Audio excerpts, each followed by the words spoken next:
And a pleasant good morning to one and all as we welcome you to day number 5 of the 2022 Junior National Showcase from the East Cobb Baseball Complex in Marietta, Georgia. Our first of 2 games for the Junior National Showcase, and our first matchup of the day features Team Red versus Team Vegas Gold.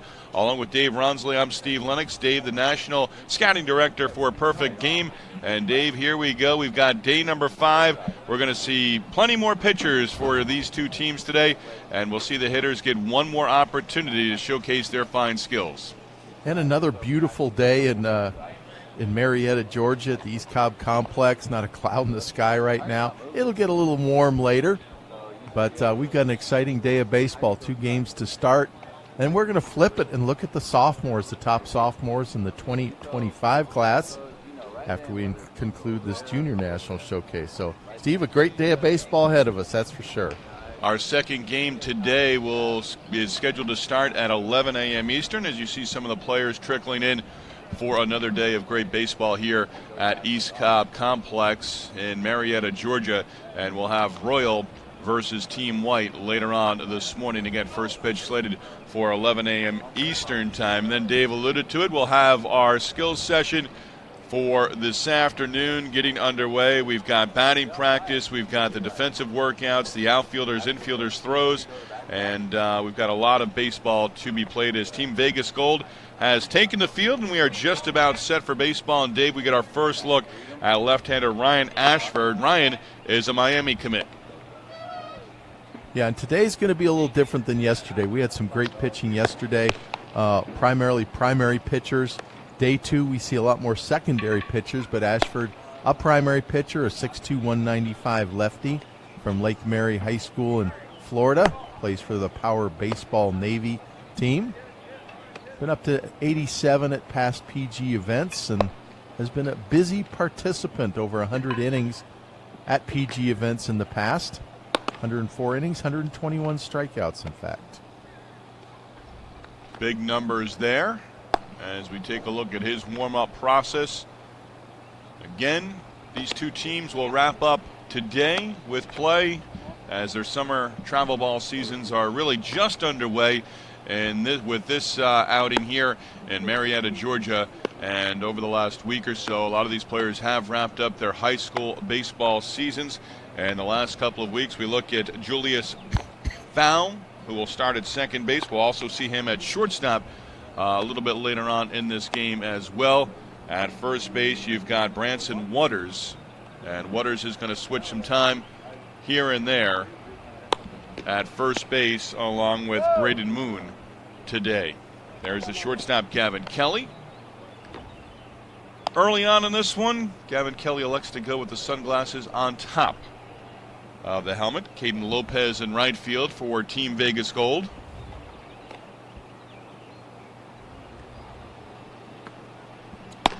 And the hitters, including Jonathan Holt, getting ready to go to work and bat against Ryan Ashford.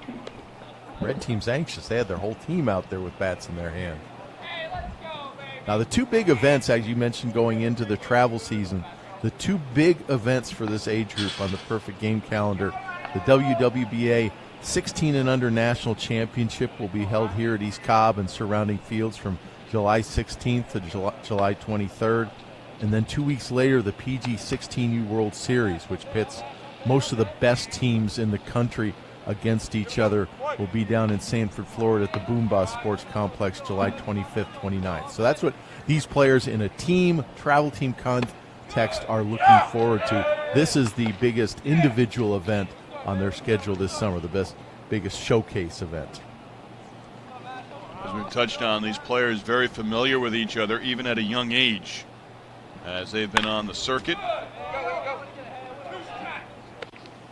over the last couple of years. Rising juniors, players that we see today, will enter their junior year, late summer, early fall, depending on where they're at. Ground ball slowly hit towards short. Gavin Kelly with his first opportunity of the ball game. He retires Trey Snyder for the first out here in the top of the first inning. And I've mentioned this every game and will continue to do so over the next couple days as well. A couple different perfect game rules. 5 batter maximum per inning, 3 batter minimum, or 3 outs. Big difference, no walks or no hit by pitches in PG Showcase games. If you get a ball 4, you're hit by a pitch, you stay in the batter's box and a ghost runner is put out there, and you see all fastballs for the rest of the at-bat. Ethan Seibert has a base hit. Great effort there by Gavin Kelly, the shortstop, ranging far to his left up the middle. And Seibert aboard with a 1-out single against Ryan Ashford. You can see already Ashford keeping the ball low in the zone, creating ground ball. That was quite a play. That would come in handy if there was a runner on second, maybe to save a run. It looked good, but the runner was going to be easily saved. I was thinking the same thing right there, Dave. Hitter now, Hudson Schoaf. He bats with a runner at first base, and 1 down in the first inning against Ryan Ashford. Schoaf, catcher and an outfielder. That one gets away from the catcher, Anderson French. And Seibert will move up to second base.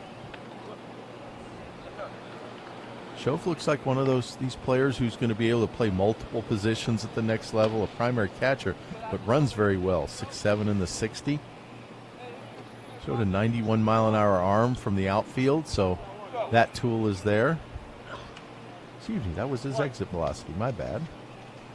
Made states in swimming, football, and baseball. Swimming? There you go. Remember Seth Beer at Clemson, now I believe with the Diamondbacks. Was a terrific swimmer early on in his scholastic career. Wow, that's pulling one from deep in the past, Steve. Yes, Seth Beer was an age group champion swimmer. Schoaf takes outside. Schoaf, when asked and shared his answer about a great challenge that he's overcome, and I like this one, Dave, learning how to accept and control things that aren't in my control. Oh, that's an adult statement right there. Even for some adults, including yours truly, that's not an easy thing. Oh, no, that's a mature statement. Somebody is teaching him well, and he's perceptive. Fouls that pitch back. I'd wish that upon every human being on this planet, including myself. Daily lives would become all that much easier, right? Yes. Show for the count of 3 balls and 2 strikes. Ryan Ashford on the hill. Retired the leadoff batter and gave up a single. And he picks up a strikeout.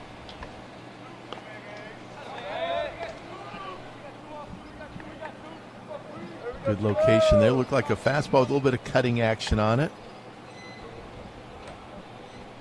Ashford's been working 82, 84 with the fastball and working it low in the zone. Also throwing a sweeping curveball. Perry Hargett with an opportunity here. 2 down and a runner at second base. Hargett takes a first pitch strike.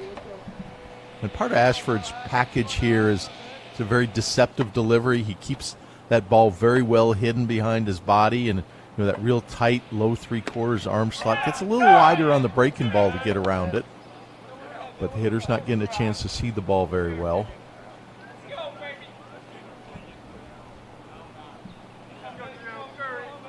Seibert, the runner at second base, reached with a base hit. This one inside, it got him. So we'll have a base runner. And Hargett, see his right arm all wrapped up. He's got the sleeve. Umpire checks on him, appears to be all right.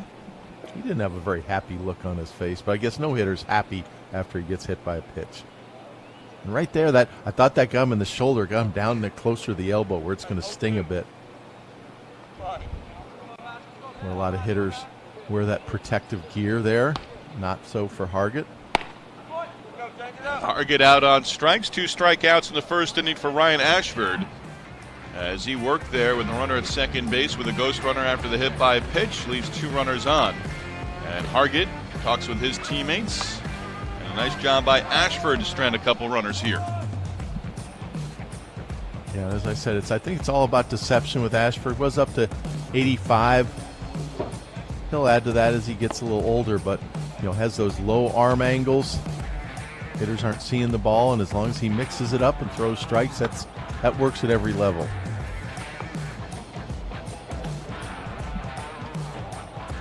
So we'll see Ashford for the second inning. He'll get 2. As we take a peek into the Vegas Gold dugout and the trees off in the distance here at the East Cobb Complex. Beautiful setting, Marietta, Georgia. This is day number 5 for Dave Ronsley and the Perfect Game staff for the Junior National Showcase. And Dave mentioned we will have the sophomores getting underway later today as we look at Anson Seibert, who is on the mound for Team Red, young man from Overland Park, Kansas. And he's a hard one to miss on the mound. Listed at 6'8", 235. You heard me right there. 6'8", 235, ranked 63rd in the 2024 class. I'm a big fan of tall pitchers. I think they have so much advantage with leverage to the plate, but the big qualifiers, they have to be athletic enough to repeat their delivery and throw strikes and use that height advantage, the leverage advantage they have. Seibert up 63rd ranked player in the class, up to 89 with his fastball in the past. So far falls into that category. Austin Jacobs will be the first batter for Team Vegas Gold. And Dave, many years ago, the Mets had a pitcher, and he was a basketball player at St. John's. I'm going back to the 80s, 90s. His name was Terry Bross. And was a big man on the basketball team at St. John's in Queens, New York.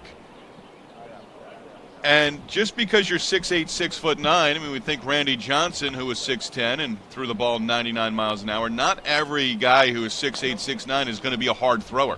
Remember Chris Young just a few years ago out of Princeton, and a big league pitcher, now a big league executive. Big guy, wasn't particularly lighting up the radar gun. Oh, no. And another advantage, if their mechanics are right, that a tall pitcher has, and I strongly suspect without the data in front of me, this was Chris Young's case, is the extension that you get out front. If you get extended out front, you're that much closer. So you may only be throwing at 88, 90 like Young did for much of his career, but that extension out front is making that fastball velocity play up. But again, it gets back to athleticism. If you're that big, you have to be very coordinated to repeat your mechanics.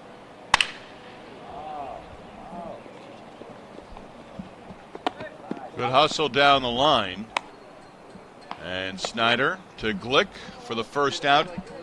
Dave, for Anson Seibert, they talk about compact delivery and the extreme short arm action.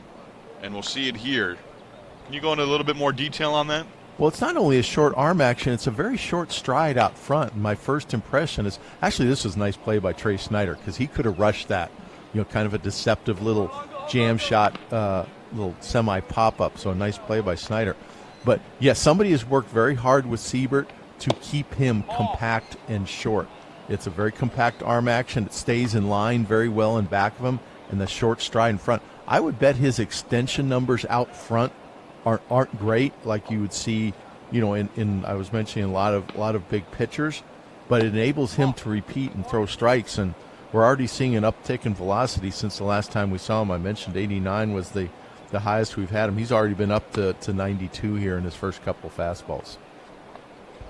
It's been 90, 92, 91, 90. Anthony Trelongo for Vegas Gold with the bases empty and 1 down. Pitch misses up and in as Trelongo spins out of the way.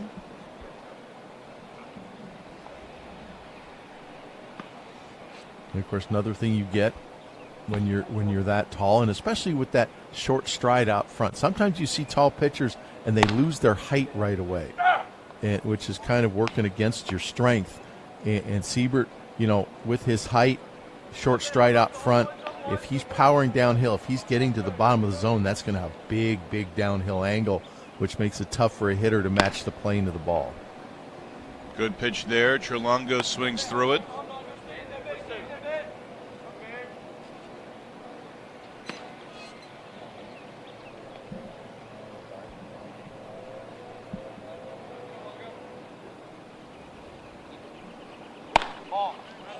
Fastball taken upstairs.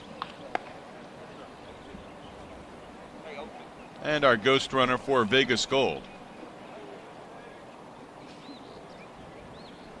Well, he's been fastballs primarily, and now Trelongo will face fastballs the rest of the at-bat.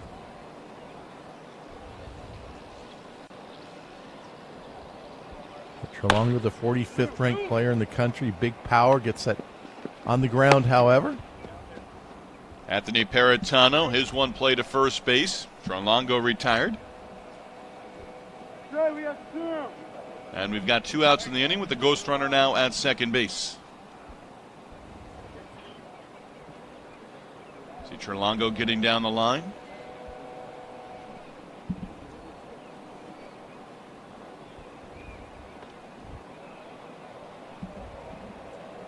Thomas Bly from Tampa, Florida, with a runner at second base and 2 down. We'll see the power versus power here. That one goes to the backstop. Hellberg will give chase. And the runner now at third. That is Helton.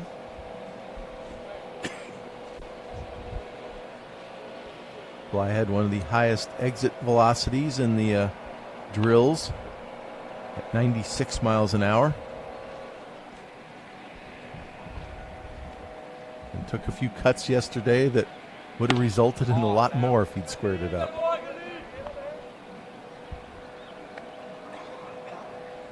You can see there, he's already filled out. Just going to get stronger as he continues up the ladder.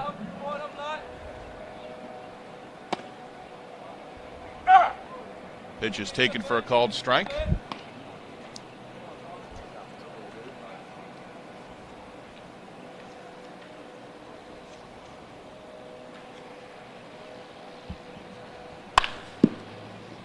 Ground ball, second base. Snyder a couple of steps to his left to retire Thomas Bly, and a runner left at second base by Anson Seibert as he works an impressive first inning. He'll get one more on the mound. It's, as you said, stuck pretty much with the fastball that whole inning. Got only walked one, got in one fastball only count, but might have thrown only 1 or 2 breaking balls. Probably would like to see a little more of the breaking ball in the second inning, but that fastball is going to be such an effective pitch for him. You're working low 90s now, not much effort. When he powers it down in the zone like that, he gets some nice run on it.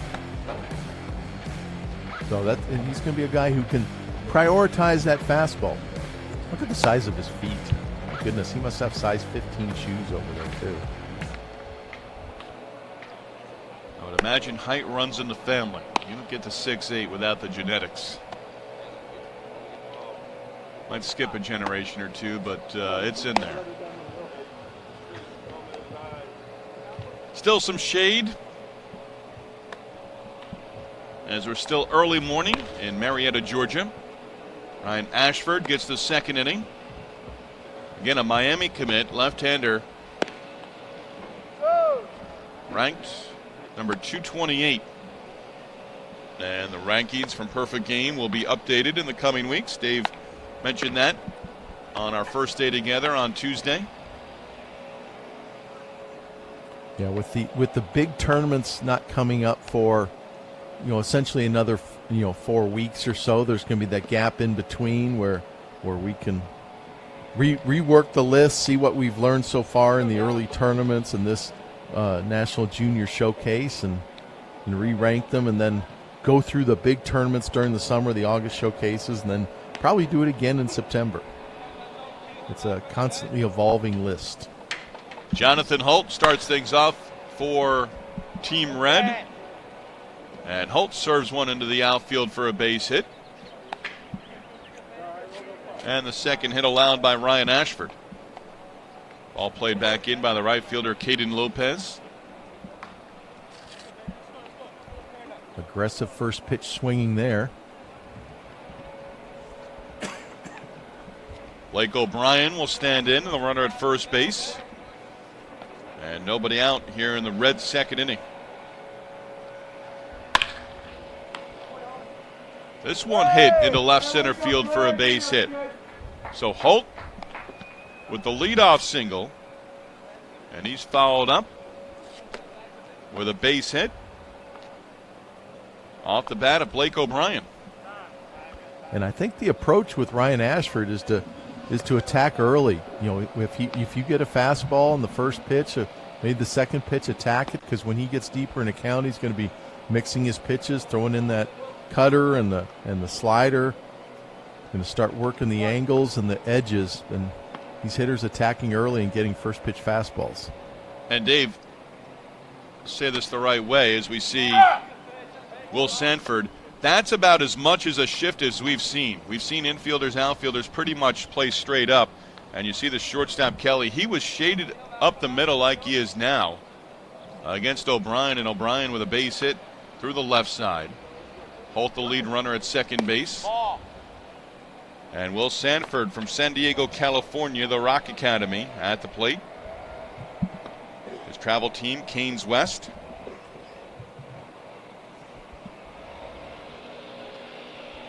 Don't see too many shifts at this level, Steve. Although it's not unprecedented. Okay. I've seen it before. I saw team shift against Blaze Jordan. There you go. In a game when Blaze Jordan was the name, of course, first name Yes. guy, Blaze. That's all you had to say.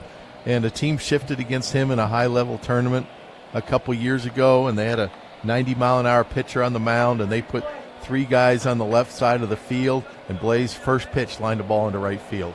Next time, no shift.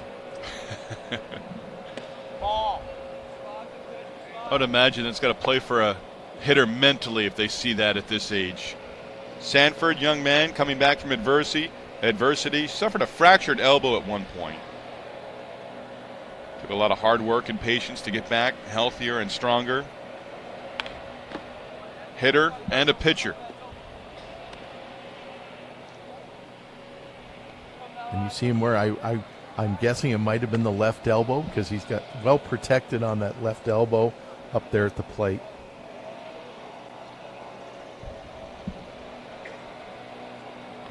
If I was to shift with Ashford on the mound, you'd probably shift to the right side of the diamond, because he tries to work his pitches on the outside half.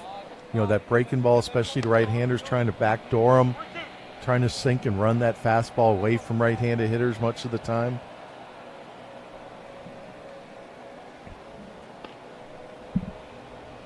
Ashford has given up 2 singles so far in this inning. 3 hits total. Outside pitch pulled on the ground to third base. Puig steps on the bag, fires across. Ashford helps his own cause right there as Puig starts the 5-5-3 double play. And that's an outside breaking ball, and he got Sanford reaching. That's a ball you're probably better off hitting to the opposite field, but Sanford out there in front hits around it, and just a matter of Puig stepping on the base and throwing across. Puig has been really solid in the 9 innings yesterday, and of course already today. Picked up a couple of hits, has been made every play cleanly on defense. Having a nice plays with high energy. High energy young man. Sean Benjamin with a runner at second and 2 down. Ashford giving up a couple of singles, gets the ground ball and the double play. Trying to work his second straight scoreless inning. This one gets away from the catcher French. And the runner O'Brien now at third base with 2 down.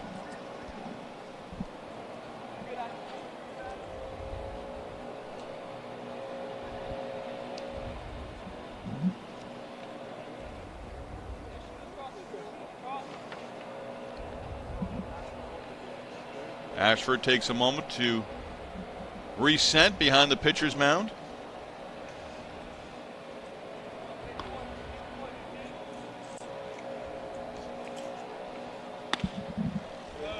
Good pitch there. Nice location on that pitch.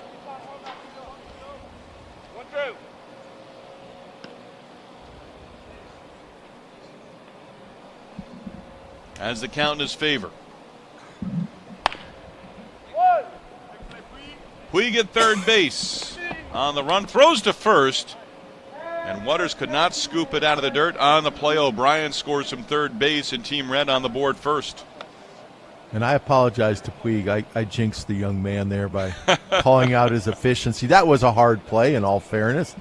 A little chopper. And nice job by Ashford. Went inside on that pitch, jammed him. Dave, is that a play, though, for a third baseman, and Puig does move around on the field? As a scout, you want to see him make that play. You want to see him at least have the opportunity to see what he can do with a play like that as Jackson Hellberg stands there. Oh, you always want to see kids have the opportunity to make that play. And at this level, if you were watching a normal 16-year-old and under tournament game, that play's not going to be made very often.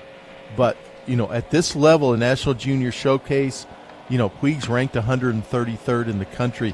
You want to see him make that play. But, of course, he's made a number of other good plays as well. And to add something else, the first baseman, I don't think these first basemen are used to picking on turf. The picking on turf is different than picking on grass in that should be a lot easier. And we've seen very few clean picks at first base today. And I think either with a player who's played on turf more or just had more experience, age-wise, the first basemen are going to pick the ball better than they have been they have over the last few days. Hellberg plays for the Royal Scout team. Dave touched on that yesterday. Sends one in the air to left field. Helton, down in the corner, is able to make the catch, and that retires Jackson Hellberg. A run across here in the inning for Team Red against Ryan Ashford. His day is done, and Team Vegas Gold will come to the plate in the bottom of the first inning as we take a look at Ashford on the mound, and a nice job by Helton getting down into that corner and making the catch. You could see a little more of Ryan Ashford using a formula that works at all levels. Left-hander, low slot, changes speeds, hits spots. And so when he hit his spots, he was very effective.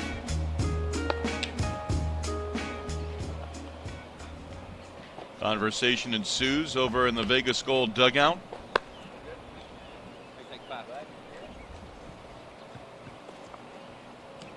Two games wrapping up the 2022 Junior National Showcase in Marietta, Georgia.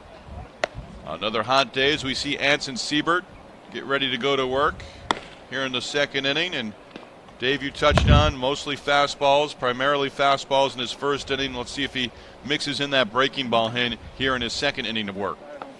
And when I look back at some of his previous events, it does mention a true three-pitch mix and stuff, especially with the changeup. He hasn't thrown a changeup yet, but looking back at his last showcase report, changeup is a really good pitch that he tunnels well, limited movement and fade, but looks exactly the same as his fastball.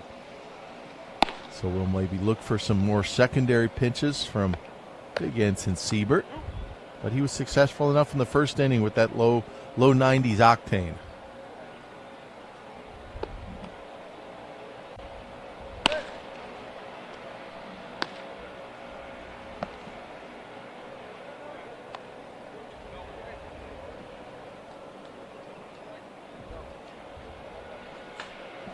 Seibert in his first inning.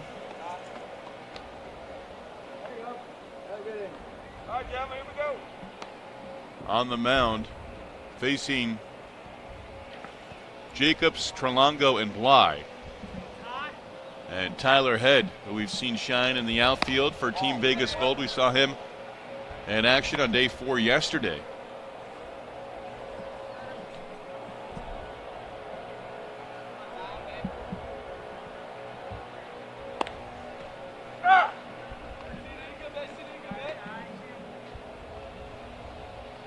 Yes, I will admit that scouts develop favorite players as they watched, and it's sometimes even hard to explain because I'm looking at Tyler Head's tool set and all, and there's nothing that jumps out as a wow.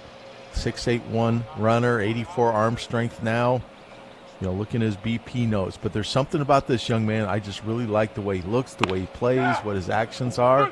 And Seibert's going with that curveball now. We kind of called it, and that's what we were going to look for, and he was listening and dropped in some nice breaking balls. 3 out of 4 of those pitches breaking balls, and the fourth was a changeup. So Tyler Head never got to see a fastball.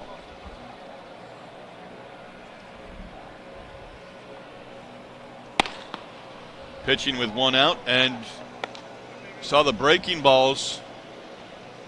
And Brennan Siegler now in. That 89-mile-an-hour fastball looked that much faster on the first pitch to Siegler as he mixed in the breaking ball to the first batter here in the inning.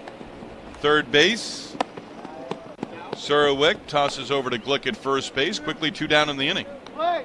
You got 2.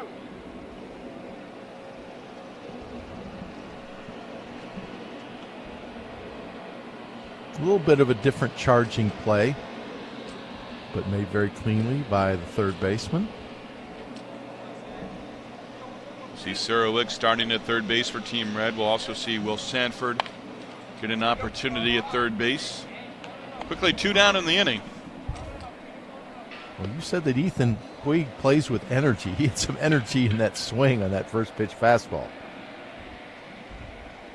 Young man, a Miami commit. There's a changeup. I don't know where that missed, but it looked like a very nice pitch. 80 miles an hour on the changeup. Puig from Westminster Christian High School in the Miami, Florida area. Alex Rodriguez, of course, the first name that will come to mind. Doug Mankiewicz, who grew up around Miami Hurricane baseball and played at Florida State. Worked with Doug on the ACC network a few years ago, just before our COVID shutdown in 2020.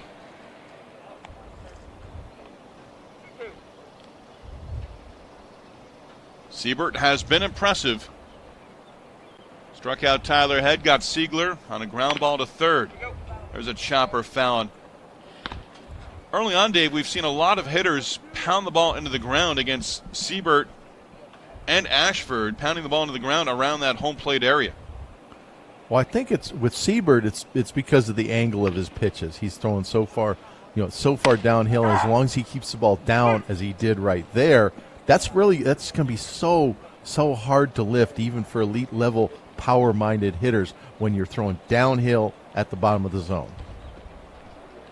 Anson Seibert, terrific 2 innings, retires the side in order. 1-2-3 here in the second. Strikes out Head, gets Siegler on a ground ball, and he strikes out his third batter of the inning as well, in Ethan Puig. And we've talked before, and we'll talk again about pitchers especially ending on a good note, and you couldn't have ended on a much better good note than Seibert. Nice hit second inning, threw some off-speed pitches for strikes, and again, hit 90 right down there at the bottom of the zone, straight downhill from that 6'8" body. The ceiling on that young man on the mound.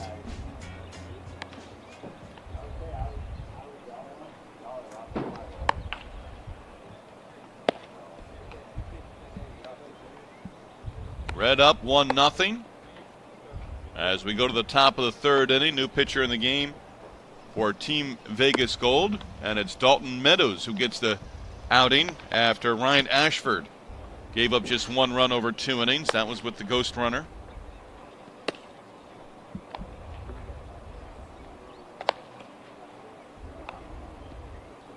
And this will be interesting because Dalton Meadows, a 6'4", 210-pounder from McCall Creek, Mississippi, has never participated in a PG event before this. This is somebody that we've found out about this spring from his high school performances.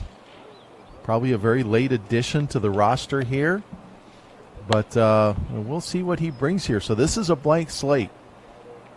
Did work out earlier, ran a 6.99 60, impressive at that size, through 88 from the outfield. But really our first look at young Dalton Meadows. Just turned 16 years old, so a very young man for this class.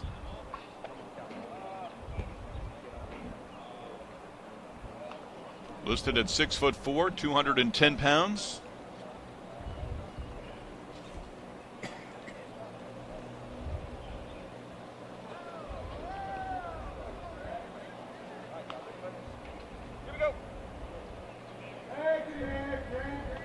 Grant Hollister First batter for Team Red. Here in the third inning in a 1-0 ball game. We could go 8, we could go 9, we could go 10. It depends on the pitchers that are available for the coaches.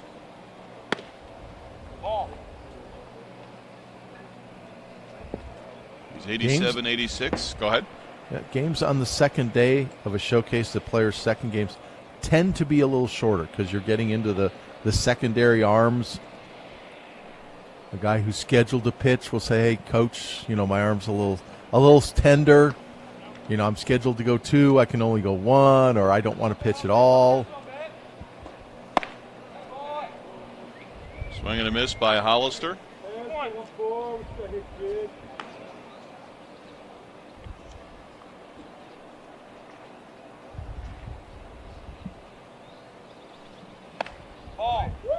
Breaking ball stays up high, and Hollister bends out of the way. Hollister, another member of the Royal Scout team. Brett Bailey is team travel coach. Plays on the left side of the infield from Blue Springs, Missouri. Mother Sarah played 4 years of softball at Northwest Missouri State. Dad played 2 years of baseball. His father, Mike, at Allen County Community College, and then 2 years at Northwest Missouri State as a left-handed pitcher.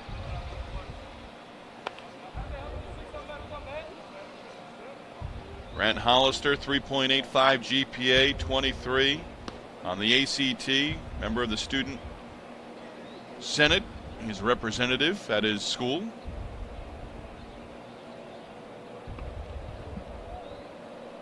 Shares that he was one of the youngest starters on his high school team and learned how to deal with his peers, playing with older players.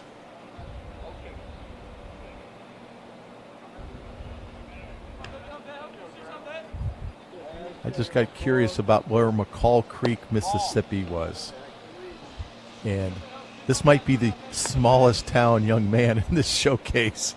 It's McCall Creek, not even an incorporated town, tucked into the southwest corner of Mississippi. It basically shows it as just an intersection on a road. So a young countryman, I suspect, on the mound. Fair ball off the bat of Hollister down the left field line.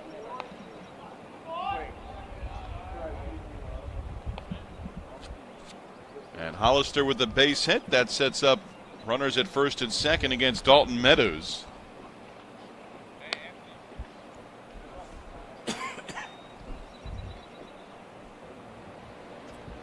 Kind of one of those Fenway singles where that short wall, play it off the wall. Runner at first had to hold up a little bit. Evan McIntyre, his first at bat.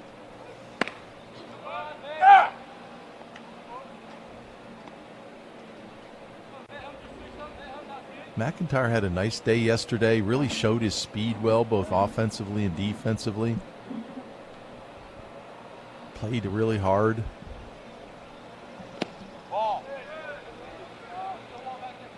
Caden Kessler is our ghost runner at second base.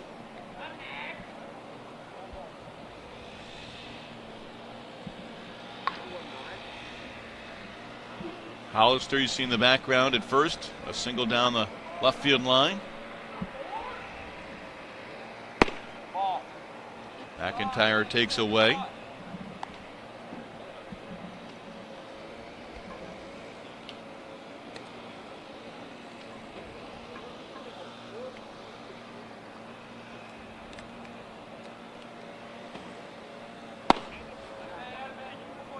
Pitch just above the belt. McIntyre swings right through it.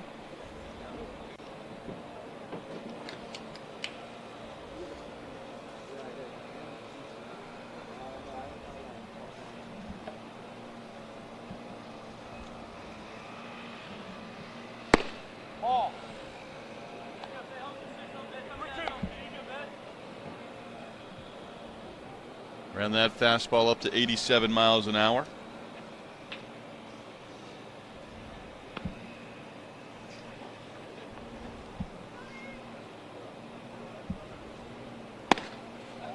got him on the pitch up on the zone, as McIntyre could not lay off.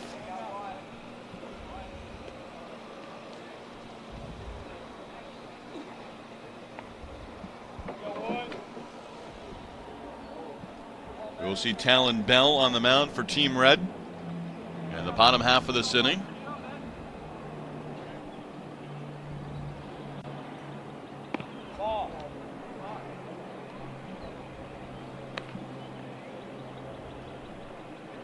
Paul Jones up with one down and 2 runners aboard.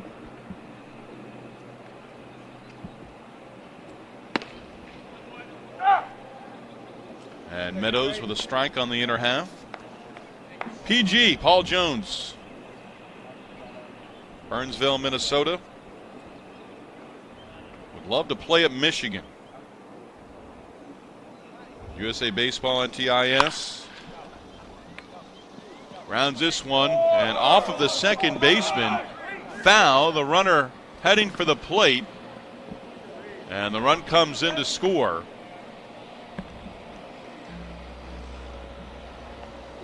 Jones hit that ball sharply. Foul could not field it cleanly. Aggressive base running as Hollister goes first to third. Yeah, Foul made a great effort on that play, but that kicking away 20, 30 feet just enabled the runner to keep going, take advantage of that. Kessler heads up base running. Here's Jackson Glick.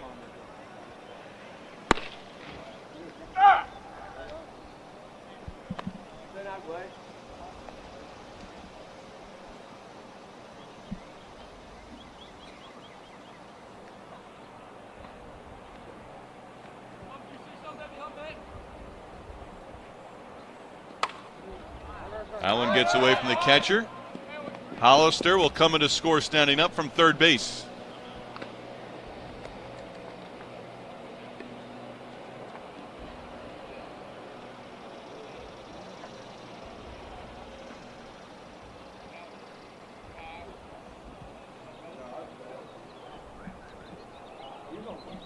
Seen a handful of players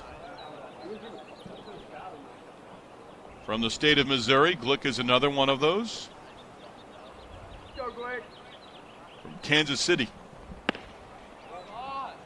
Good pitch there, taken for a strike. And it's probably not a coincidence that we see a lot of the players from the Royal Scout team here at this grouping, the third grouping at the National Junior Showcase, because it kind of lines up like that. If you all play for the same travel team, the Royal Scout team might have had a big tournament this weekend. They were free, as you know, today being Tuesday, they were free, from mid-Sunday, early in the week. So all those players in the communication with PG said, hey, if you can, put us in the third group. That way they get to maximize their time with their travel team and get to come to this showcase. Glick touted as the #1 first base prospect in the state of Missouri. Out on the strikeout, and the runner Jones is going to take off for third and make it without a throw.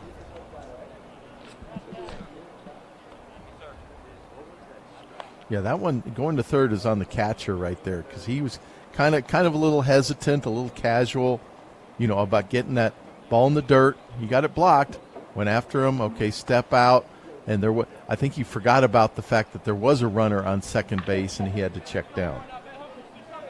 But good base running by Jones to see that and take the extra base. Taft Middleton rounds one back through the middle of the diamond and a single to center field. That will play Jones from third base, and Team Red adding on against Dalton Meadows here in the third inning. And that will be the fifth hitter, so we'll switch it up now. But nice hitting by Middleton, who we saw on the mound for a couple innings yesterday. Gets a chance to hit as a pitcher today and makes the most of it. First pitch swinging. Another run on the board for Red. And pitchers will face a maximum of 5 hitters. The inning will come to an end, and just like we saw there with Middleton, the base hit against Meadows. Steve Lennox and Dave Ronsley from East Comp Baseball Complex in Marietta, Georgia. day number 5 and the 5th and final day of the Junior National Showcase got underway this past Saturday. Sophomores in town, ready to go to work. The rising sophomores in the National Showcase underway later this afternoon. Batting practice, infield, outfield. As we take a look at Talan Bell. Dave, you mentioned yesterday when Bell was at the plate that we'd likely see him pitch today, and here he is on the mound. Well, Bell did everything yesterday. He was playing right field, he was hitting, he was running the bases as a ghost runner. One of these young men who is a true two-way player and plays the game with energy. But he's ranked as the 36th overall player in the country. You know, pretty much as a two-way player, I think, but as a primary left-handed pitcher. Has been up to 89 on the mound in his PG career. 94 strikeouts and 67 innings in PG play.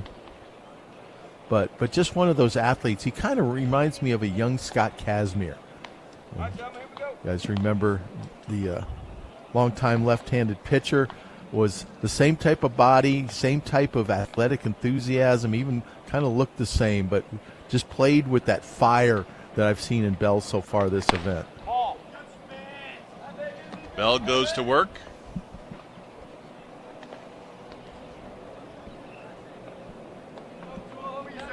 Scott Kazmir was a first-round pick by the New York Mets organization out of the high school ranks. Yes, Scotty still probably ranks among my top 5 pitchers at this age, at the 16, 17-year-old age, where he was compared to his peer group. It was just outstanding. He was a mid-90s guy in high school with about as good a breaking ball as you've ever seen, and just a joy to watch pitch unless you happen to be standing in the batter's box. Gavin Kelly at the plate for Vegas Gold.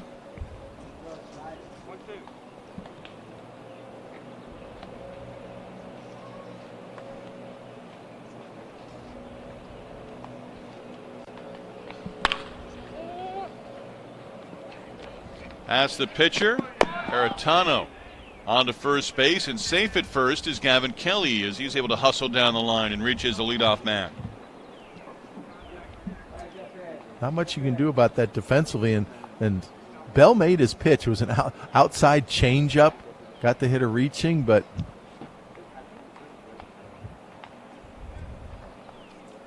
shortstop did everything he could, but Kelly just too fast.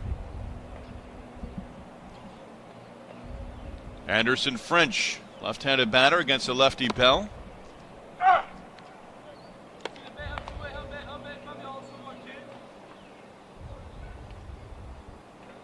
Kelly, a 6'7" runner in the 60s, so that speed has already been shown.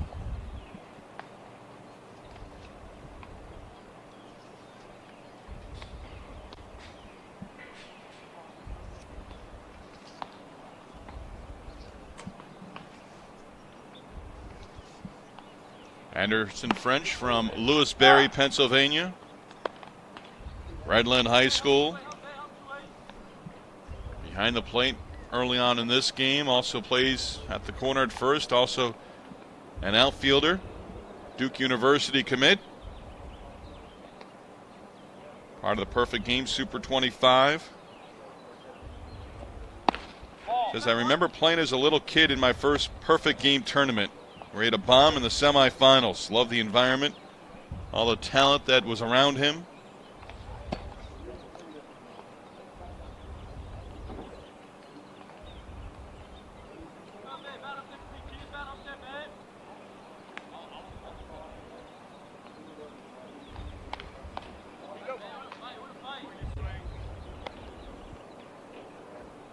Member of the Distinguished Honor Roll throughout middle and high school to this point. Right now, ranked 5th in his class in high school.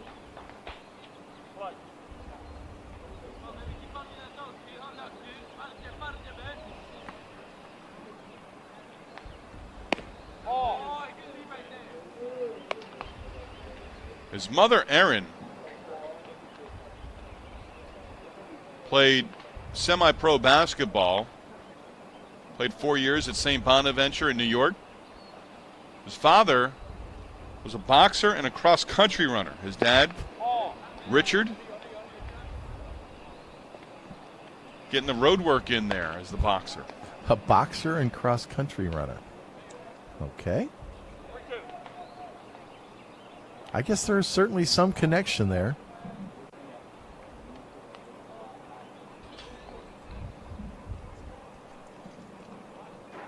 Left-on-left matchup with a runner at first base. And that is either ball 4. Get him. I think it may have hit him. As French moves away from home plate for a moment. Didn't get him hard, but got him just right there on the hand, I think. Just right off those knuckles, and that's always a scary thing. Good call. You see him flexing the hand. Takes the bat back. Yeah, every year at the big league level, you'll see that, and somebody will fracture a finger and be out 6 to 8 weeks just for a simple play like that. But French, okay. He's going to stay in the box. And with the hit by pitch, base runner.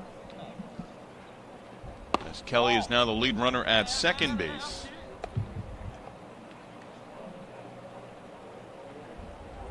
Bell has been 87 with the fastball.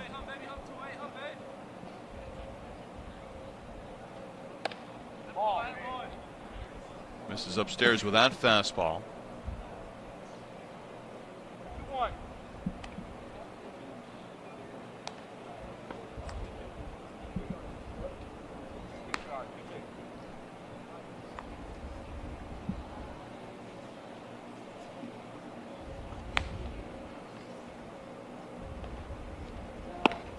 Swing and a miss, and Bell wins the battle finally against French.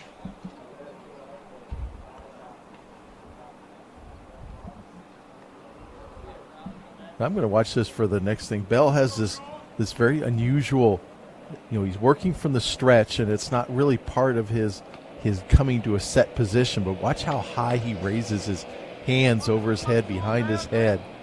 Just a routine he's developed. Runner Kelly takes off for third base. The throw goes down the left field line. Kelly pops up. He will come in to score. The ghost runner to third. I think that is one of the harder plays at this level for any player on the field to make, and that's catchers throwing to third base. There are so many missed throws on that play that you see throughout the year.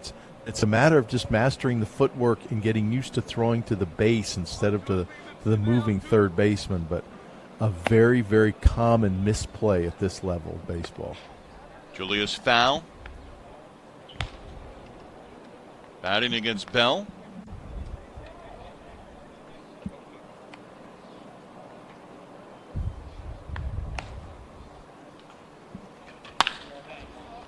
Foul with a pop-up. Everyone gives way to the center fielder, McIntyre. The runner coming in from third base and out at the plate.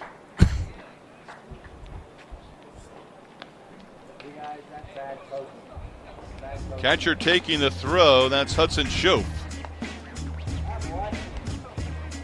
That's an aggressive showcase play that you might not see in a regular game, because obviously a pop-up in the infield just barely on the outfield.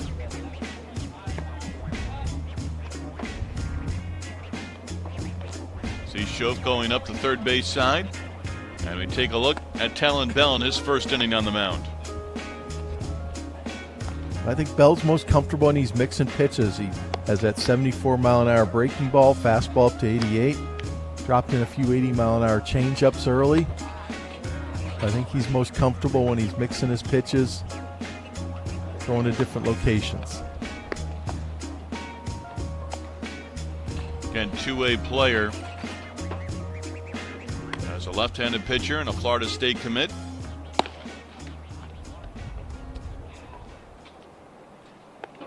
There's going to be so much change in the head coaching spots at so many schools.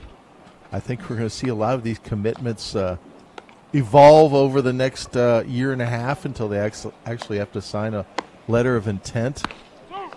Not only are there a lot of vacancies at major schools right now, a lot of those vacancies are going to be filled by coaches from other Power 5 schools. So there's just a lot of movement this year at the upper echelon of college coaching. And Dave, let's touch on that. The college commit for 14, 15-year-old baseball players for down the road. What does the commit mean, and why do they commit so early? I think a lot of the players commit for two reasons. First of all, a lot of early attention that they're getting, and they're taking the first really good opportunity that comes along. And second of all, these players do have favorite clubs, and if your favorite club is Mississippi State or Florida State or Vanderbilt, and you get offered, and that's your program, that's awfully hard to turn down. But I think it's also something that evolves. You see, players, removing their commitment for various reasons. The primary one is simply coaching change. Whether it's a recruiting coordinator or a head coach, you commit to a school, and all of a sudden, the coach is at a different school a year later. You're going to reconsider that because of the personal relationship with the coach many times. Anthony Peritano, infielder from San Diego, California. Travel team, U.S. Prime American. Left field line towards the corner and foul. And I think there's another dynamic going on here that's gonna just become bigger and bigger, and that is, in the last 4 or 5 years, we've seen a lot of players committing younger and younger. The recruiting process has definitely shifted a year or two to the younger players, and I think that's going to stop. It's a nice breaking ball there from Meadows, probably his best breaking ball. But with the transfer portal now, I'm hearing so much talk about coaches are going to lay back on the recruiting the younger players because they know they can go into the transfer portal and get a much more mature player if they need a spot to fill down the road on their vacancies that develop on a team. And Meadows really getting the slider going here in this second inning of work through two nice ones there. But the transfer portal is going to really, really impact the recruiting and what's going on, at college baseball. And in college baseball over the last couple of years, with student athletes at the college level and all sports getting that extra year, that fifth year, the COVID year, however you want to describe it. And we see it this year in the college game. You're getting to campus after your senior year of high school. And last year, and certainly this year, you're 18, 19 years old. You're facing grown men at 22, 23 years old with that extra year of eligibility.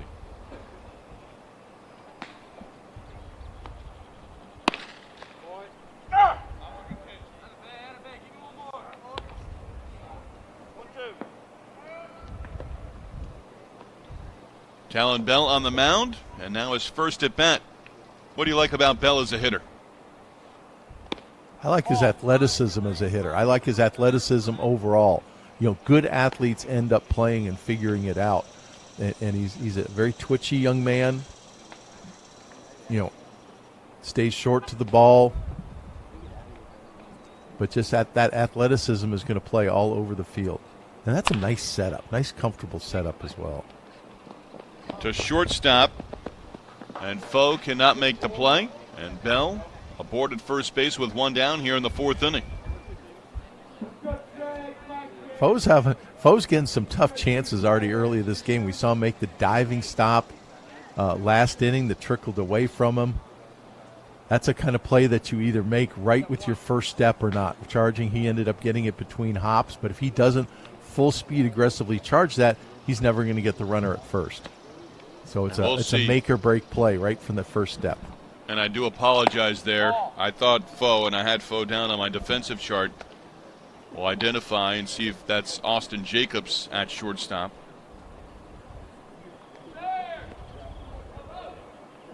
Foe is also scheduled to play at short in this game. This one down the right field line and going for extra bases. As a throw comes in, it's offline and gets away. Nice job of hitting right there by Trey Snyder.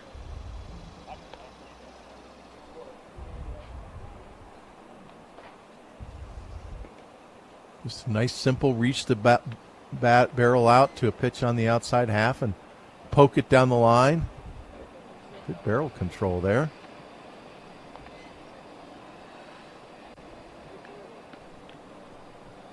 Snyder with the play unfolding right in front of him. Ethan Serwick 1-for-1 with a base hit. His second at bat.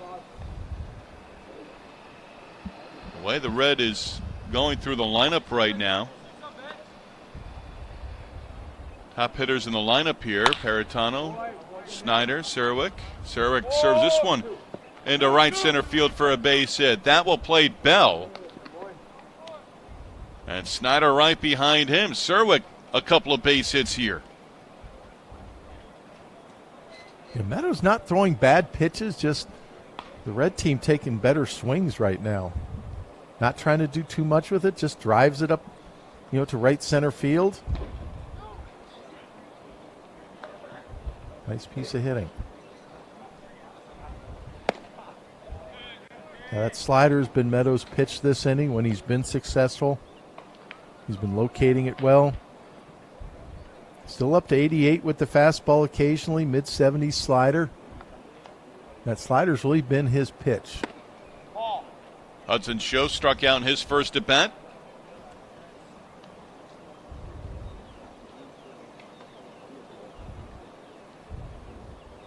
State of Tennessee, not 100% familiar with the state, but good baseball around the cities.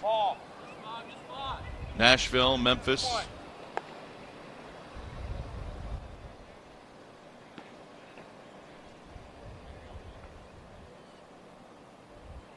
Yeah, we've been doing a lot, Perfect Game has, in the Memphis area in the last 2 years or so.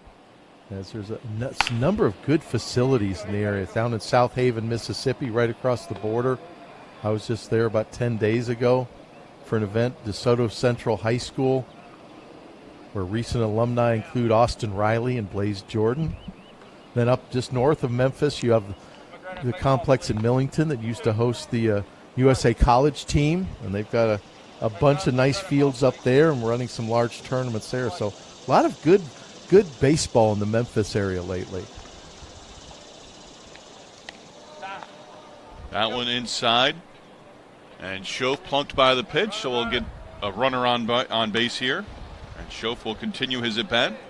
Admiring his future bruise there. He's got some seam marks on that big, strong left arm. I guess you're not supposed to rub it, but, that's fine.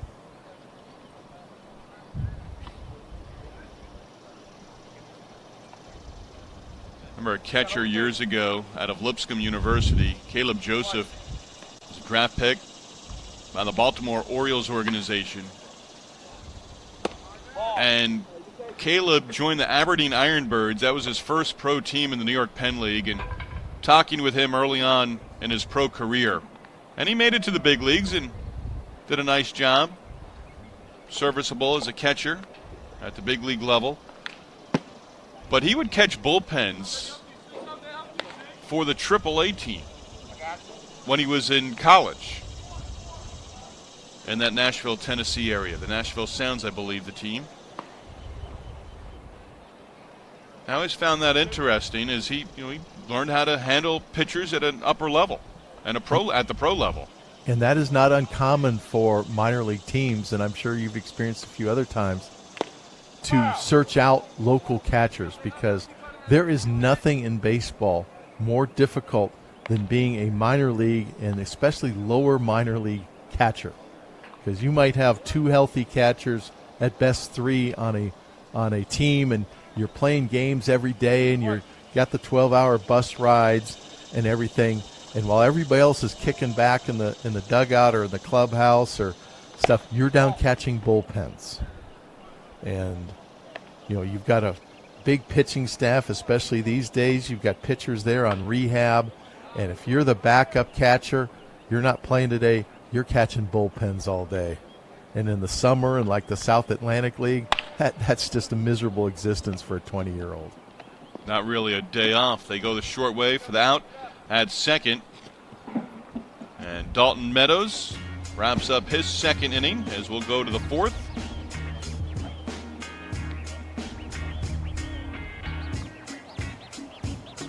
So even though he allowed a few base hits, I really liked what I saw from Meadows. As we mentioned at the start of his 2-inning stint, you know, a young man from very rural Mississippi, never been to a PG game event before, but was very composed through strikes. You know, it's a nice, loose, whippy arm action from the 3/4 slot. Nice slider to go with it. So a bright future, and we're looking forward to seeing more of him this summer. I hope he gets a nice spot on a good travel team and is at some of the more major events so we can see him more and help him develop. Ryan Ashford and Dalton Meadows, each throwing 2 innings for Team Vegas Gold. And now the second inning on the mound for Talan Bell. He's been active last 30 minutes or so. His second inning on the mound, also at the plate in the third inning as well. It's fun to watch some of his mannerisms, whether it's the high arm raise or just there where he's playing, balancing up over the rubber, and the way he walks around the field. He just has fun mannerisms. He's out there, his energy, he's enjoying himself.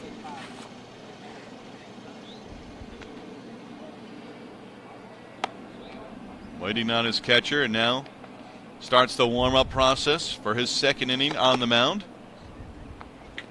Royal and Team White will be our second game, scheduled first pitch in a little less than 2 hours. We'll start up 25-30 minutes after the completion of this one. And then later today, we'll get our first glimpse at the Rising Sophomores, the 2022 Sophomore National Showcase underway from Marietta, Georgia in the East Cobb Complex. Getaway day, I would imagine, for some of these players.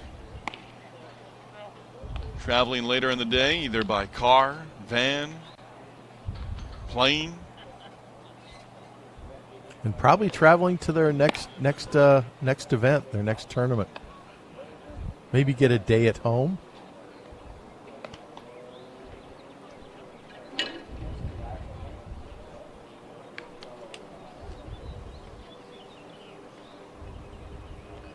Lucas Schumacher, first batter against Talan Bell.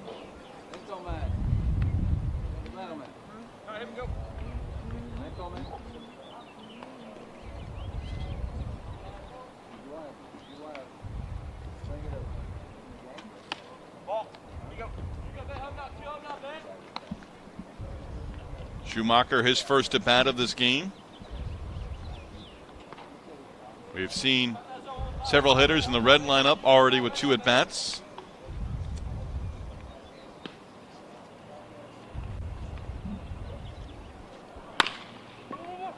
Schumacher to third base. And he is aboard safely at first. As Jones at first base could not handle that throw from Will Sanford across the diamond.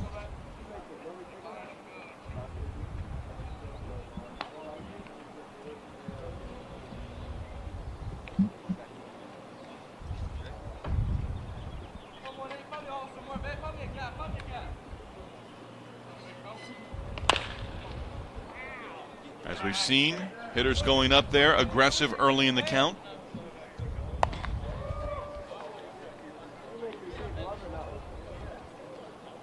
Efrain Morales, his first at bat. Morales has an extensive PG history, 151 games, 361 official at-bats, a career .380 hitter, 29 doubles, 10 triples, 2 home runs, 105 RBIs, 64 stolen bases.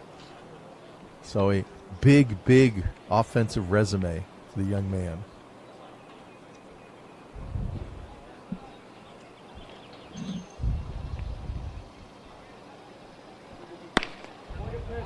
Travel team, the South Charlotte Panthers. Cedar Ridge High School. What this?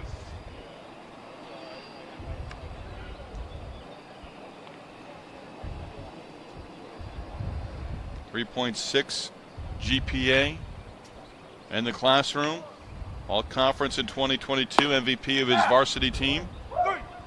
And takes a called strike 3 from Talan Bell. Nice sweeping curveball from Bell. He really likes backdooring that curveball to right-handed hitters. Catcher sticks it nicely, gives the umpire a good look at it.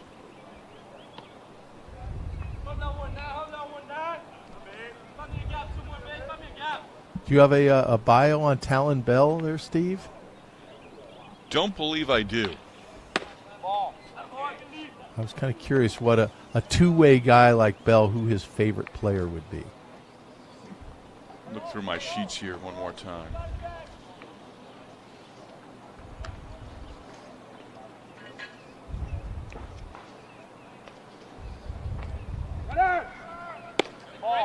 Runner goes, throw to second. One hop throw, and the tag applied, and then they're safely with the stolen base.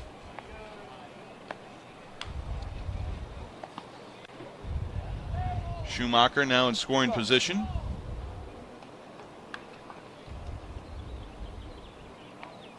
Schumacher with that nice little hook slide there. Sliding to the outside and reaching back with his hands.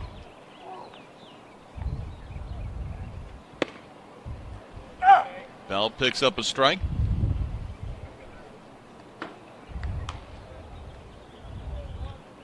Caden Lopez, the hitter for Vegas Gold.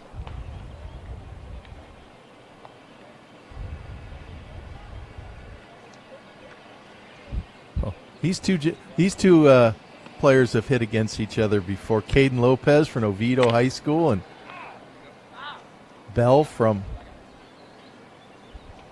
Haggerty High School. Same league, right down the street almost from each other. So I wouldn't be surprised if they don't even work out together. In fact, both play for Power Baseball. They play for the same travel team.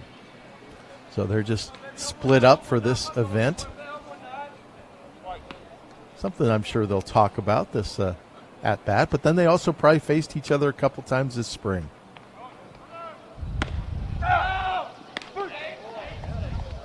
And picking up third base, Schumacher. And Schumacher will end the inning as Lopez back to the dugout. And Talan Bell, his afternoon will come to an end. Or morning, pardon me. Who do we have catching there? 27th. So we have Hudson Schoaf behind the plate. And that was some pretty handy lower half work. We mentioned earlier the difficulty at this level that a lot of catchers have throwing to third. But Schoaf got out from behind the right-handed, hitting Lopez fast.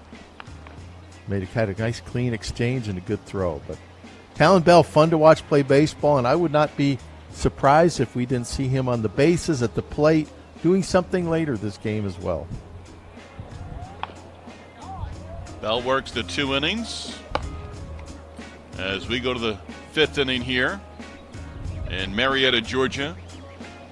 Bell striking out 3 in his 2 innings. Topping out at 87. Average fastball velocity 84 with 73 with his curveball. Fastball was anywhere from 79 to 87.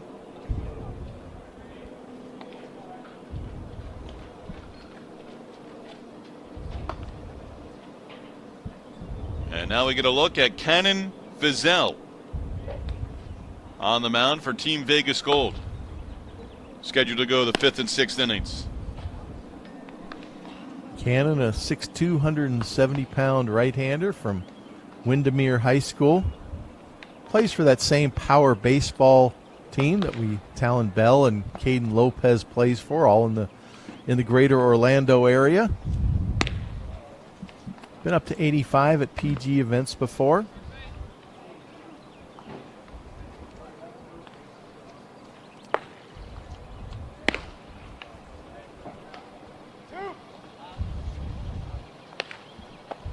looking down the list of his awards, has been all tournament at 11 different tournaments, playing for Team Orlando and Power Baseball over the years. So big string of success at perfect game tournaments.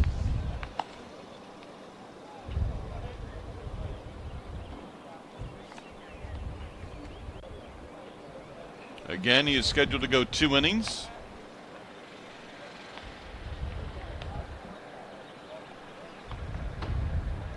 And Perry Hargett at the plate, 0 for 1 with a strikeout for Team Red.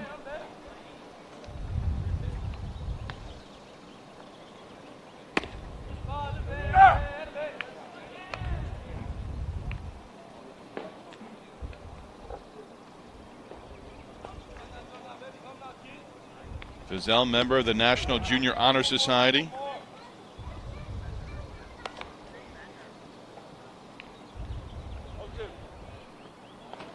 Shares that his dad, Colby, is someone who pushes him to be the best he can be, motivates him, and is his biggest fan. Ball pulled on the ground through the left side. And a base hit to open up the inning for Perry Hargett.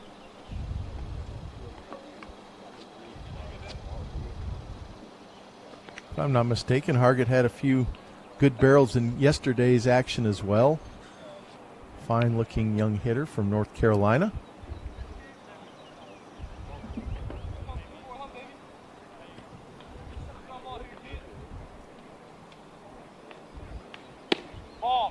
Jonathan Holt saw 1 pitch and delivered a single in his first at bat.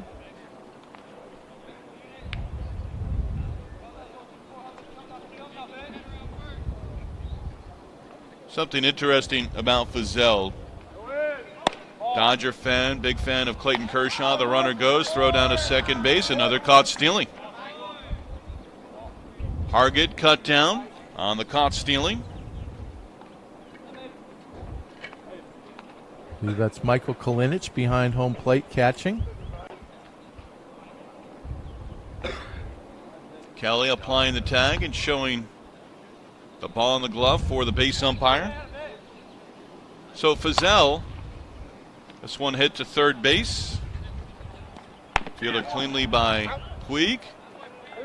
Nice toss over to first base.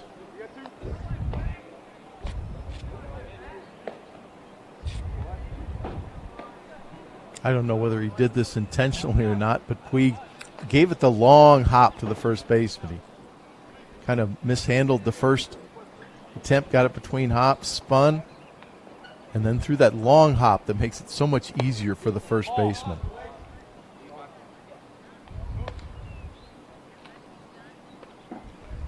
So share this on Cannon Fizell. Something that people would be surprised to know about you. The first, he says, he's really funny. This one I find very interesting. He can understand American Sign Language. How detailed that is, not sure, but it's pretty impressive. This one into left field for a base hit by Blake O'Brien. And O'Brien now 2 out of 2. I think that usually indicates for a 16-year-old that you might know somebody who is hearing impaired, whether a family member or Good point. a friend at school. But something in our society that there's so much more awareness of with very good reason. Might be a class that he's taken as an elective in school.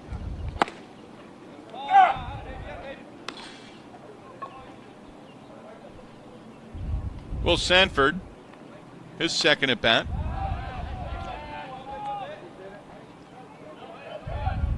Young man from San Diego, California.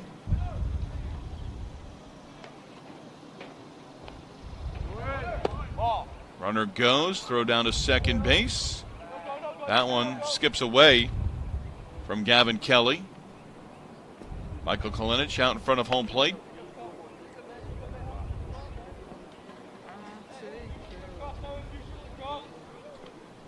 And O'Brien now in scoring position. See if Sanford can pick him up.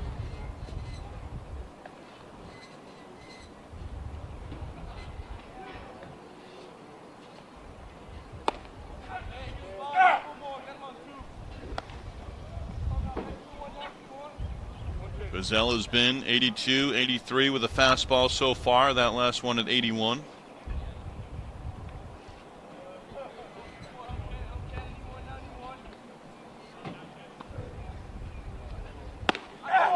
Breaking ball there and a beauty. Gazelle strands the runner at second base.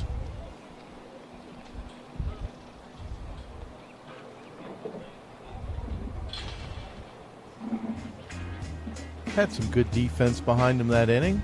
Puig with the solid play at third. Kalinic with the caught stealing. But a lot of strikes. Fastball did top out at 84, and then the big breaking bender that we saw for strike 3. There we go.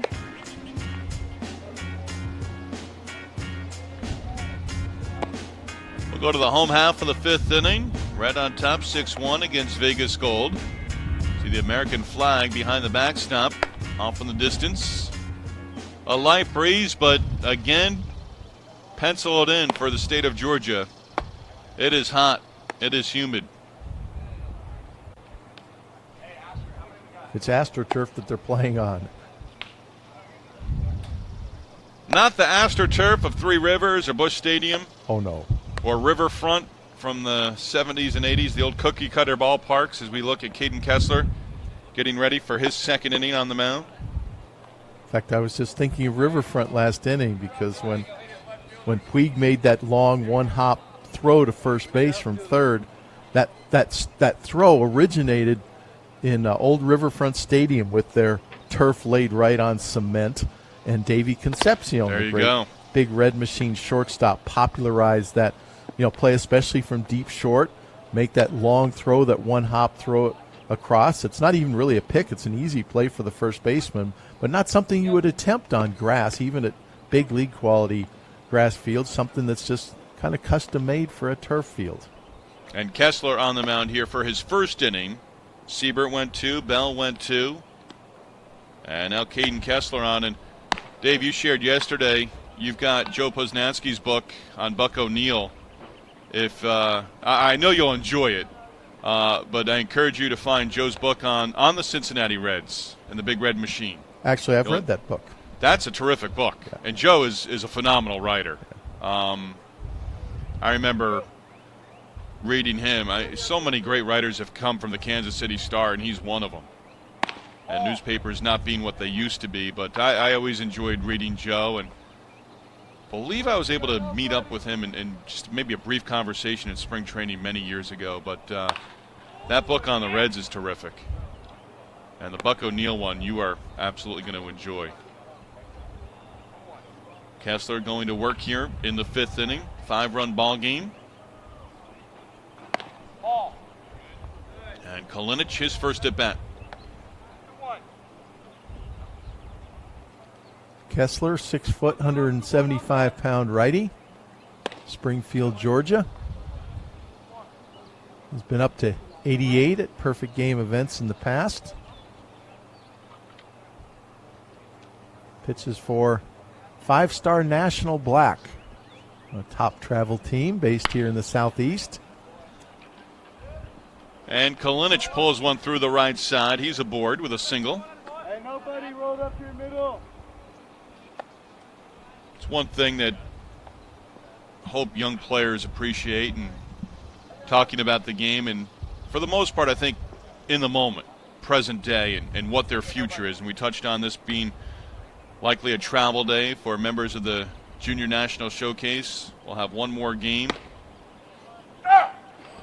But we can simply bring up the turf field here, and turf fields at the big league level, playing on, basically concrete for those stadiums that we just touched on. And then you can go down the road and talk about Riverfront Stadium and tie it into Puig at third base, using the carpet to get the throw over to first, and bring up a name like Davey Concepcion. Braden Moon at the plate. But I'll tell you, and I know you've stood on those old AstroTurf fields before. I worked in the Astrodome for 8.5 years, and many times saw that carpet literally rolled up. They had a machine that did it, and it dropped under the cement floor. But all it was turf on cement, and I would stand out and watch batting practice before home games and stuff when I could, and my back would freeze up in a half an hour just from standing on that turf. I know I wasn't a professional athlete, obviously, but it reinforced what you've heard a lot of old players who played in the 60s and the 70s, 80s when the turf was just coming in, how much that turf took a toll on their careers and especially on their backs. I think Andre Dawson and his knees playing at Olympic Stadium in Montreal. That too. But these turf fields are just so much more advanced, so much better on the body. They're not as hot, definitely, although they still add temperature. But it's a completely different technology and process than it was 50 years ago. Kalinic able to stay on the bag at second base. He's in there safely with the stolen base.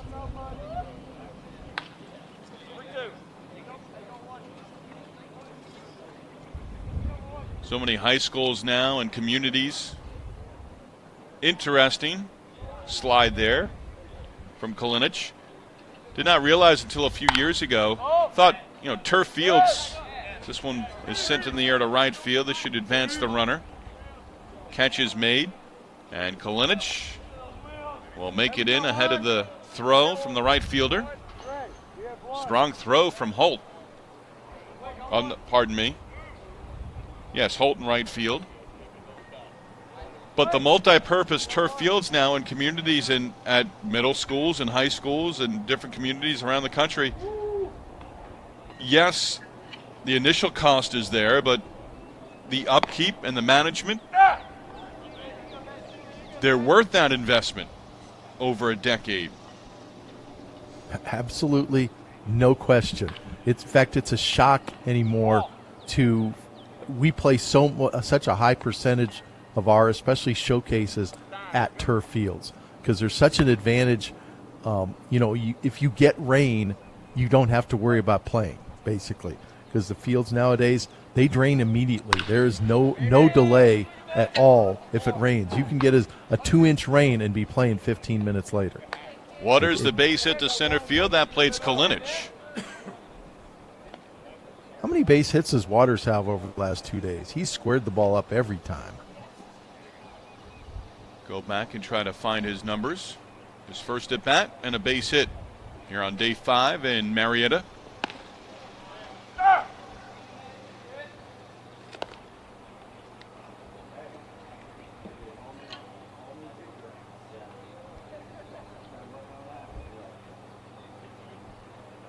Have his overall numbers with a couple of doubles and a home run.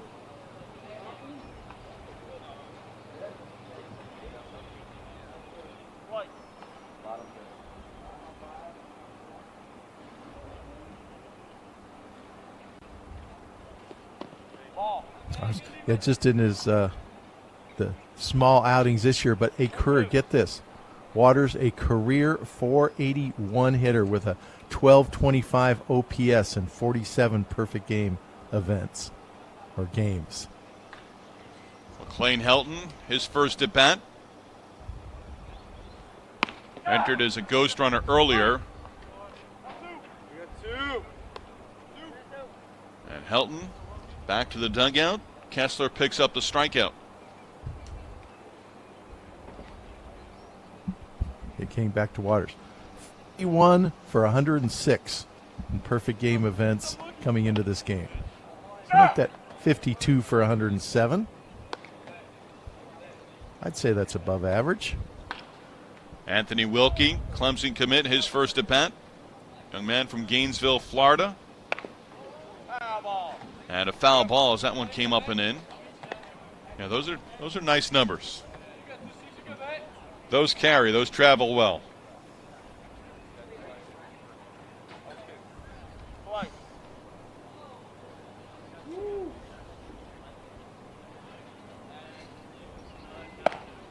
Wilkie takes upstairs. 1-2.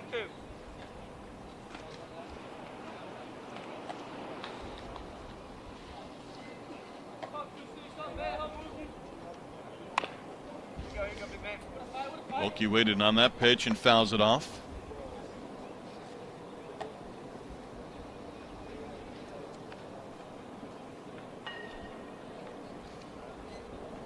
Wilkie we've seen on the mound. We saw him yesterday. And a stint. Ball. And takes low for a ball.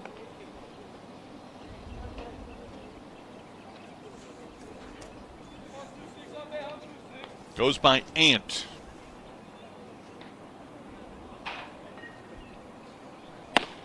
Ant. A-N-T, Ant. I wasn't thinking it was A-U-N-T.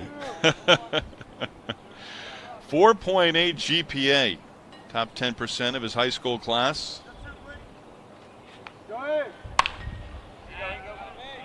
Keep fighting. At Buckholz High School. Varsity starter. Also on the basketball team. Could see that. Small forward, shooting guard. A 6'6" shooting guard? It's high school basketball in Florida. No? Hey. Into center field for a base hit. Throw to third and out at third base. Good throw coming in as Hollister applied the tag. And Blake O'Brien, as we take another look here, got to the ball quickly.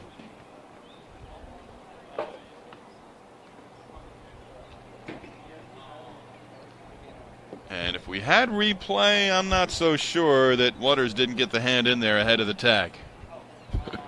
He's looking for it. I think Waters and third base coach Rico Billups are like, okay. Caden Kessler on the mound for Team Red as we take a look. Working the strikes, very confident in his curveball, landing it frequently for strikes.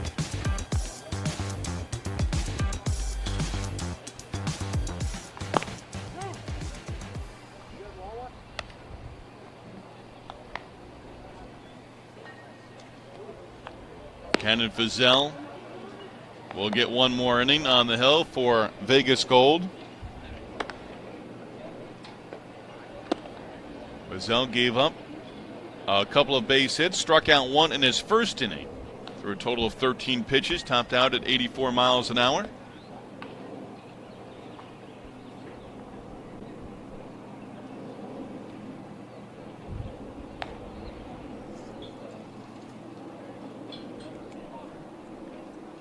And Sean Benjamin start things off here in the top of the sixth inning for Team Red.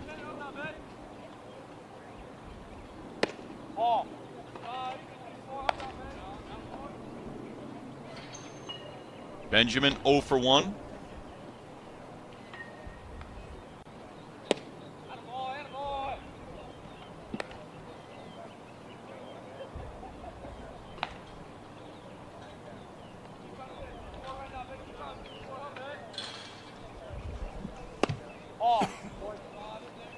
Benjamin from Fernandina Beach, Florida, plays for Five Star National Black.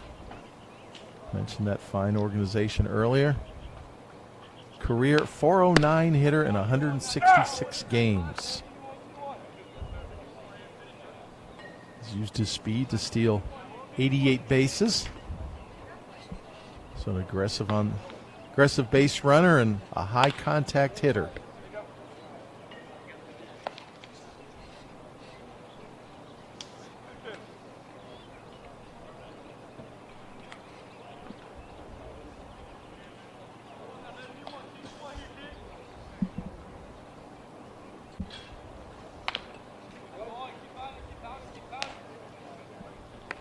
See the uncommit. We've got plenty of players in this national showcase that have made that commit. We touched on that earlier, what that means. Does it play on a 15, 16-year-old kid as they see guys sort of go off the board? Benjamin to deep shortstop. Throw across the diamond, and Benjamin is a base runner here. Your future is not dictated at 15, 16 years old. There's still a lot to be determined for any particular player. And remember, that commitment works two ways. The player's making a commitment to the university, But the university and their coaching staff's also making a commitment to the players. But the important thing to remember, it's a verbal commitment. And that relationship is get the soft curveball in the back. If you're going to get hit by a pitch, as Hellberg did there, it might as well be a soft curveball. But it's also something that the university certainly has the ability to rescind that verbal commitment.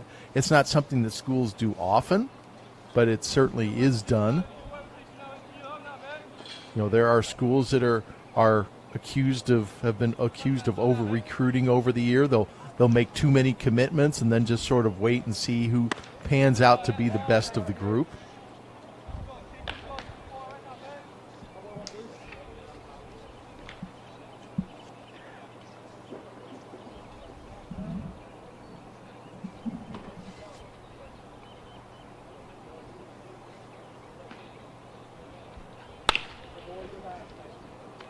Towards short, they go to third and get the first out, or the out there. As Benjamin out on the force out.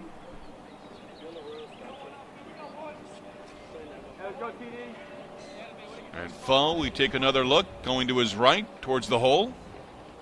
And really the only play he can make, it's a smart play as long as the third baseman has the ability to get to the bag. You know, Foe's going to have a hard time throwing across his body either to second or first. So the obvious play and well executed.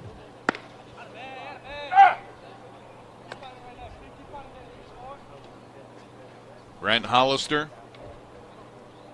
a base hit and a run scored.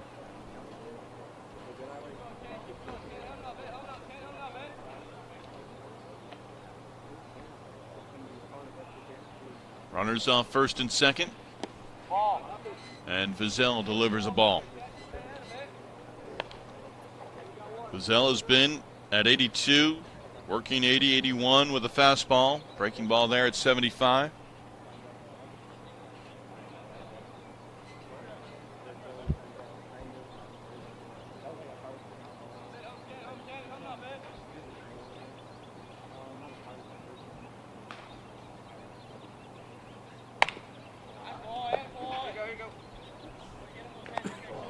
We'll leave Kalinich behind the plate. We'll take a look at him here. Pitcher's taught to throw to the glove, and catcher set up with the glove outside. And as Vizell started looking to go to the plate, we'll see how he sets up here. Sort of duck that glove down a little bit. See right there, well, break there as they fake towards second base. But the target is there, and then all of a sudden it's not there. And we've seen that pitcher looking in. We've seen that consistently through this entire event, going back to the first few days before you came.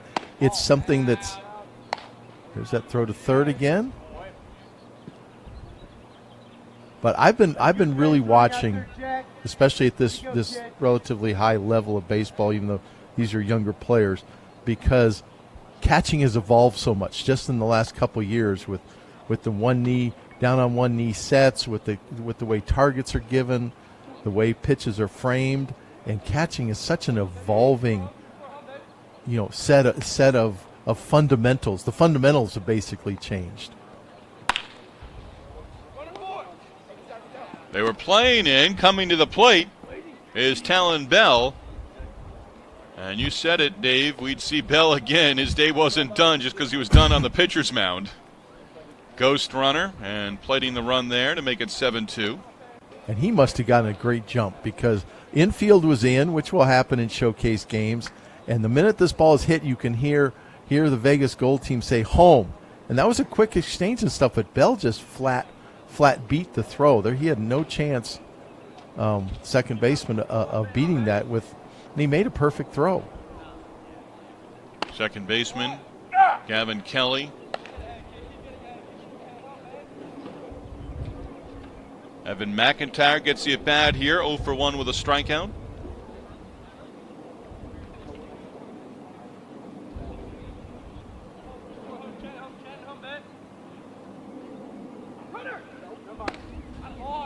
So, touching on the catcher here and not trying to make anything of Kalinic, but just as you said, that the way the catching game has changed and still a defensive position. But do you want that glove to stay there once he's established it, as he consistently sets the target and then completes his sort of setup behind the plate as the pitcher goes into the motion here? Yeah, I would not. But again, virtually every catcher I've seen the last couple days has been doing a similar thing. And to me, it's counterintuitive in some ways, especially to being able to frame the pitches. And that is such a high priority right now in the whole defensive spectrum of evaluating catchers, how they frame pitches. But if you're dropping your glove down to the ground, which is basically what's happening here, you're having to bring it back up to that target. And so you're catching the ball with essentially a moving glove, which is kind of like the definition of not framing the ball well. So to me, it's done so consistently at this level, but it can't be what the right thing in the modern catching priorities is. And add to the umpire to that mix, Dave. Umpire is going to think you're moving your glove. Then that's not where the pitch was intended to go. You're moving your glove to go receive the pitch, therefore thinking almost that's a ball with so much movement of that glove. Yeah, when you think about catchers, you want to think about quiet. The best catchers are quiet behind home plate. You don't notice them moving. They don't move much. Movement on that pitch right there, Dave. Yep, the big breaking ball.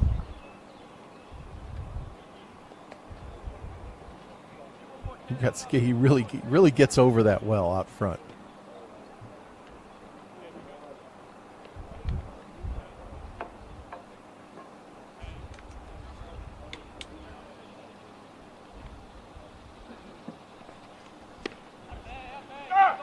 If you're going to throw it to the right-hander, you might as well throw it to the left-hander too.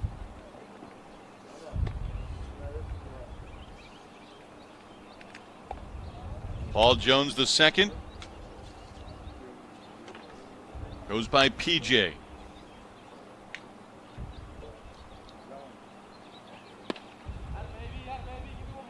Nice change up there. Curveball and a change up to the big left-handed power hitting Jones. He's just hungry for a fastball right now, probably. Paul Jones' favorite player, one of mine as well, Andrew McCutchen.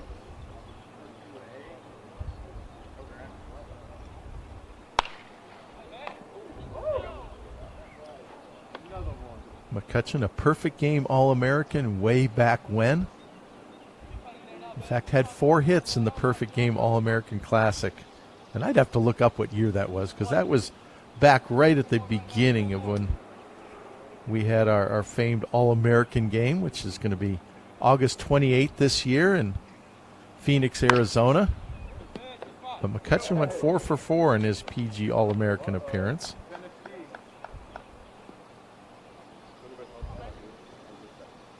Paul Jones, again, he goes by PJ, shares that his grandfather played in the big league, Cesar Tovar. Cesar Tovar.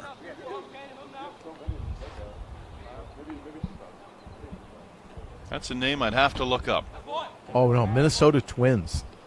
And, of course, Jones Makes sense. Yes. from the Twin Cities. And I think of Cesar Tovar as a quick twitch, fast, very versatile player, mainly for the Twins. And I'm just going to have to look him up here between innings. Jones out on strikes as we take a look at Cannon Fazell.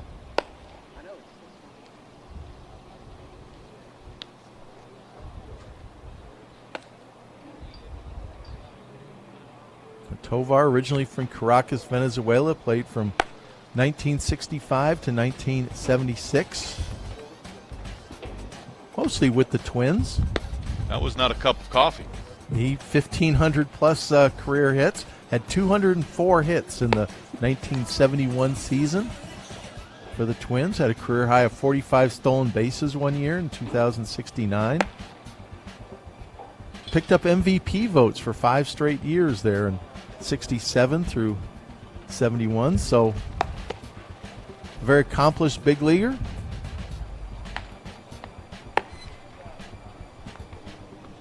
Led the league in both doubles and triples in 1970.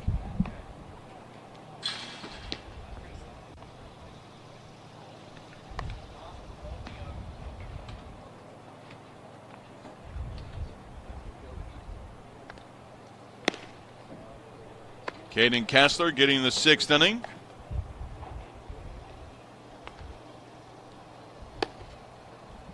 Kessler gave up 3 hits total and a run, struck out 1 in his first inning, threw a total of 27 pitches. Fastball topped out at 83 miles an hour. It was 80-83 with the fastball, 70 miles an hour with his top curveball. Curveball anywhere from 65 to 70.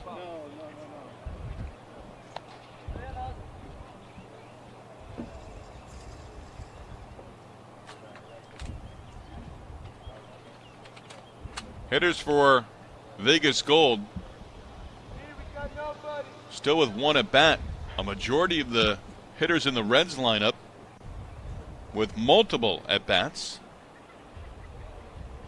I thought it early on that the way Red was moving down in its lineup, again, they hit everyone. Here is Ryan Ashford.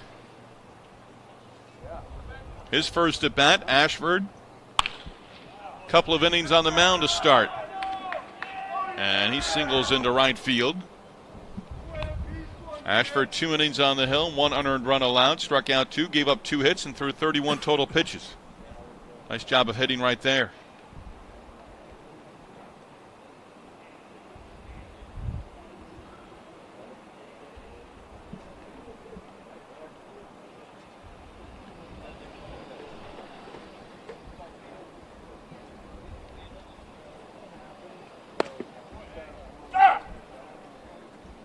Austin Jacobs stands in for Vegas Gold.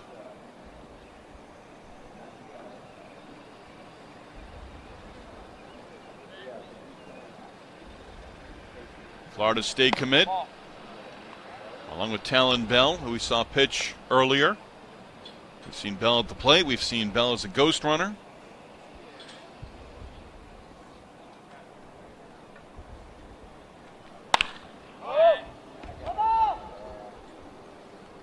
Pop up, short right field. Actually, it's the second baseman taking care of it. Peritano at second base. With the glasses on now. Out on top of the cap.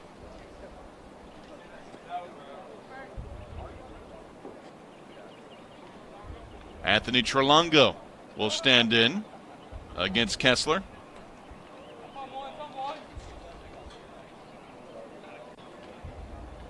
Auburn commit. Auburn on to the College World Series, which gets underway in a couple of days out in Omaha, Nebraska. What was your top restaurant in Omaha? Well, Omaha is, of course, known for their small steakhouses. And I was always a Garot's guy. I don't know whether that was Warren Buffett's little steakhouse. Okay. Tucked away in a old Midtown neighborhood, close to where I lived. But yeah, the old neighborhood steakhouses are kind of going away. But something that College World Series fans and people who go there every year always look forward to, I know from talking to them. Well, the way we're at right now with prices, the 2 things I cringe at, gas prices, that's number 1 for most of us. And the price of a good steak. I think I've reached that level in my life. Dave, I think you can appreciate this. I'm becoming more and more like my father. I'm clamoring for rain as early as mid-May. Fearing a drought and drought conditions for the summer months. My dad had his second business was lawn mowing business, and we'd always have a target date as to when the first time he'd call for, we need rain. But the second one is, why not just go pick up a steak at the local grocery store and not have that, over evaluated price at the steakhouse where you're just getting the steak, as we get the base runner here after the hit by pitch. I'm looking forward to a big cut here from Trelongo. He's known for his power. He hit 5 home runs last summer in PG events, 13 for his career. So it's a power swing and approach. Takes a big hack there, right at the center fielder, though.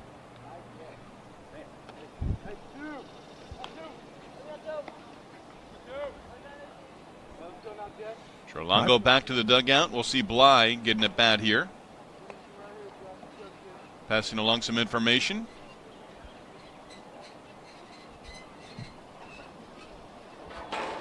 Touched on Bly earlier.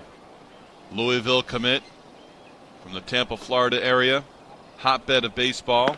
Really can say that about the entire state. Throw behind the runner at first base. And out at first base. They will stay on the field here. As Anderson French is cut down. Do they get extra credit for being out by more than 10 feet?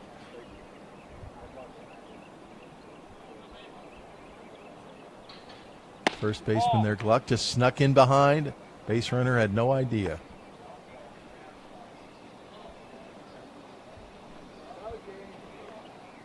At bat for Thomas Bly. Facing Kessler. It's the breaking ball foul on the first base side.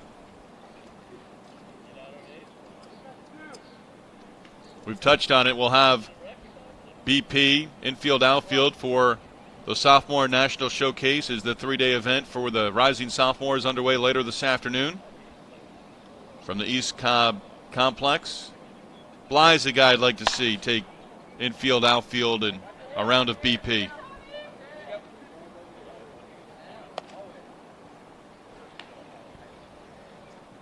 He looks like he could be playing advanced A baseball right now at the pro level with the physical build.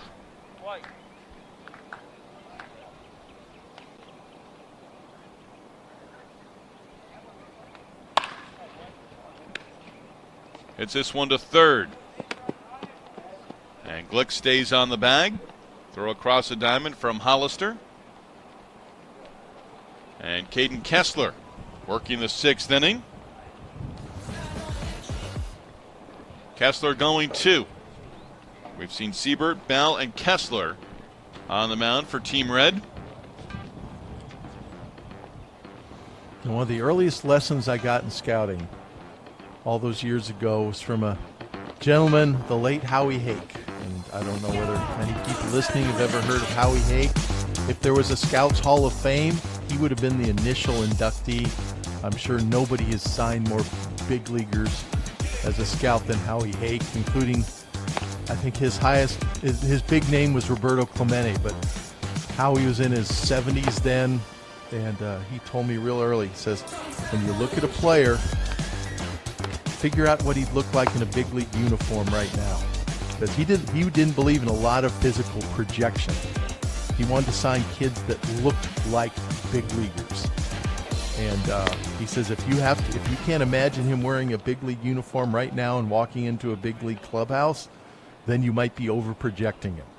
And a player like Bly, you'd have no problem with that. Howie would have liked a player like Bly that looks like a big leaguer now at 16, 17 years old. So with that, and not taking any way away from that, and I loved how you characterized that conversation, is there always in the back of your mind that you're going to miss out on a player by not projecting? Oh, certainly. Yes. Because players change so much. Right. You know, physically. Young men from 16 to 22 are going to change. You can go down your list of MLB All-Stars and see the guys who signed out of college, your Verlanders and Scherzers and some of the especially iconic pitchers of our generation who did change physically to an extent. But I didn't get to see Scherzer or Verlander in high school. I can't swear to it. But you don't want it was kind of a warning, basically, not to overproject, because sometimes we'll fall in love with the 150-pound kid, 6'2", 150, 160 pounds, and say, hey, just imagine what he's going to look like in 3 or 4 years. Well, to make a commitment as a pro scout to that, I think is the danger. Don't, as a pro scout, hey, the modern lesson is let's let this guy go to college and see if he keeps improving. So it's almost a lesson for the pro scout, not necessarily for the college recruiter or the scout at this level who's looking through to the long run. Jackson Glick at the plate. Eli Fleming now on the mound for Vegas Gold.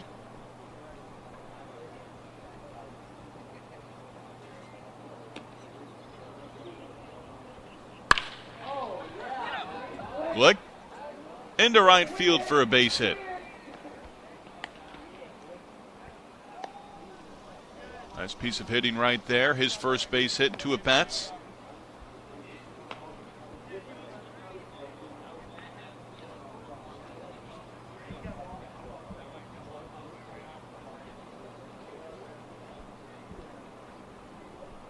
And Eli Fleming, also from Haggerty High School in Oviedo, Florida. Teammate with Austin Jacobs here on Team Red. And in the high school ranks as well. Haggerty must have a tremendous team because they have, Talan Bell, of course. Eli Fleming, I'm sure, is in their rotation. And they have a 2023 by the name of Bauman, who's only ranked in the top 100 in the 23 class and has been up in the mid-90s this spring. So they've got a whole starting rotation in high school that goes 3 or 4 deep of underclassmen who are already committed to D1 schools. Fleming, a Pittsburgh commit. That's a loaded pitching rotation.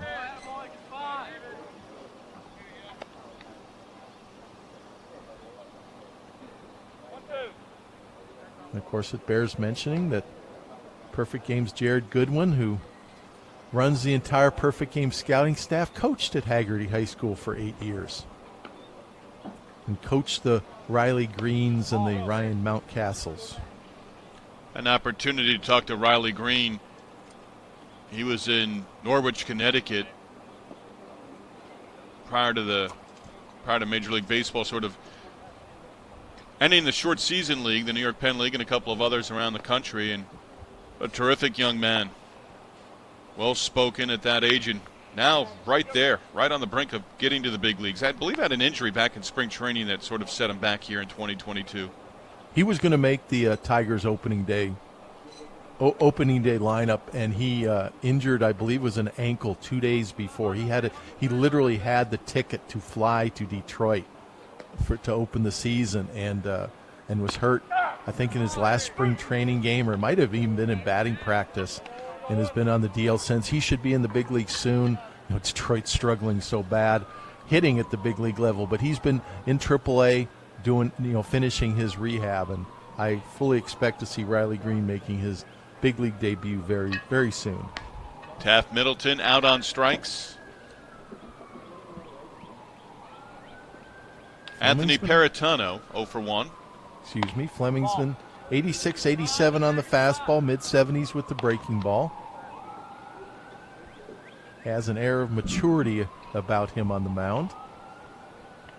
6'2", 190 pounds. Glick, a leadoff base hit, leads away from first with 1 down.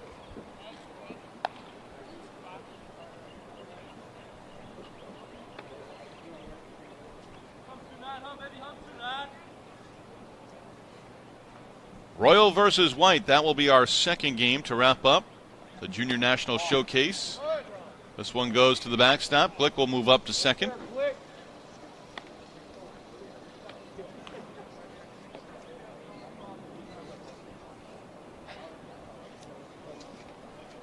Yeah, there were expectations for the Detroit Tigers this year. They've had issues.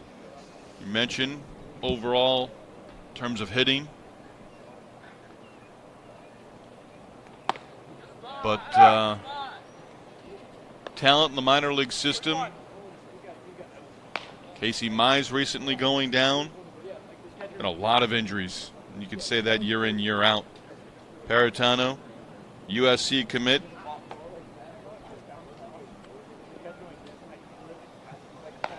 Hey, need a runner, fellas. Need a runner.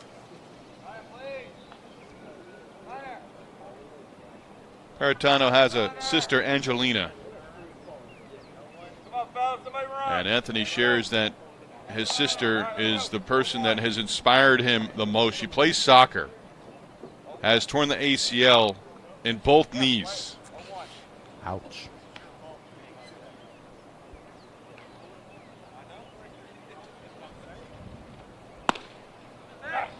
Swing and a miss, Fleming. Good pitch there.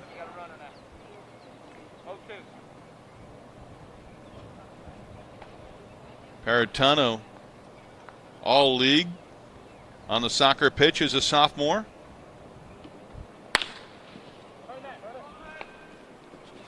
At the out at second. Throw back to first. And they're able to turn the double play. Eli Fleming getting help up the middle as they turn it. Fleming with the fist pumps. Take another look here. This is a sweet double play. Great turn by the second baseman.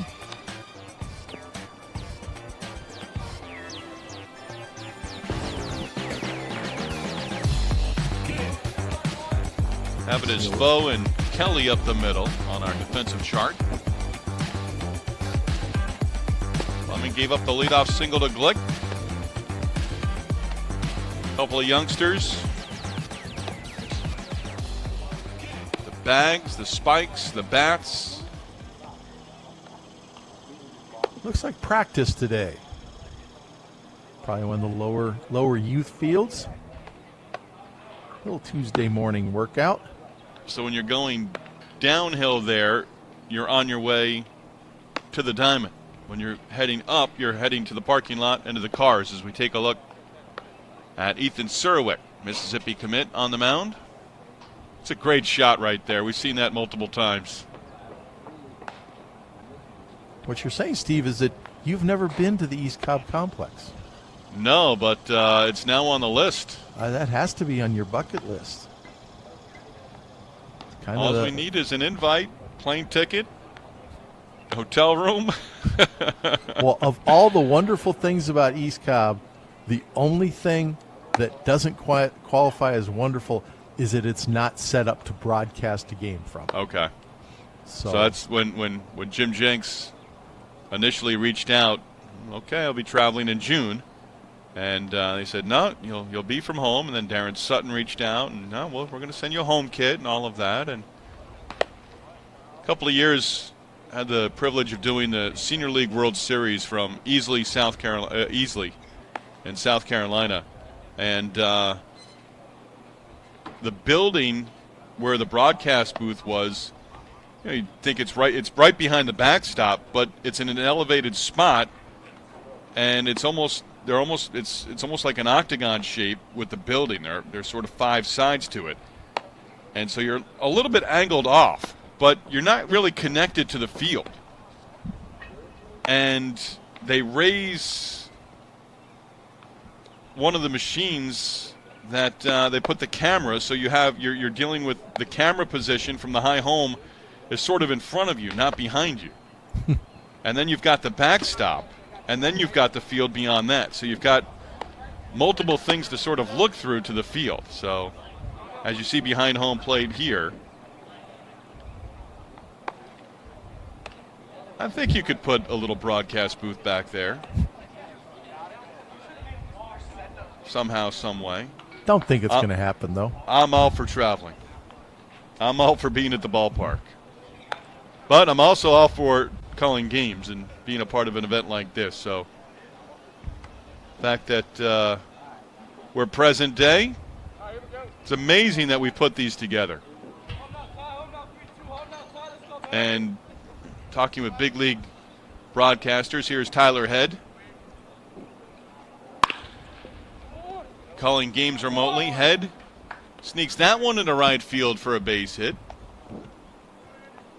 And looking down here, Tyler Head is second at bat and his first base hit. We've got Ethan Surwick on the mound, a secondary pitcher, but one that's been up to 90 in the past at PG events. In fact, we just saw him little bit ago up in the upper 80s, so get to see that arm strength. And he threw only 84 across the infield during drills for this junior national showcase, but has shown a bigger arm from the mound in the past. Bernard Siegler takes inside for a ball.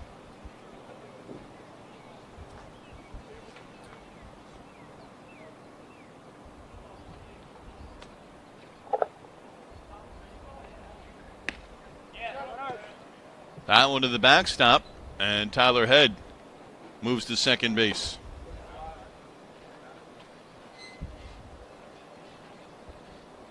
I've actually seen multiple times in this game where catchers are trying to frame pitches and stuff and haven't got the mitt there. It's happened 3 times in the last 2 innings.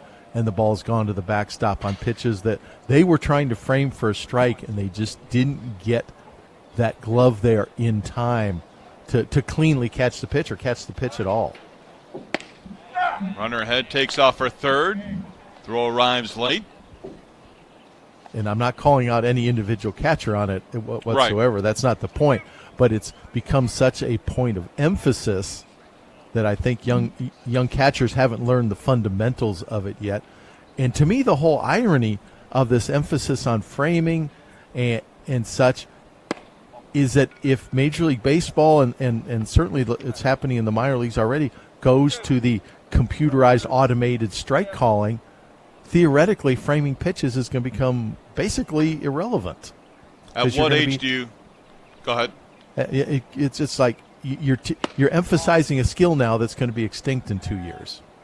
And in the minor leagues, you would think, okay, if major league players resist, as is their right, and might have the automatic strike calls at the big league levels, you're still doing it in the minors. So you're not teaching that framing that would be necessary in the majors. Playing the game in professional baseball, I guess what I'm saying, with 2 different rules. It's like having a different ball in AAA at the major leagues, which we know has happened. You have to play in the minor leagues with the same rules, the same setup as you play in the big league rules, or you're emphasizing different things in player development. At what age do you sort of implement that and start to bring it in for a catcher in terms of pitch framing?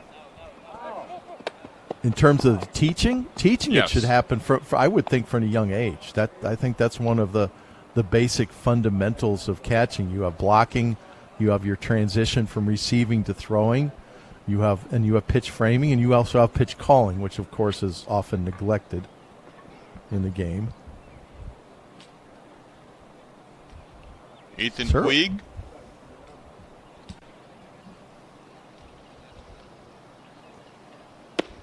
Puig's another player like a Talan Bell who hasn't pitched yet, but he's sure been all over the field in other areas.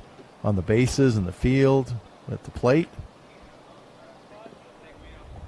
Pitcher, catcher calling their own games here? Oh, yes.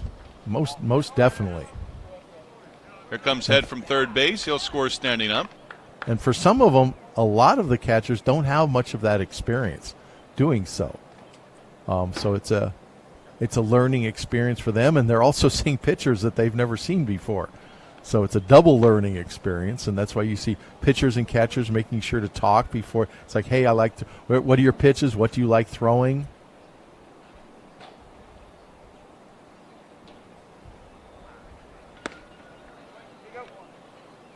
And that setup was very late from behind the plate. Again, we're not harping on one particular catcher. We're just seeing what we observe and touching on it.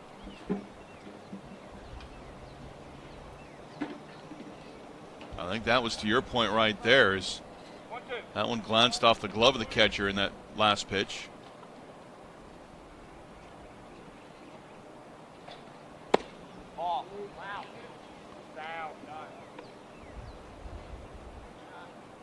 Serwick started off 84, 85, 86, and now he's pretty much cranking 88, 89 every pitch, mostly going with his fastball. You see top velocity this inning, 89. Opposite way into right field, and a base hit for Ethan Puig.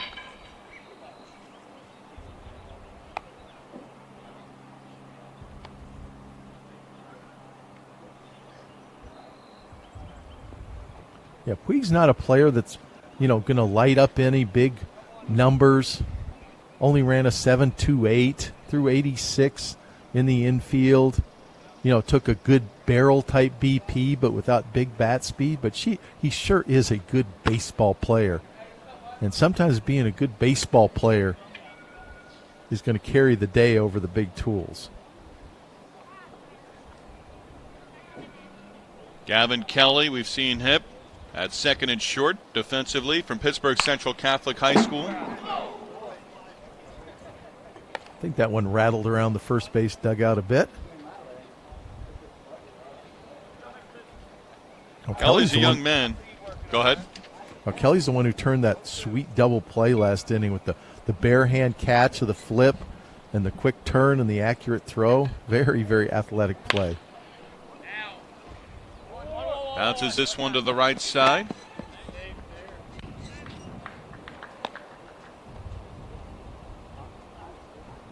Play unfolded there as Kelly is able to reach. Young man, high honors all 4 semesters, well above a 4.0 GPA. Hockey, basketball, baseball. Plays hockey at a high level. Anderson French now a 2-on.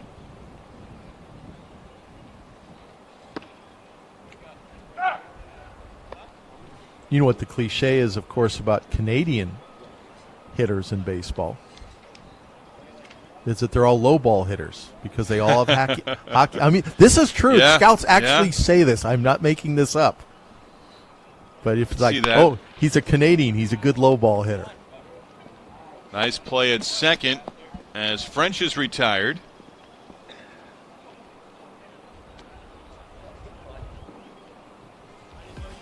And Jones will come over. Give a little flash of the leather for Holt, the second baseman, who turned in a fine play. And we take a look at Seibert on the mound. Yeah, Seibert showing some talent on the mound there. Threw a lot of strikes, steady upper 80s. Arm works real well out front.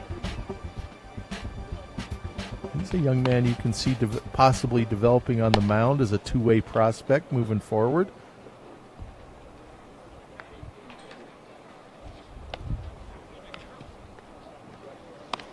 Seibert getting the 7th inning. Could possibly see 3 pitchers in the 8th inning for Team Red. As Eli Fleming gets the 8th inning facing Team Red. Gave up a hit, struck out 1 in his first inning, threw a total of 16 pitches, topped out at 87 with his fastball, was 84-87. And an average of 85, 76 miles an hour with the curveball.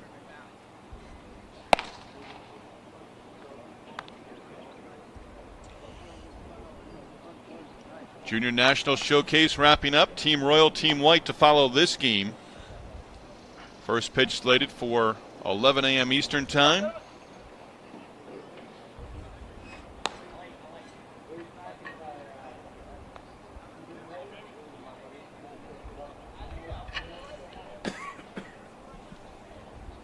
Fleming goes to work, picks up a strike. Eric Lintelman with an at-bat for Team Red. And Lintelman down in the count, no balls and 2 strikes.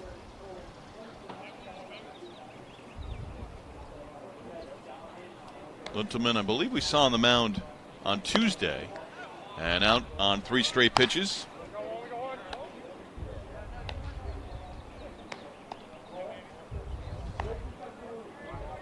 Yeah, Littleman to 88 on the mound with a 78-mile-an-hour breaking ball, 81-mile-an-hour change, but a talented athlete, ran a 6.59 in the 60. And speaking of talented athletes, Talan Bell on the mound at the plate, ghost runner. Yeah, if we were playing on dirt, his uniform would be very dirty right now. Fleming showing the ability to throw that breaking ball for strikes.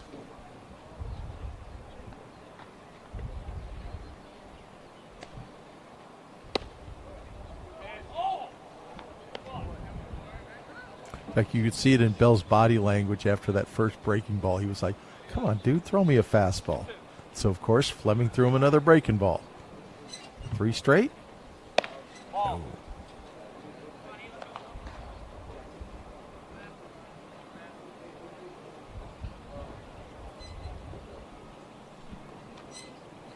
Of course, this is actually, of course, a Haggerty versus Haggerty matchup. Yes. Certainly familiar with each other.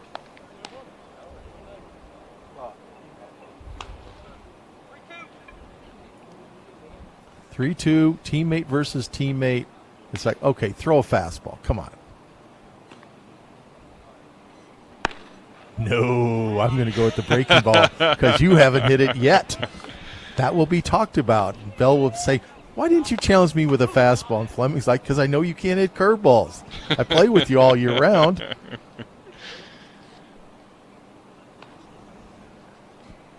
Fleming wins that battle. But Bell Fleming, will tell him you never gave in. Yeah, but I mentioned the first thing. Fleming just has this real calm, cool demeanor, mature demeanor on the mound. Doesn't look like he gets excited about too much. A little Twitter trash, maybe. Now there's the Kansas City Royals helmet. Yeah, for Trey Snyder. We've touched on him. And that Orlando, Florida area, there are 2 players that always come to mind. The first is Zach Greinke. The second is Billy Butler. Saw Greinke early on in his pro career in the Royals system at 19, 20 years old. And then Butler a few years later was first-round pick by the Royals organization out of that same area.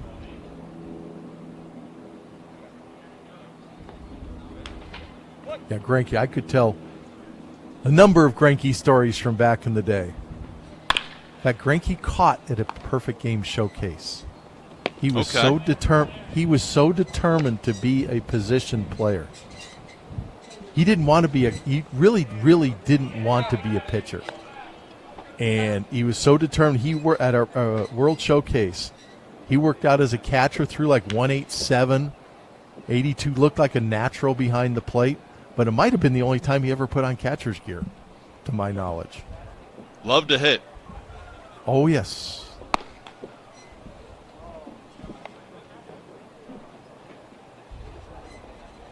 Did you ever have his brother Luke at an event? Oh, yeah, many times. Okay. Yeah, Luke a little younger than Zach. Yes. Yeah, he followed along the same lines. Luke would come with his parents to see Greinke pitch, and his dad one day said, you know, Luke's right behind him. And Luke, I believe, was drafted out of high school as well by the Yankees organization and had injuries along the way. And when Zach was with the Royals organization and finally became a free agent, as we see Thomas Bly now on the mound here in the 8th inning, taking over for Fleming, I always thought Greinke would end up with the Atlanta Braves. And it's never happened. And the reason I say that, closer to home on the East Coast, and for that reason, that he loved to hit, and he could be in the National League and be a hitter. Sarowick on the mound and now at the plate. Facing Bly, who faces his first batter. And it is worth pointing out, although he hasn't been in the National League by any means all through his career, Zach Greinke, a .225 hitter for his career in 600 plate appearances with 9 home runs. 9 home runs. Sarowick retired. I was thinking more 5 or 6, but that's a nice number. That's an impressive number. Just hitting .225. They're right. a team. The Detroit Tigers are not hitting .225 right now as a team. I don't mean to rail on Detroit, but they came up earlier. But no, Zach Greinke's the kind of guy who you could say, yes, if he went out as a third baseman, which was what his real position was as a player, he could very easily have been a long-term big league third baseman with that kind of athleticism. Greg Maddux would have been a top 5 round pick as a center fielder, I've always been told, and he probably has similar hitting numbers.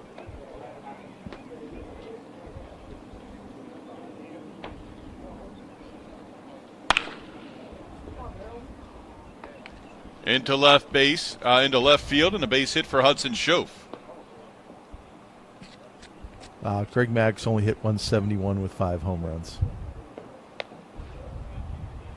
He could get the bunt down, though.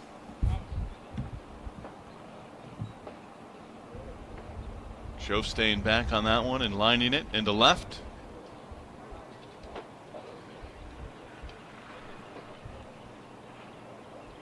Perry Hargett pulls one foul outside of third base.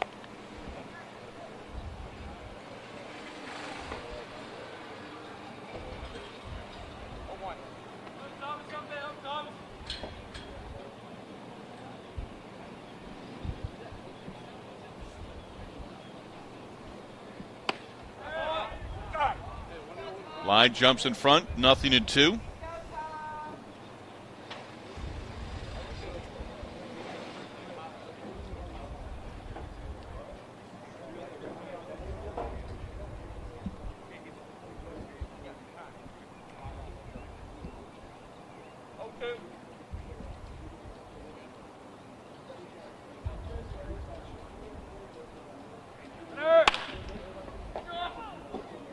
Hargett with his second base hit. Thinking two, the throw comes in, and Hargett legs out the double.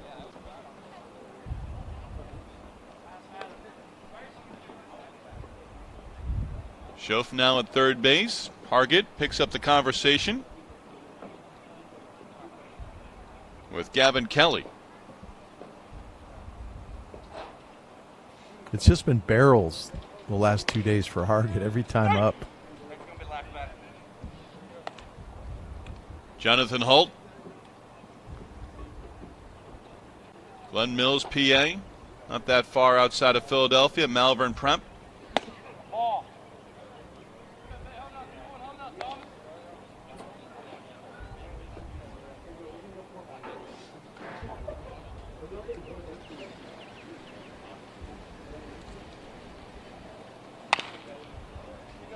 Holt pulls that one foul outside of third base.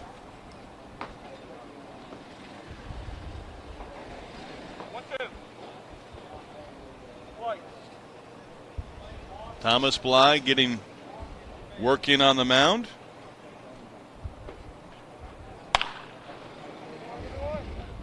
Holt towards shortstop and retired at first base.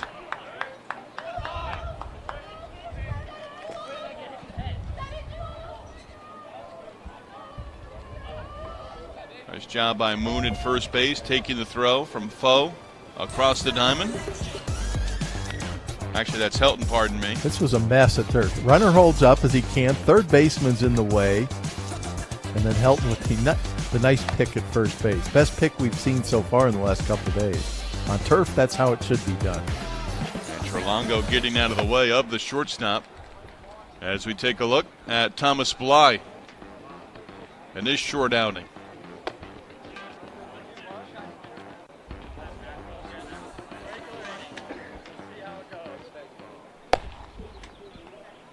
I think we're moving to our last inning here. Or our last half inning, I should say.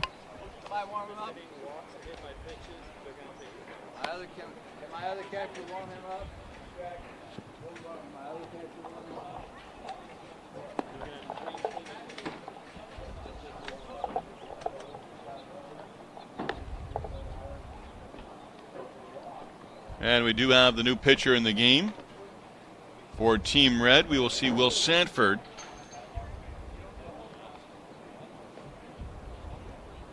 Right-hander, Sanford will wrap things up here.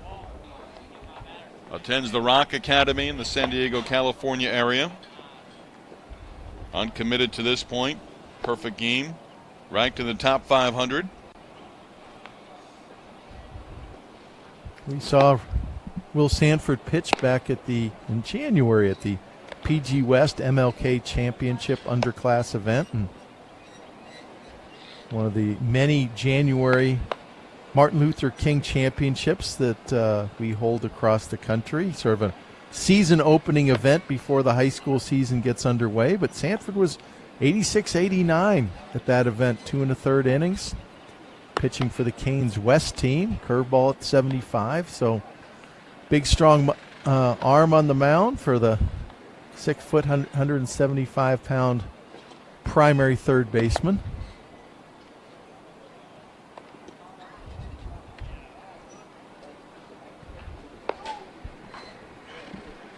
Following this game between Red and Vegas Gold, we'll have Team White versus Team Royal.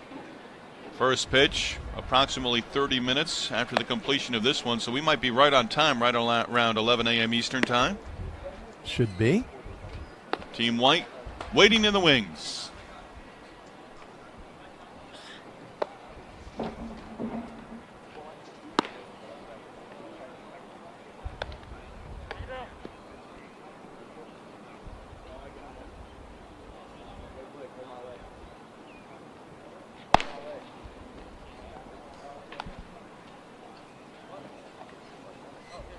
Sanford now on the mound for Team Red.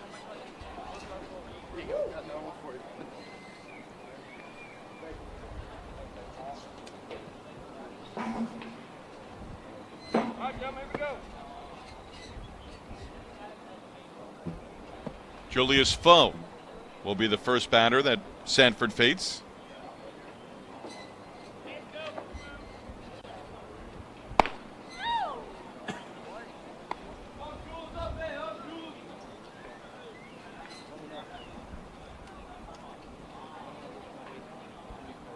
First pitch fastball at 89.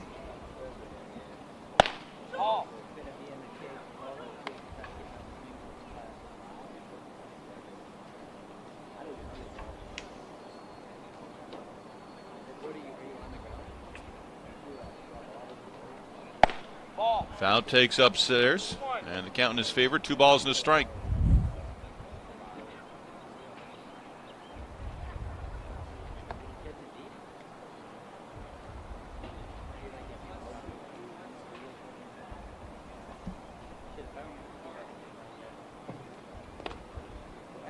Ouch. Like that ball got caught underneath the catcher's mask, bounced up off the plate, and got right down there underneath the catcher's mask. And obviously the worst place you want to see a catcher get hit is in the throat. And that got deflected off, so you don't see the pain, but very awkward there. Dangerous play. And part of that was catcher turned his head, ball in the dirt, and he turned his head. And that's a good lesson to young, and we saw it again there. If you turn your head, you don't have the benefit of your equipment anymore. Foul racing down to second base on ball 4 that got away. Now digging for third. Little league home run here? No, good. But I want to be serious about this for young catchers out there listening. Do not turn your head blocking a pitch, because that equipment is there for a reason. And if you turn your equipment away, you're exposing places like the side of your throat, the side of your head. Take it in the mask, because that's what it's there for. Lucas Shoemaker, young man from San Mateo, California.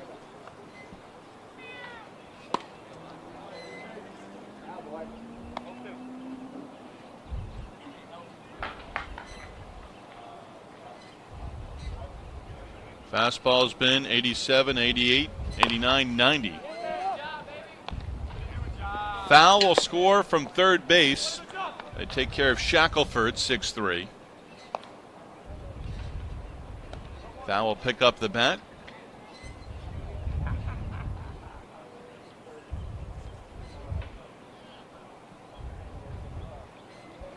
Put the ball in play, get the runner in from third. Always appreciated. I'm looking at this. Foul does not have a a college scholarship yet. I'm sure he's talked to some schools, but that's going to be a really, really good college player, the kind that any college coach is going to love putting on the field with his energy level and his skill level. Walked, raced down to first base, and must have been alerted to the fact that you can walk here in the 9th inning. Good point. Very good point. In fact, I think I overheard Greg Sabers down in the dugout saying that we're going to play this straight baseball with no ghost runners. I think end of the game, secondary pitcher, want to keep the day moving. In fact, we might even have a 3-batter limit in effect here, from what I kind of overheard back there in the camera audio.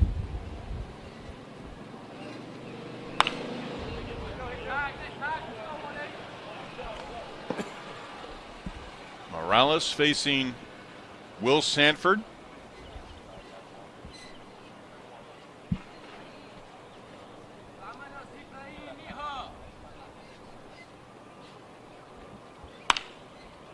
Off the end of the bat and fouled out of play.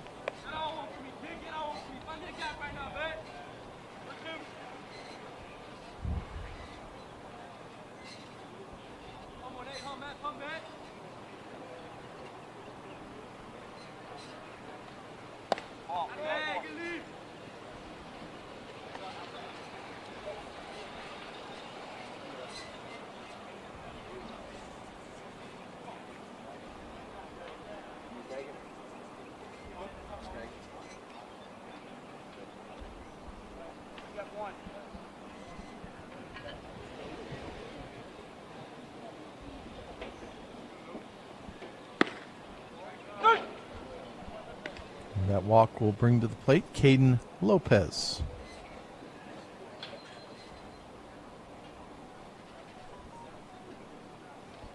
Lopez a strikeout in his first at bat.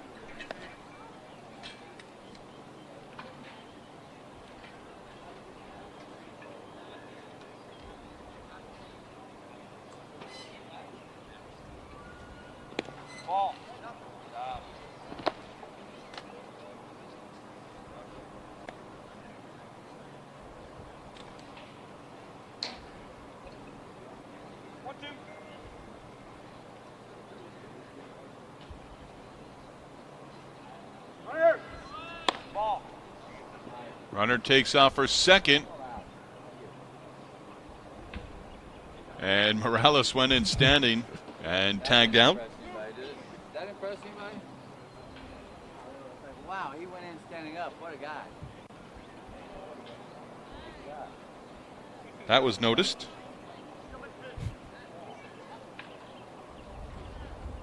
Who's that? Hudson Schoaf behind home plate for Red, catching. Got rid of the ball really very quickly.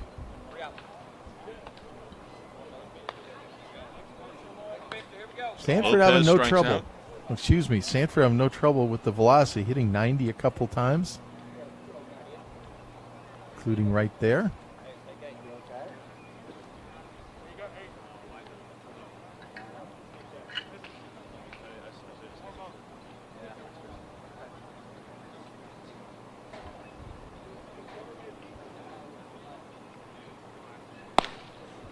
And we're going to get another pitcher here in the middle of the inning. And that's going to be Evan McIntyre. Make a short appearance on the mound. And we'll take a look at Will Sanford.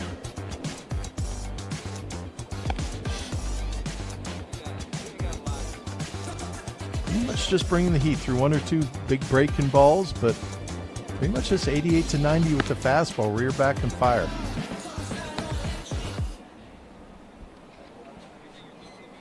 Dave, this is not breaking news by any stretch, but just received an email. It was sort of a heads up for me. Clemson announcing a press conference to announce its new head coach. They did not give the name and went to d1baseball.com. I did not realize. I guess it was announced yesterday, or at least the news was broken yesterday. Michigan coach Eric Bakich is going to take over at Clemson.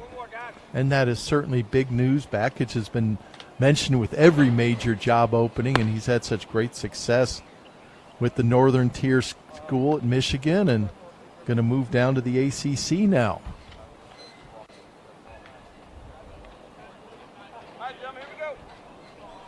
It's hard to really keep track of what's going on in the baseball world when you're broadcasting for 12 hours a day, isn't it? You know what, though? I've been impressed by you. I mean, all the Tiger information that you gave earlier and the different things, you're up to date.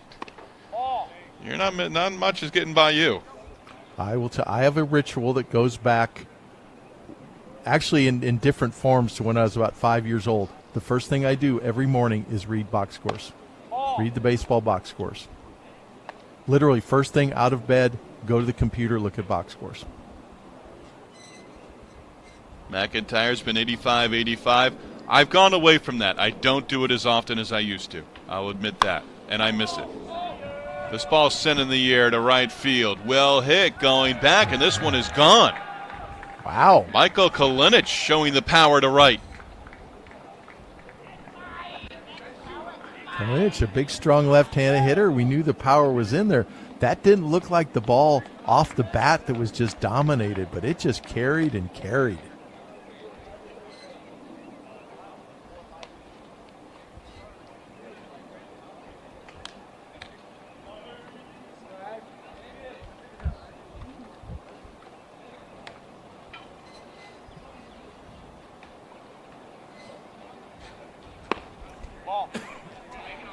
Hitter now is Braden Moon.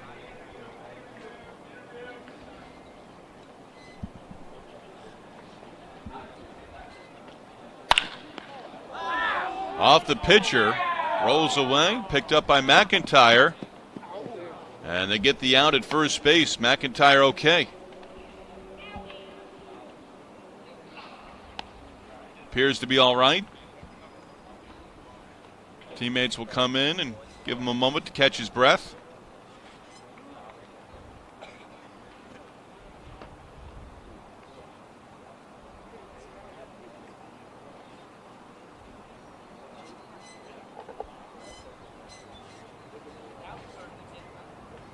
Right off the back of the thigh there. He'll leave a bruise. Red coach Lloyd Thompson out on the mound, making sure the young man's okay. McIntyre will continue. Brenton Waters will get an at bat.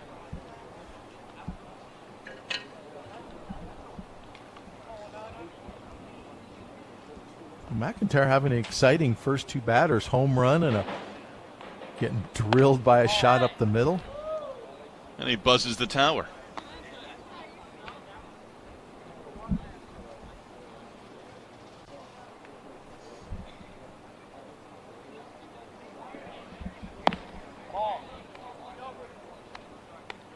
Waters a base hit and a run batted in.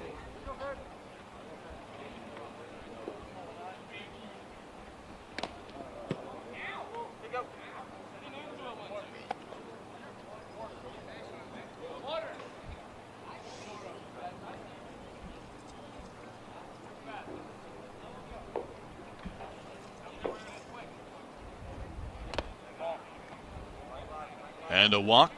That'll put a runner at first base.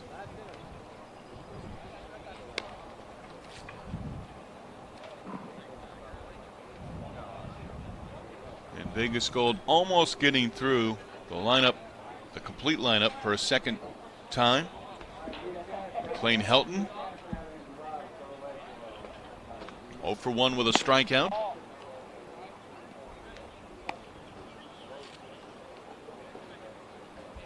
Seen Helton in the outfield and at first base.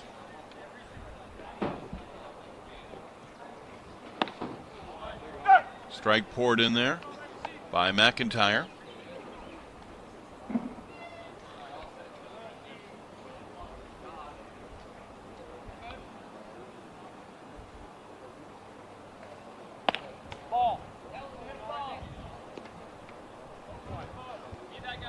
Again, following this one, 25-30 minutes after the last out, Team Royal and Team White to wrap up the Junior National Showcase for Marietta.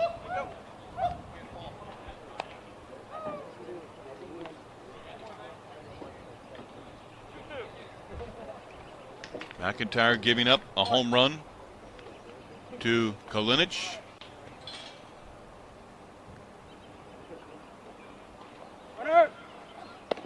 Runner goes.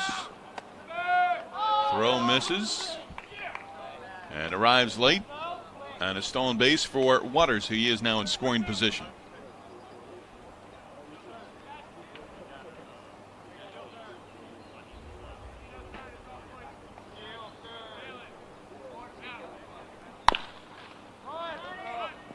Towards second base. And Helton retired 4-3. And that wraps up this matchup between Team Red and Vegas Gold. Dave, final thoughts? Final thoughts on these two teams. There are a lot of high-energy players on these two teams, and I think that's what I'm taking away from them. I mean, you've got Talan Bell, of course, who we talked about all game, Julius Fowl, many others that just really play the game with a lot of energy, can do lots of different things on the baseball field, and it was fun to watch this morning what they brought to this East Cobb field in the 2022 PD National Junior Showcase.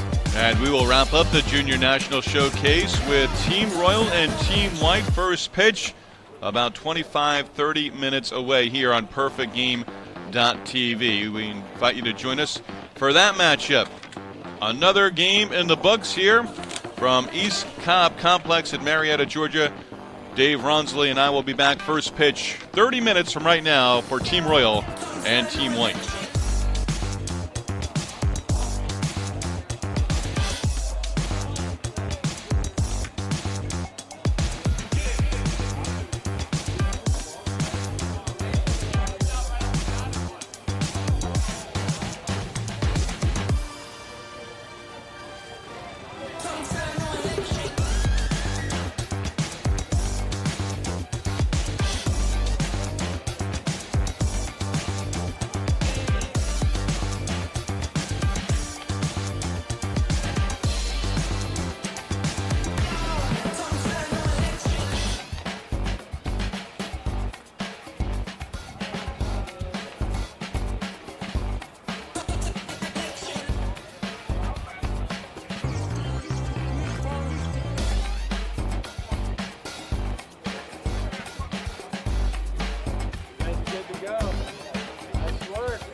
We welcome you back to day number 5 of the 2022 Junior National Showcase from East Cobb Complex here in Marietta, Georgia.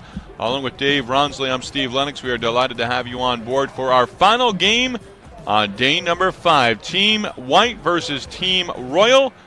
Dave, of course, the National Scouting Director with Perfect Game, baseball lifer. And we are set for baseball earlier today. Team Red victorious over Team Vegas Gold. And we are set for baseball, and pitchers getting ready, and Team White will be the visiting team for this matchup against Team Royal, Dave.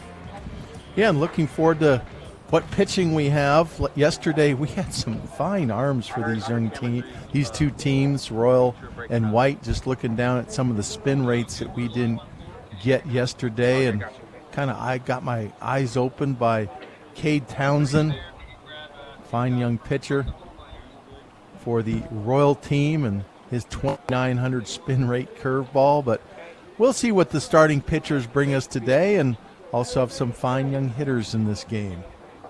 See what excitement they provide.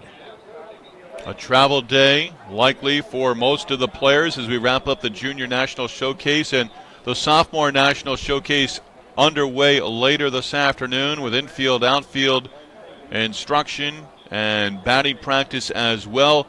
And the Sophomore National Showcase, 3 games Thursday and 3 more games to wrap up on Friday. Team Royal ready to take the field, and we are just about set for baseball on a hot, late morning from Marietta, Georgia.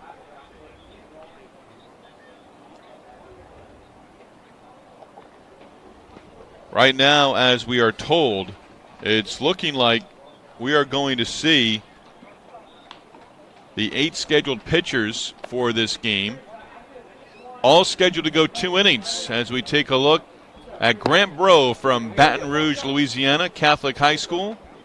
And he gets the mound start for Team Royal, and he'll face Team White on this late morning Wednesday from Marietta, Georgia. Yeah, Grant Bro, 6'2", 170 pounds, currently ranked the 121st overall player in the 2024 class, number 36 amongst right-handed pitchers. An LSU commit who's been up to 89 at Perfect Game events in the past.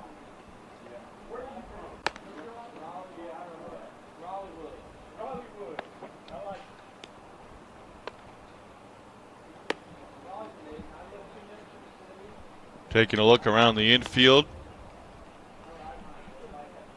for Team White as they had a little bit of a scramble. Gabriel Toronto, is at first base. They will have a couple of players from the White squad join them for this game.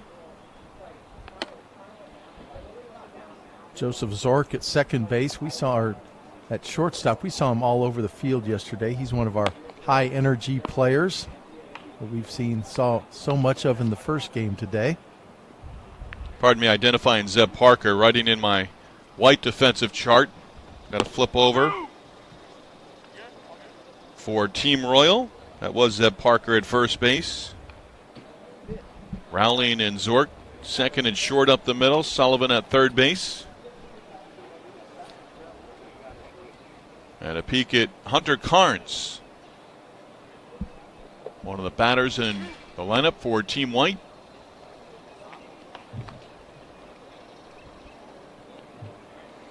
And if this is your first Perfect Game Showcase game, you're tuning in to see your buddy, your son, your grandson play. A couple changes from regular baseball, the most important of which is we do not have walks and hit by pitches. If you do get hit by a pitch or take ball 4, a ghost runner is sent down to first base for you, and you remain in the batter's box and get all fastballs for the rest of the at-bat.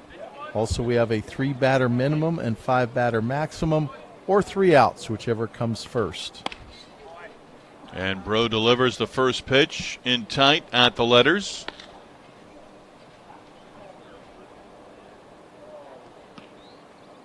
Kason Carnsanya from Chino Hills, California. Count a ball and a strike on the leadoff hitter.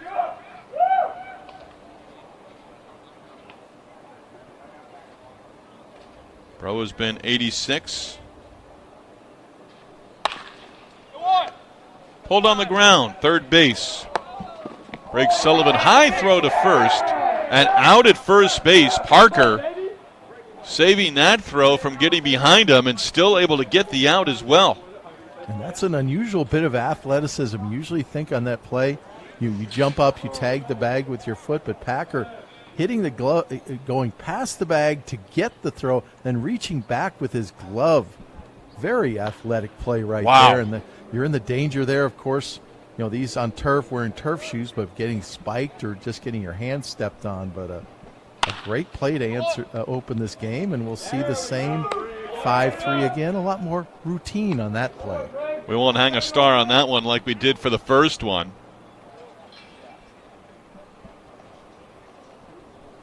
As Parker taking the throw, and Hunter Carnes back to the dugout. Quickly 2 down for Grant Bro.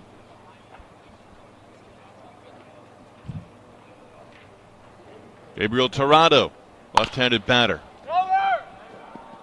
And that one into right field for a base hit. 2-out base runner for Team White. We've hardly got to say anything about Grant Bro on the mound because he's just pounding in strikes. 86-87, but hitters up there aggressive.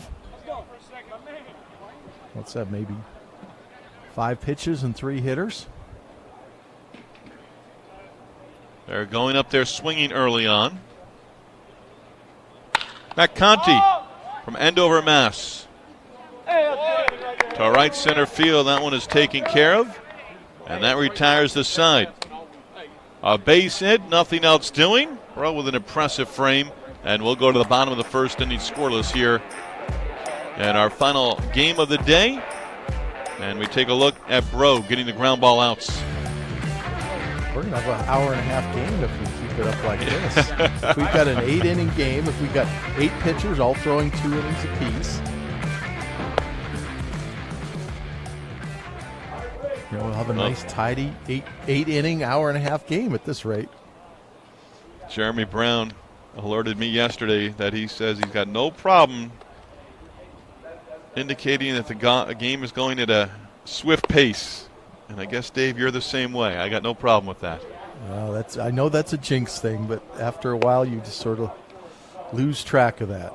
Here's a last name, Dave, that may be familiar to baseball fans and certainly Red Sox fans. Sammy Petrocelli gets the start for Team White. Yeah, I think and there is a relation. Yes, we've already established that I'm a big baseball fan, so going back and historian type. So, yes, Rico Petrocelli, outstanding shortstop for the Red Sox, was said to hit pop-ups as high as any player in the history of baseball. Big league pop-up. I think Dave Kingman surpassed him for that honor, but something I read in the past. Well, what is the relation from Sammy Petrocelli from Los Angeles, California, and the great Rico Petrocelli? We are getting that. I believe it's Grandpa. We'll get there. Petrocelli, 6'2", 200-pounder. As I mentioned, from Los Angeles, Notre Dame High School. Plays for the MVP Hustle Black. And is a Stanford commit. Pardon me, Dave. It says related to Rico of the Boston Red Sox. So don't know that it was grandfather. I'll check myself there. It says related to, as Briggs Sullivan get a look at the young man from Mount Pleasant, South Carolina, and he'll be the first batter to face Sammy Petrocelli.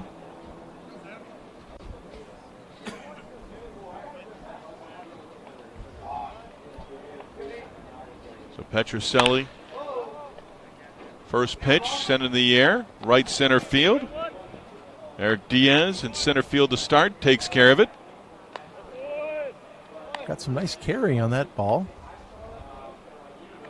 Well, we just saw Petrocelli a couple weeks ago at the 16U WWBA West Memorial Day Classic out in Surprise, Arizona. Was 87 to 90 for 2 innings. Struck out 6 hitters in 2 innings to go along with a 77-mile-an-hour breaking ball and an 84-mile-an-hour change. Tyler Rowling, Penn State commit, stands in.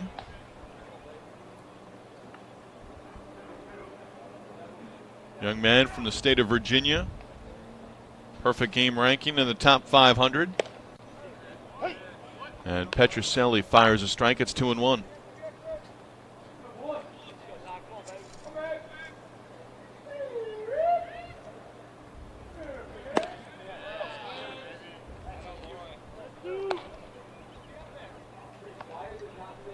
And Petroselli throwing 2 breaking balls. We saw the tighter 75-mile-an-hour breaking ball, but this is the big slow one that completely throws off a hitter's timing. And with 2 strikes, Rowling had no choice but to swing, even though he was way out front of that. Base is empty, 2 down.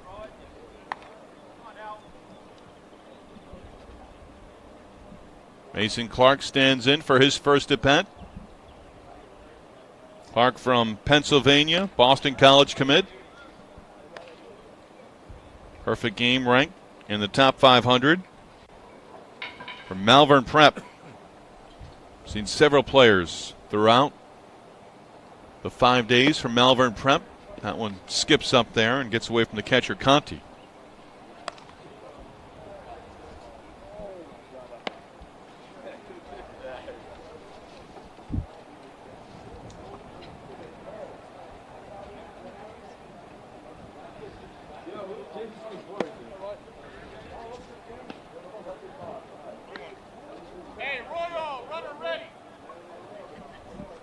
Three ball, 1 strike count, so with 3 balls. Here in the background, alerting the Royal dugout. Get a base runner up and ready to go.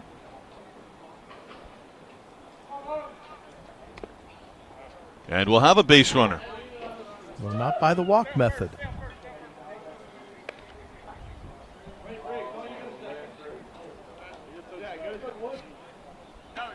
So Clark will stay in there. Hit on the front elbow, I believe.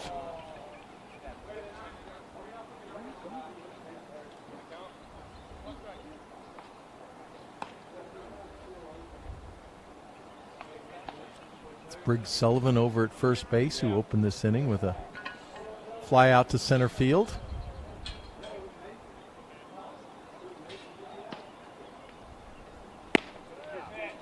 And a strike with a fastball, 2 strikes now. On the batter, Mason Clark.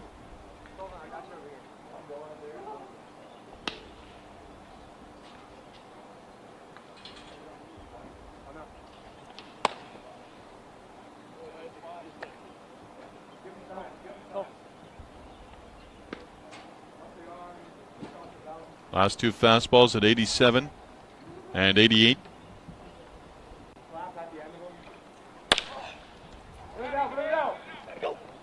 Towards short, off the glove of Bryson Smith. Everybody safe.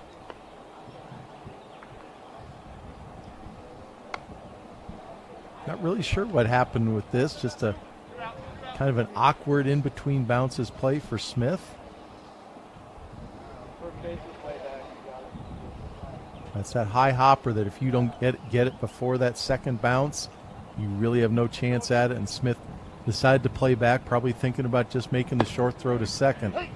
That big bounce didn't give him a chance.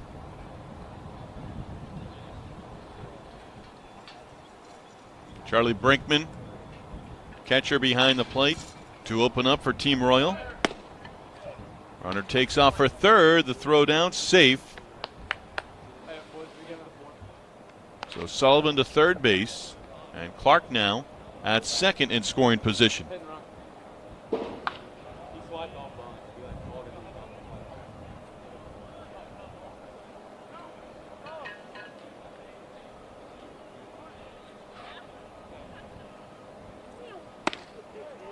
Breaking ball, bends in for a strike.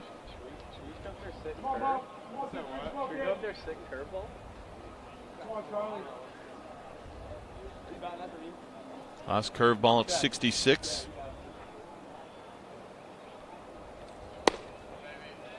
Fastball.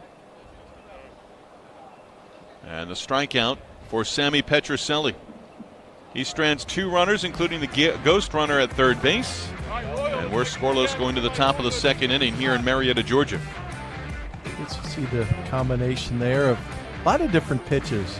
Doing a couple different things with the breaking ball. Fastball looked real heavy at times at 87, 88.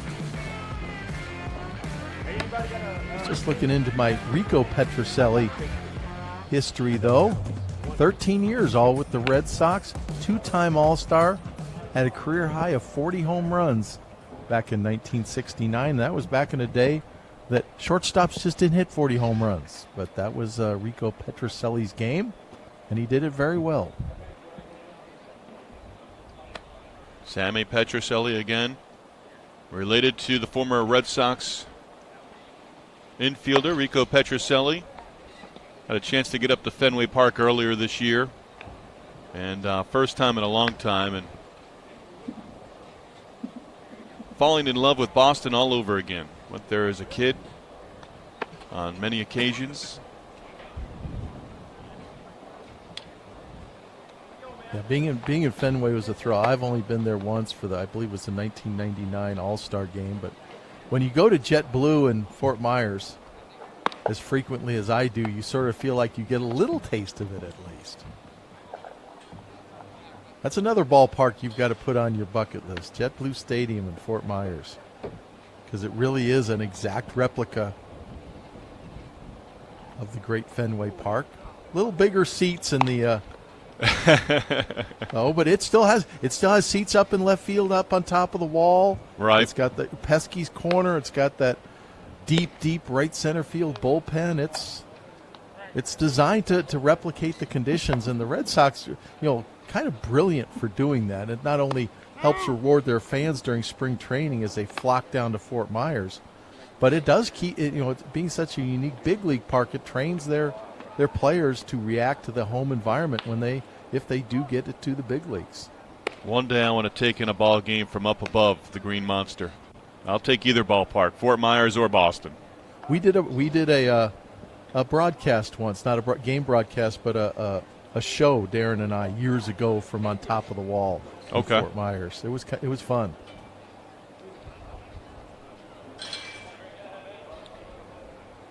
Bo Walker, first batter to face Grant Bro here in the second inning.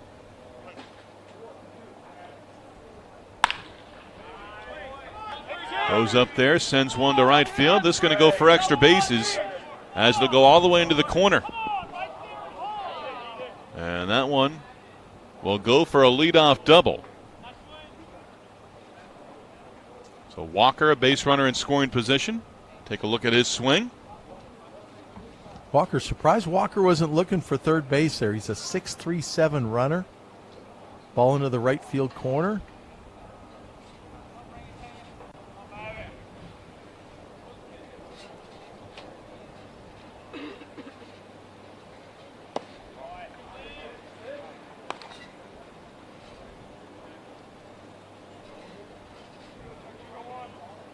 Cade Brown stands in.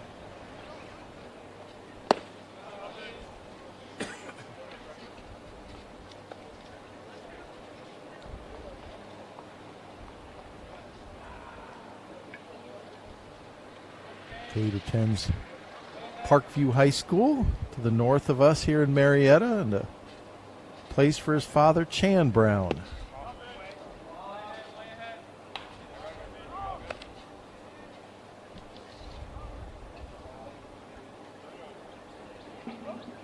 J.B. Brotherton, his travel team, and his head coach there with Team Elite 16U Scout team. Runner goes. This one to left field. Pretty good distance on that one, and a foul ball.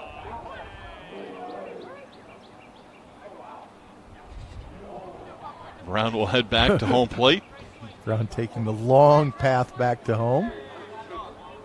Didn't see the call on that, but it must have gone a long way.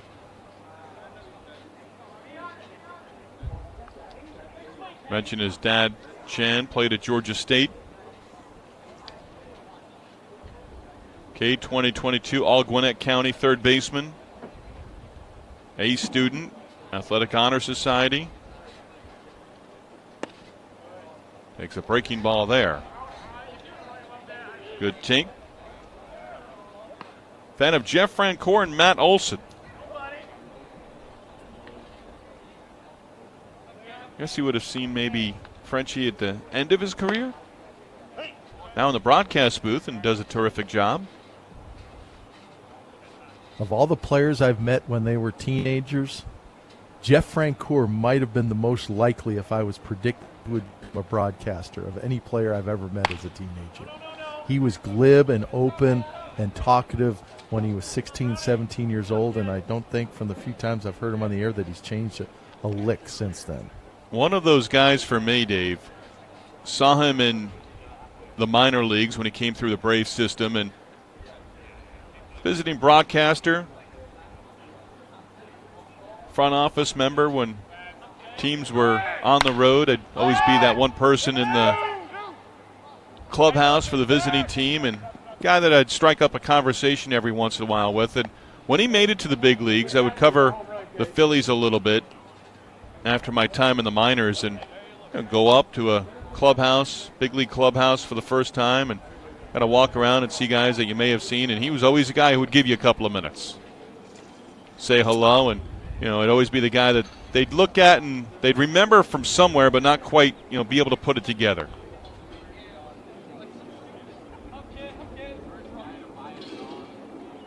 Runners now at first and second with one down.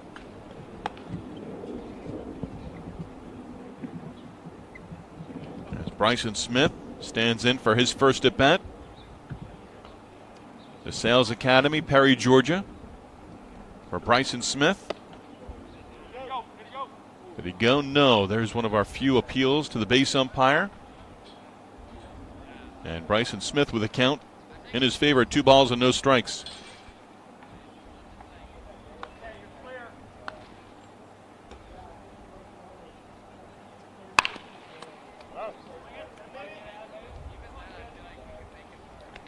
Smith has impressed me with his left-handed swing so far. He has really fast hands. Really fast hands, and he really hasn't, grown into that body yet, 6 feet, 175 pounds. But as he gets stronger and gets his lower half more into that swing, those hands are just going to get even faster. He hit some balls right on the screws yesterday. Runner breaks for third, throw down, arriving late. And Bo Walker now at third base. Getting an instruction.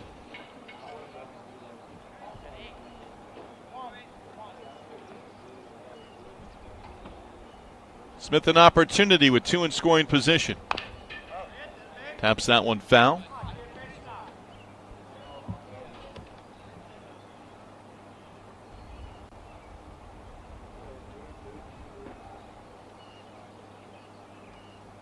Red and Vegas Gold wrapped up play here at the Junior National Showcase earlier this morning. Good breaking ball there, taken for a strike. And Smith back to the dugout.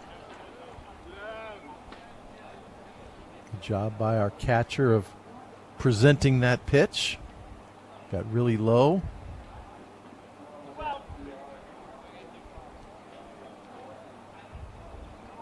Roan now, not out of the woods yet, with second and third 2 away.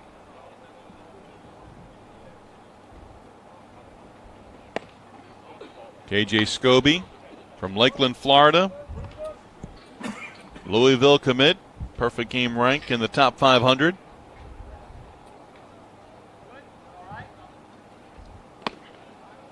Good pick there by Brinkman behind the plate.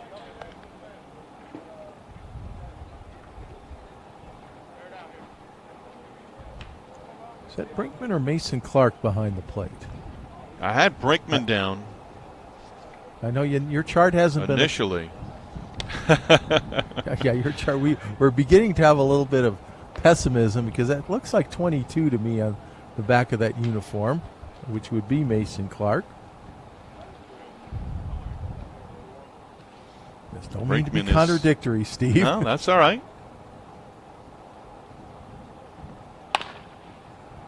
That one fouled off on the 3-0 pitch.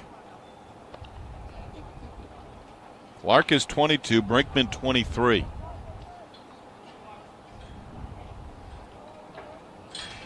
Scobie wheels the bat round a couple of times.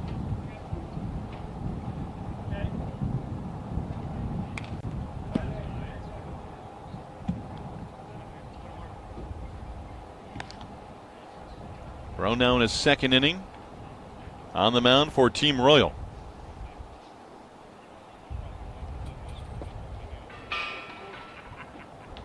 Has picked up 1 strikeout so far. And picks up his second and strands 2 runners as Scobie out on strikes.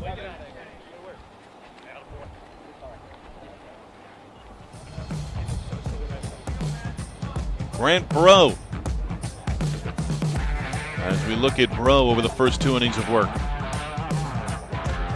One thing Bro did really nicely, especially in that second inning with the encouragement of Clark or Brinkman, whoever is catching, really worked the ball low in the strike zone well.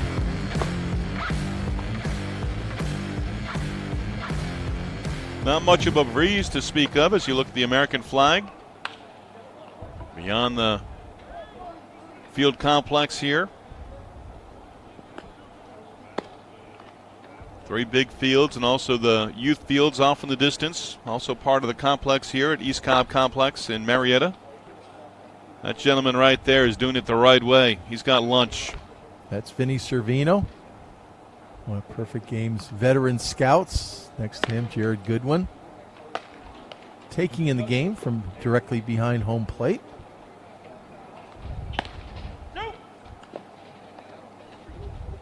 But obviously, lunchtime at the ballpark, and when you're there for 12 hours, you take any refreshment you can get.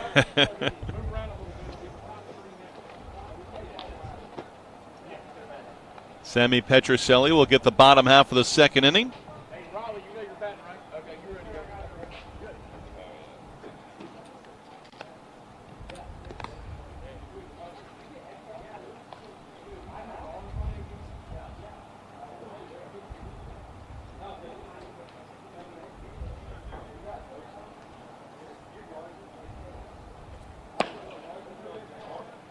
Petroselli fires low.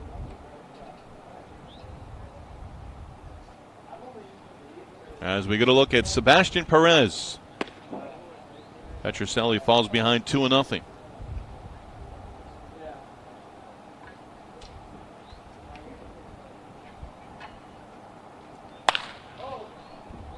Perez on the 2-0 pitch to left field.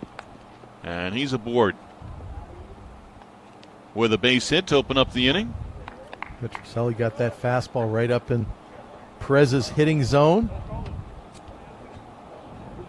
Reminder, Perez might be the youngest player at this Junior National Showcase, just 15 and a half years old.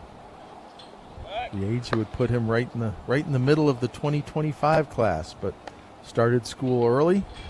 Still has so much physical development to do at 6'4", 180, but obviously very competitive with the older players. Zeb Parker at the plate.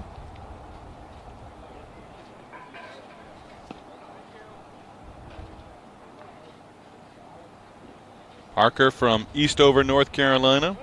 Perfect Game top 1,000. Perez takes off and slides in safely with a stolen base.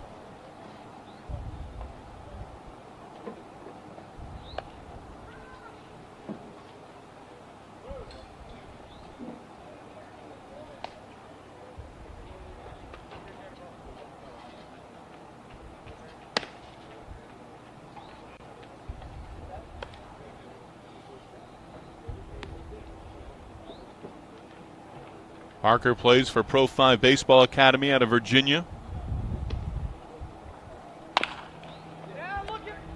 Petroselli looks the runner back. Toss to first base to retire the hitter. And Parker retired on the comebacker.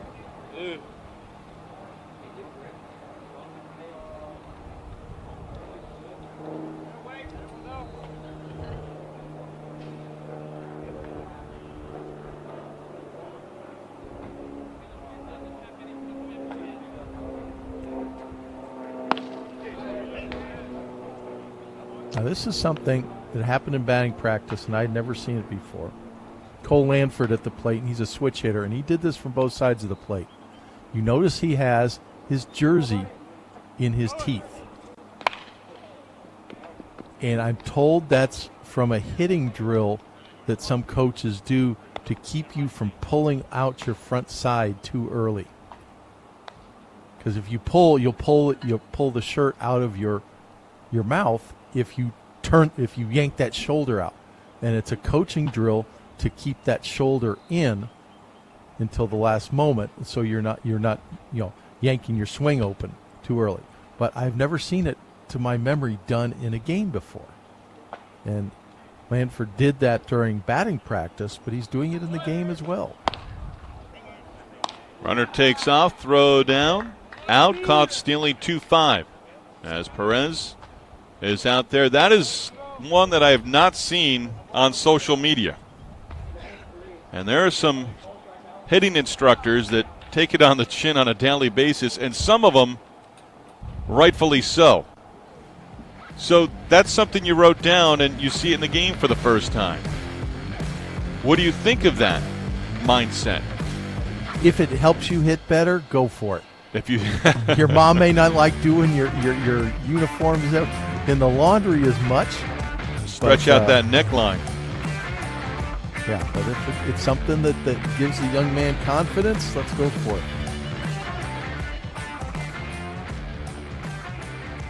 I guess it would certainly give you that information. And if all of a sudden that T-shirt is out from between the teeth, your dentist may not be a fan either, I would think. Yeah, that was literally something I turned to Jared Goodwin, who has an extensive coaching background, and I was like, Jared, what is he doing? And Jared sort of looked funny, and as he was thinking, I don't think it's a technique that he uses in his work with hitters. But you can see at least some of the common sense behind it, so we'll go with it. Stratton Scott gets the third and fourth innings for Team Royal. Young man from Knoxville, Tennessee, Farragut High School. Still uncommitted with his college choice.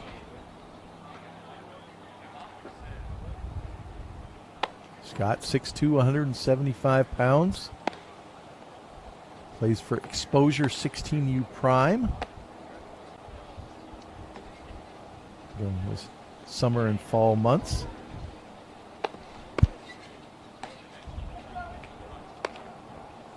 Saw him earlier this summer at the PG 16U Southeast Elite Championships here in Atlanta.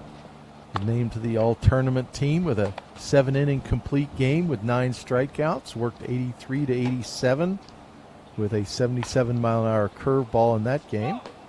So he's been pitching well this summer already.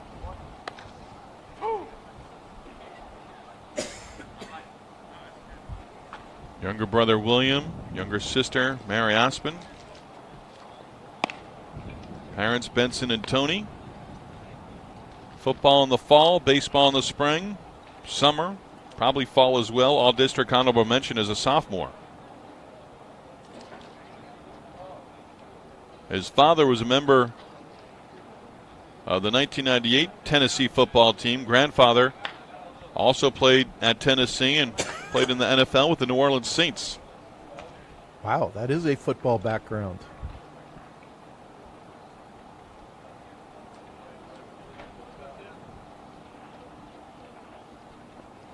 Grandfather grew up in a small town on the border of Georgia and Tennessee. Played in the AFL, then made it to the NFL. Now, Steve, how many of our young audience out there has heard of the AFL? They've heard of the XFL. And what do we have back now? There's a new league starting up. USFL? Not the old USFL. Some rendition of that, I believe, yes. Derek Pitts rounds one to the left side. And Pitts retired for the out. Not the first batter we've seen slip on this warm, hot turf coming out of the batter's box, and that just gives the shortstop a little more time on the throw and more time to make an accurate throw. Briggs Sullivan will leave at shortstop now. Sullivan and Zork moving around on the infield.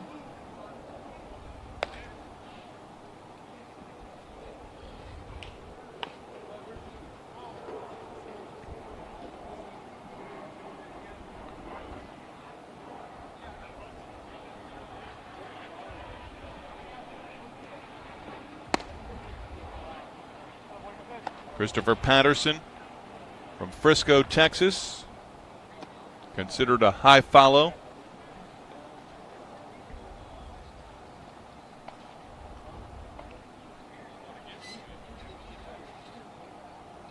Stratton Scott has been 85, 86. Tried to hold up. Patterson went around, and 2 down. Hitters aren't seeing that breaking ball in it. It was listed as a curveball from the tournament earlier this summer. Looks kind of more like a slider to me, and certainly has the slider velocity. But it's been a really good pitch so far for Stratton Scott.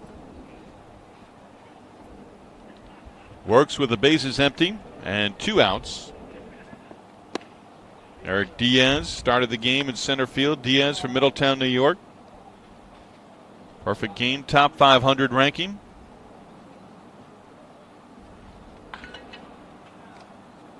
Perryman High School. Plays a game with a little flair. I was about to say, Steve, he has caught my eye, certainly.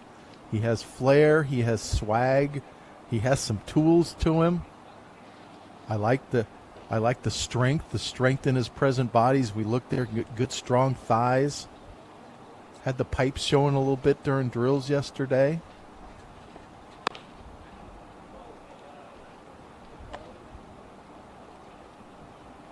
I guess it shows you can teach an old scout new tricks when he uses the word swag in a report on a kid. In a positive way, even. Good take there. Pitch misses down low.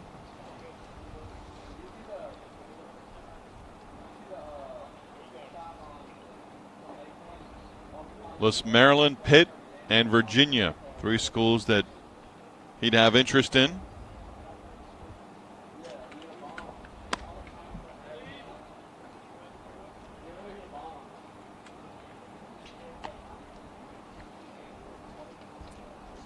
Don't believe we've seen Diaz listed as a switch hitter. I don't think we've seen him from the right side.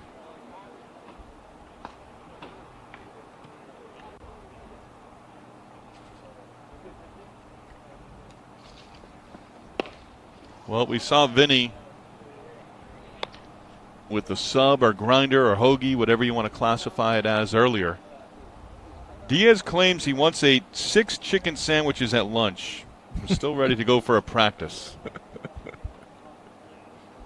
Even on my best day, I would have stopped at 2. At that age, I believe it. Having raised 2 large sons. Dad, can I order how chicken wings I want? I'm like, I'm not sure about that. What was the number they had in mind? I think my son had the idea of like 60. Wow. I seem to recall that. And That's a big number. I had every confidence he could do it, too. And I'm like, let's start with half that. Diaz out on strikes as he is struck out by Stratton Scott. And we'll go to the bottom half of the 3rd inning. Team White, Team Royal still scoreless. Our final game, the 2022 Junior National Showcase from Marietta, Georgia. As we take a look at Scott in his 1st inning on the mound. Yeah, impressed with the young right-hander with the football background. It's a long, loose body. Fastball in the mid-80s right now, but plenty more there in the future. But that slider was a really, really tight, nice pitch for him. Sammy Petroselli, 2 innings for Team White. 1 hit, 3 strikeouts, 27 total pitches. Fastball topped out at 87. He was 84, 89 with an average of 87. His fastball was 67 to 76. Average curveball was 70 miles an hour. And now the left-hander at Hogue on the mound here for the 3rd and 4th innings. Also scheduled to see Nate Taylor and Jacob Burnham for Team White this afternoon. And this is a talented young arm. 99th overall in the country, a 6'3", 185-pound lefty. Plays for NEB National, has been up to 91 at PG events and has thrown a ton. 142 innings in his career, only 108 hits and 194 strikeouts. So a big, nice left-handed body and a big arm to go with it.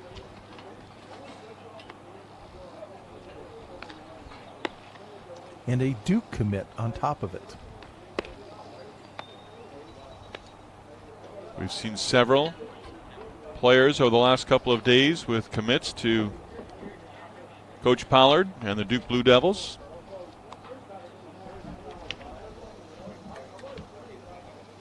Last competed in that 16U PG Southeast Elite Championship, June 2nd through 6th here in Atlanta area. It was all tournament at that.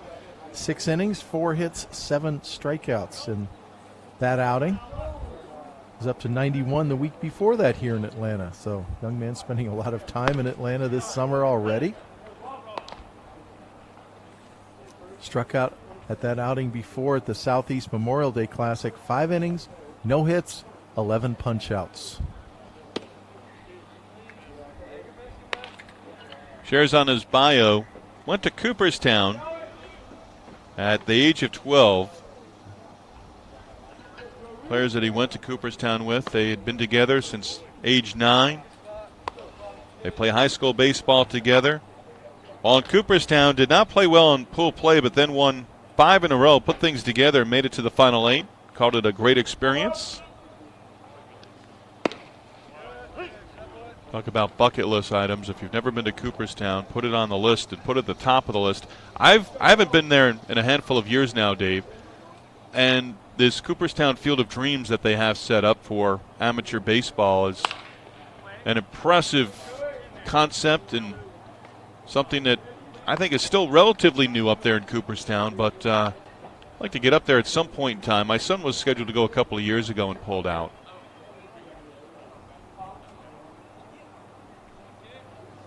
Team White batting here in the bottom of the 3rd inning, and a strikeout. And with all due respect to the venerable Williamsport Little League World Series, you know, there are a couple venues now that rank higher on when you're a 9, 10, 11, 12-year-old. I think, and Cooperstown is certainly one of them, because I think not only do you get the experience of playing in the big, great fields of teams, but you also get the Hall of Fame in Cooperstown and that beautiful region of New York where Cooperstown's located. And I, like you, haven't been to the Baseball Hall of Fame in too long. That's something I should be revisiting. I've been a couple of times, so not for a while. Matthew Priest gets an at bat here against Matt Hogue. Don't know if I shared with you yesterday, opportunity a couple of years ago, did games for the Longhorn Network for Texas baseball, worked with Greg Swindell and Keith Moreland, a couple of former big leaguers and 2 Longhorn legends. And met a gentleman down there, was a grandfather and was raising his son, and talked with him a couple of times and got to be friends with him. He's bringing his grandson up to Cooperstown in a couple of weeks, a gentleman by the name of Ron Meredith. And maybe meeting up with him. They're going to take in the Northeast and try to get to the Bronx and go to a Yankee game, and going to try to make that trip with him. And his grandson is excited about his first opportunity to go to Cooperstown. Good speed by Priest, but retired.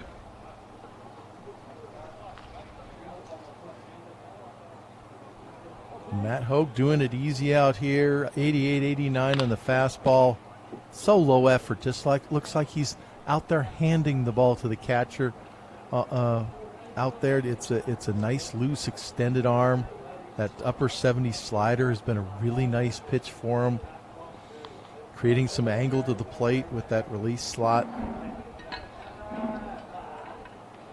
A lot to like here for the 16-year-old. Paul Green, Missouri commit from Georgia.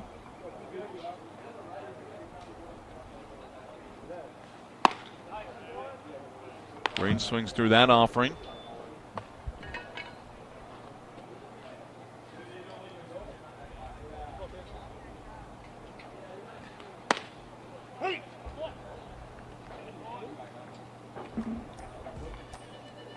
Just a nice, clean 1-2-3 inning of strikes, and that's a delivery and a arm action that it's not going to be hard to imagine him as he moves up through baseball, whether it's a college level, the professional level. Matt Ho's going to be a strike thrower because he just does it so easy there, and yes, maybe there's even more velocity there in the future. But that looks like a warm-up pitch we just saw throwing. But no, there's a hitter in the box. That's just so easy. So we see Hogue for his first inning.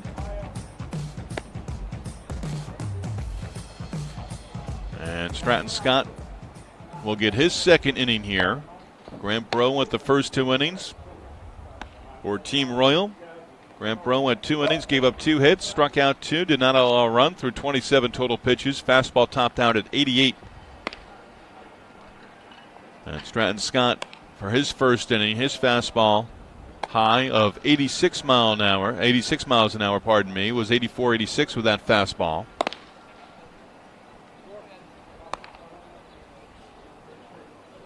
Young men will get 1 more inning. Tag Andrews and cross Howarth, scheduled to pitch behind Scott this afternoon.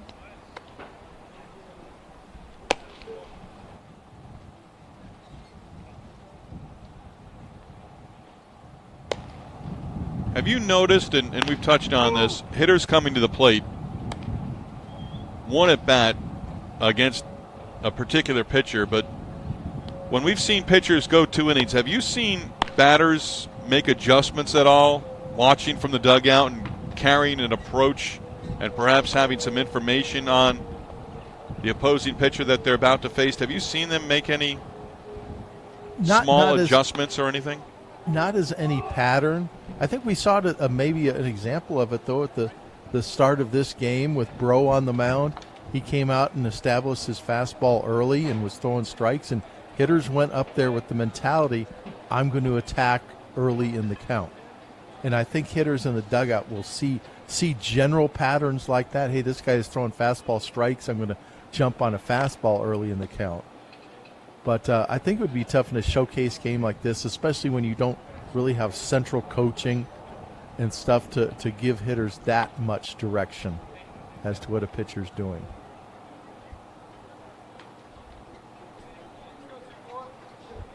Dawson Cleveland from Murphy, Texas, at the plate. Plays for the Dallas Tigers.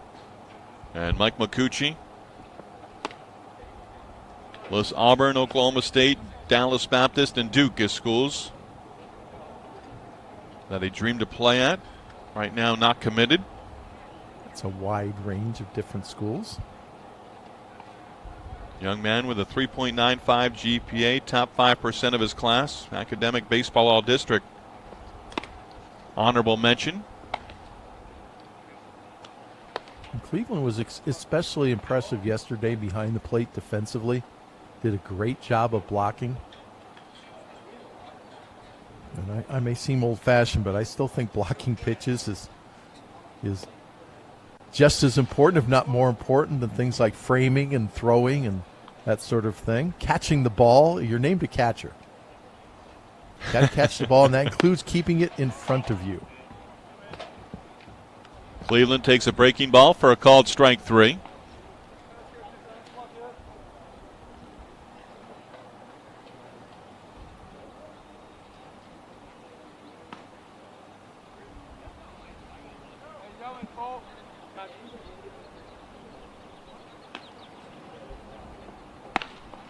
Matt Hogue on the mound, and Matt Hogue now at the plate. Oh, pardon me. Webb Watson at the plate.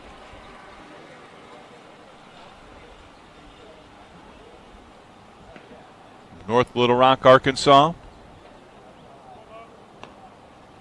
Has not made that commitment to a D1 program. And Stratton Scott misses up and away.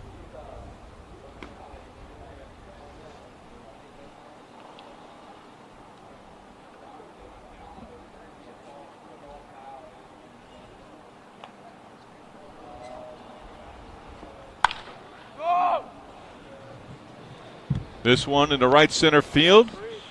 And the ball caught by the center fielder over in right center, showing the range there.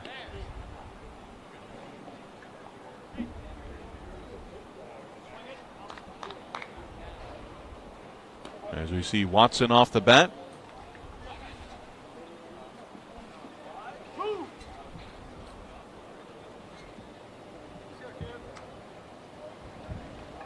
Have Priest listed in center field for the first 4 innings of this game for Team Royal. KJ Moon at the plate. Runner takes off.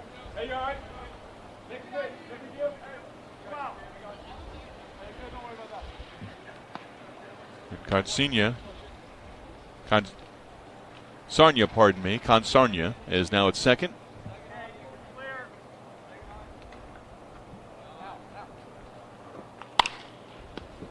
Grounder foul outside of third base. Carsonia's shown himself to be an aggressive runner. I don't think he's going to hesitate to try to steal third, especially with a right-handed hitter up.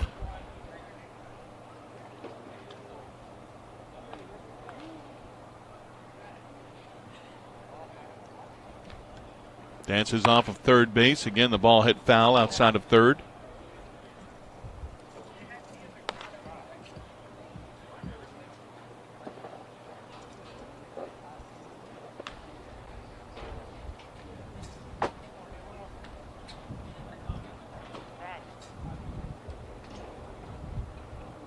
Scott with a 2-strike count with 2 down in the inning.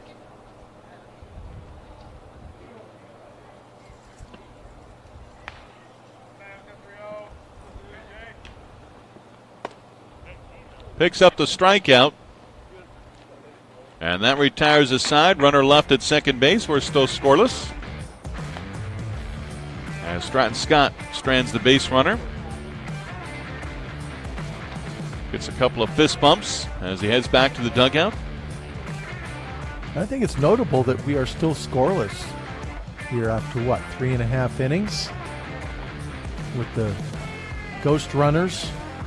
That certainly gives the inclination of higher scoring games, but the pitchers are doing a great job of throwing strikes so far and keeping ghost runners on the bench, basically. And no, I don't know what where the term ghost runner came from.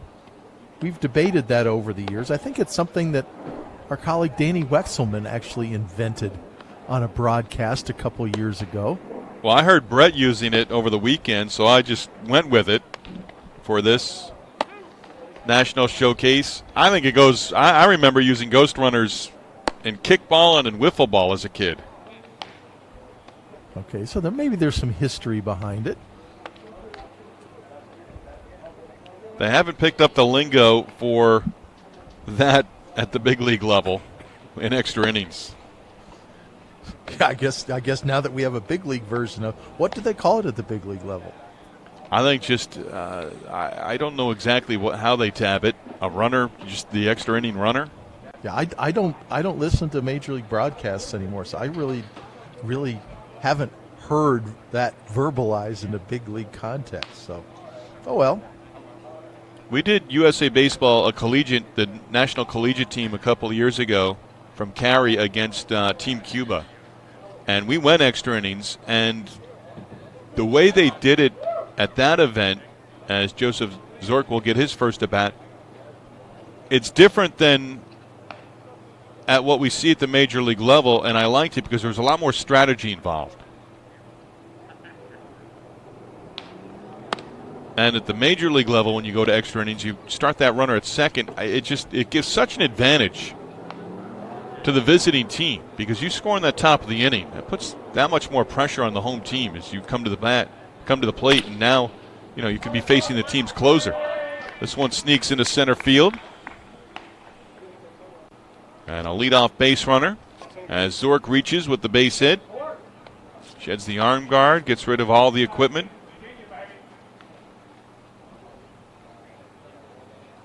I was actually kind of looking at Hogue going through his 2 innings with perfect baseball, no hits. But Zork did a really nice job there handling the bat, hit a pitch down in the zone, and didn't try to do too much with it.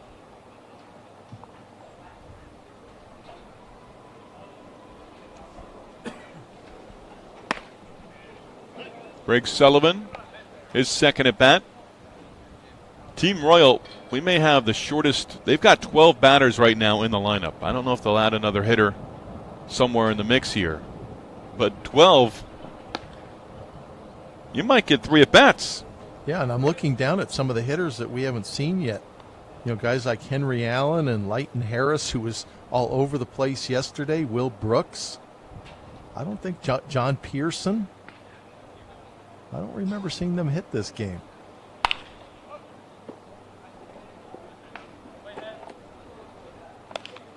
Well, Steve, you would enjoy the perfect game version of extra innings in tournaments.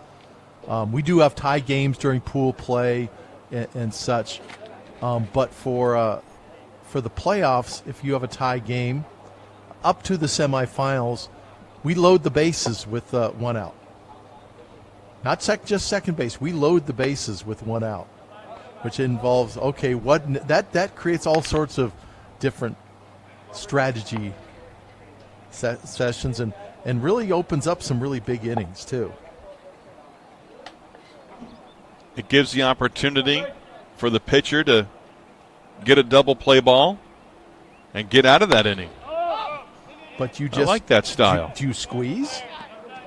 That's where all the strategy comes into place, and I'm all for that.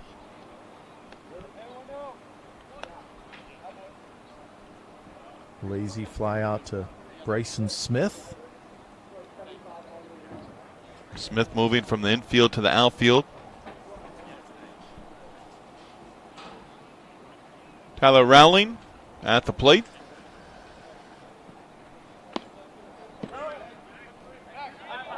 And the runner will take off for second. And Zork digging for third. And he is in there safely. Takes not 1 but 2 extra bases there.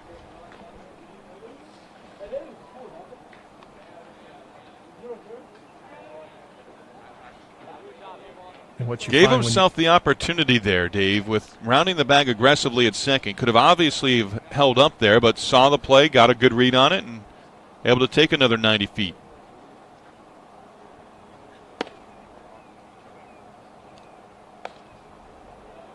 Yeah, one thing that happens in that bases loaded scenario, there's so much pressure right away. If you have a game that actually lasts a couple extra innings, and you've gone through 7, and then you go into the extra inning rules, and all of a sudden it's the 10th inning, and you've played, 2 more innings. The pressure is so ratcheted up, and everybody's, on the edge of their seats. It's like something's got to happen now.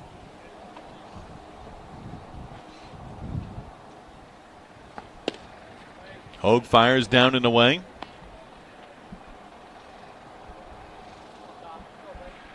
Tyler Rowling trying to bring that runner in from third with less than 2 outs.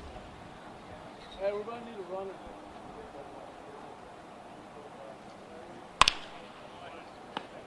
Flashes that one foul, first base side. Trees off in the distance, out behind the outfield wall.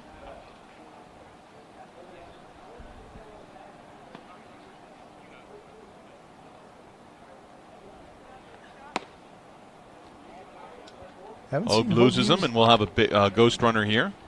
Just haven't seen Hogue use that slider as much as this inning. It was a real effective pitch for him during the first inning. He may have had all right-handed hitters this inning, and he might have some hesitance throwing it left on right. Has been 86, 87, 88.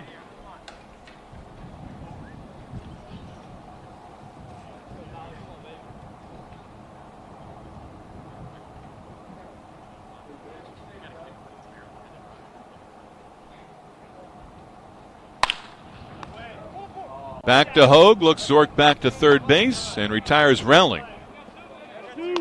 Shown the ability to field his position right there. So he had all the time in the world as he gave a glance towards third base. Now 2 down in the inning, and Zork anchored at third base.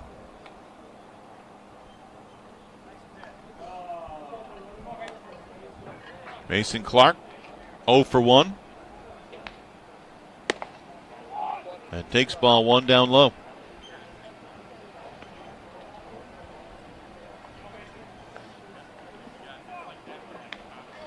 Clark, Boston College commit. And as the count, 2 balls and no strikes.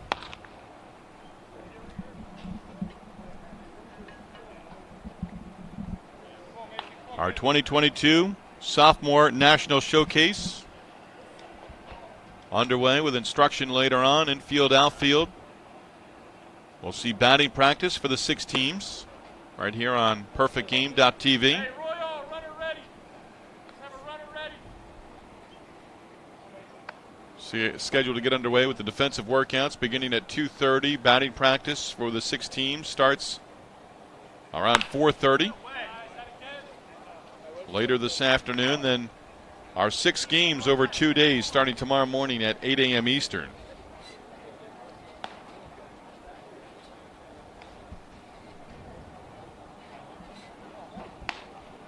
Hogue battling here in his 2nd inning, trying to leave the runner stranded.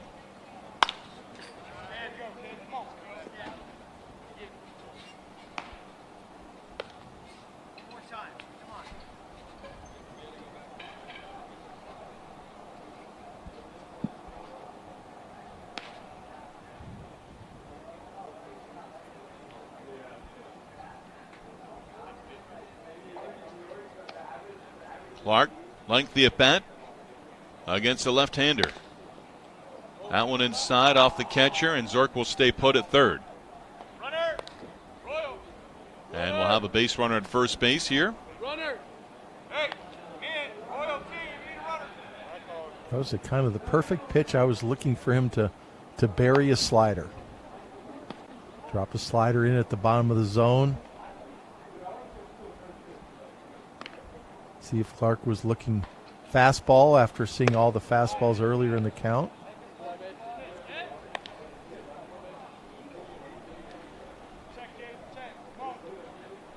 Hogue wanted that one from the plate umpire. Catcher framing the pitch. Picks up the strikeout and leaves Zork and the ghost runner on base.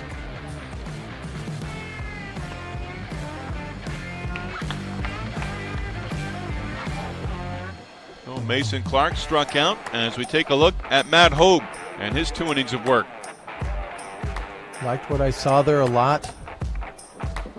Really liked the delivery and the arm action. Young man that's going to keep getting better and better as he gets stronger, more physically mature. And we have a new pitcher for Team Royal, Tag Andrews, Arkansas commit. Perfect game ranking, number 72 nationally. And this rising junior is on the mound from the state of Arkansas and committing to the Razorbacks and head coach Dave Van Horn in Fayetteville. Not real physical at 6 foot 170, but he's been up to 89 with an outstanding breaking ball. And to throw some numbers at you here, over the last 3 years in PG events, he's thrown 37 innings. In those 37 innings, he's allowed 8 hits and struck out 50. So has been completely dominant at this level of baseball.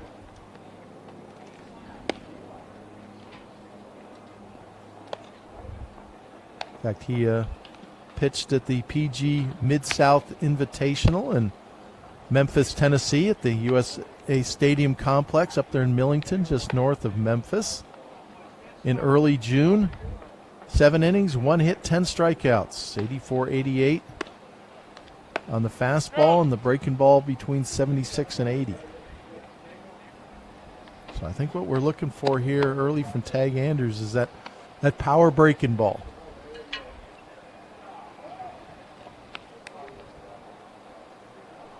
We've seen early on the pitchers in this game, success in inning number 1 don't want to say adversity, but certainly base runners in their second inning. As Andrews set to go here in the top of the fifth. Still scoreless ball game. Team White, Team Royal. First at bat of the game for Custar Webb.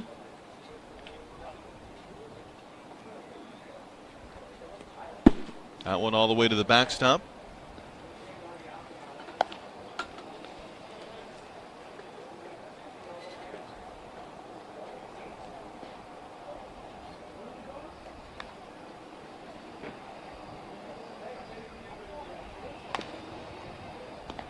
That one hit off the end of the bat foul and a breaking ball.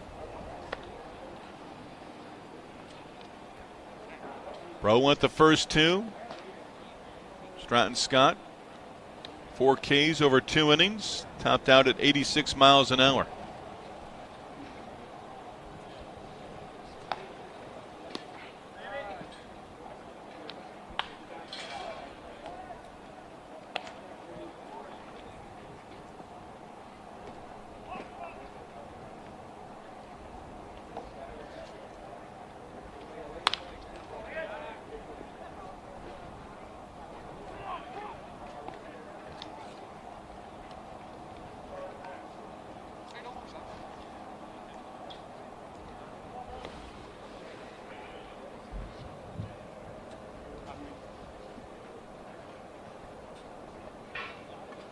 Andrews, even with no one on base, works from the stretch position.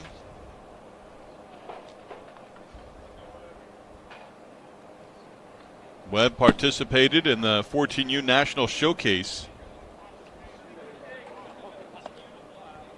Had elbow surgery, missed 8 weeks. Was coming back and recovering from the surgery at the start of this year's high school season. Grounds this one towards second, booted, and a base runner for Team White.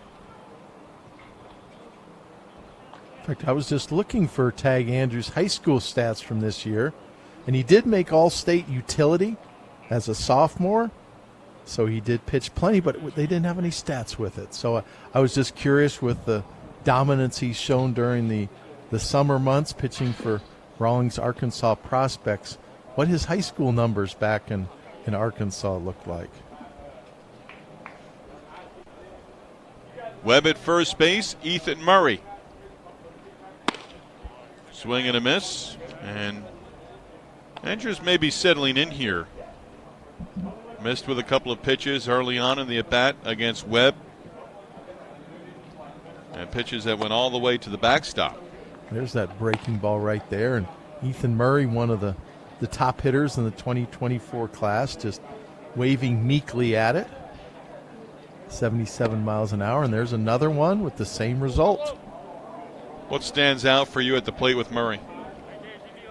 The size, the physicality, and combined with the athleticism, and he's just had such a great track record of hitting with power. You can see the bat speed and the lift and the swing there, but not on that pitch. And what I'm seeing right away from Andrews is that fastball and the breaking ball are tunneled so well. They're coming down on the same plane, out of the same release slot, they're from the same arm action, and that slider, we're going to call it a slider, is just diving. And you get a hitter that's looking for the breaking ball, maybe leaning out over the plate, and he gets a broken bat for his efforts. We've seen a couple of those over the last 2 days.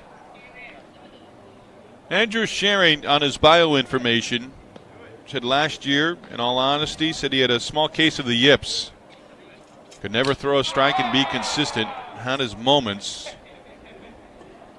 Just a year of little confidence, hard to overcome, but in the offseason, learned to grind it out and started pitching to the level that he's capable of. Hunter Carnes, 1 for 1 with a base hit, a single. 2 hits so far for Team White. Bo Walker, a double in his first at bat. And a fastball taken upstairs.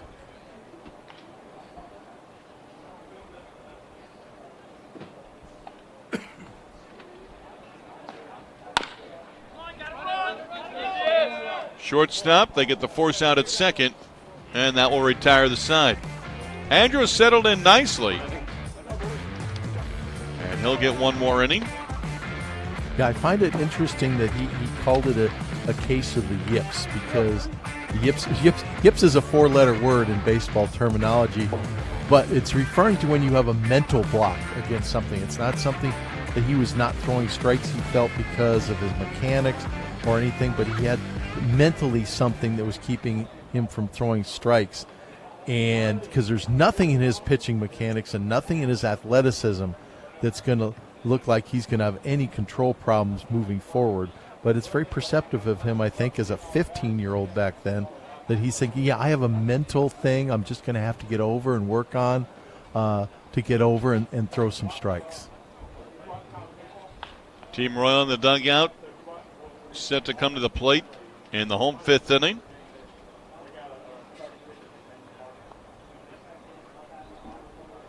Matt Hogue, 2 innings, 1 hit, 3 strikeouts. We get our first look at Nate Taylor.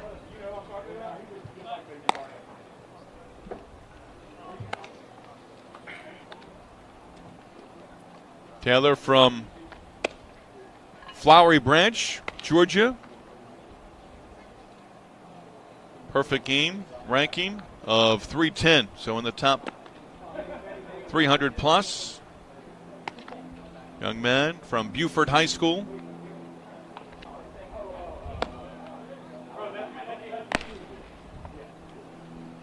Physical young man, 6'1", 195 pounds. Almost looked like he should be a primary third baseman, primary catcher with that physical build, but primary right-handed pitcher.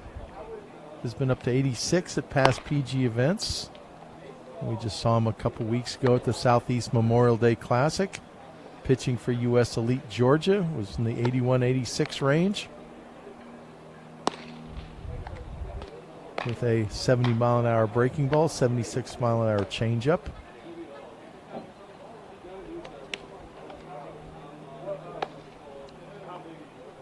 Listed 6'1", 195.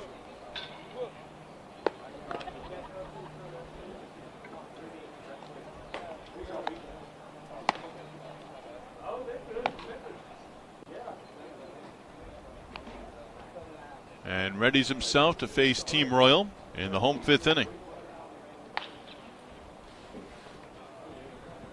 We've had base runners for the first 4.5.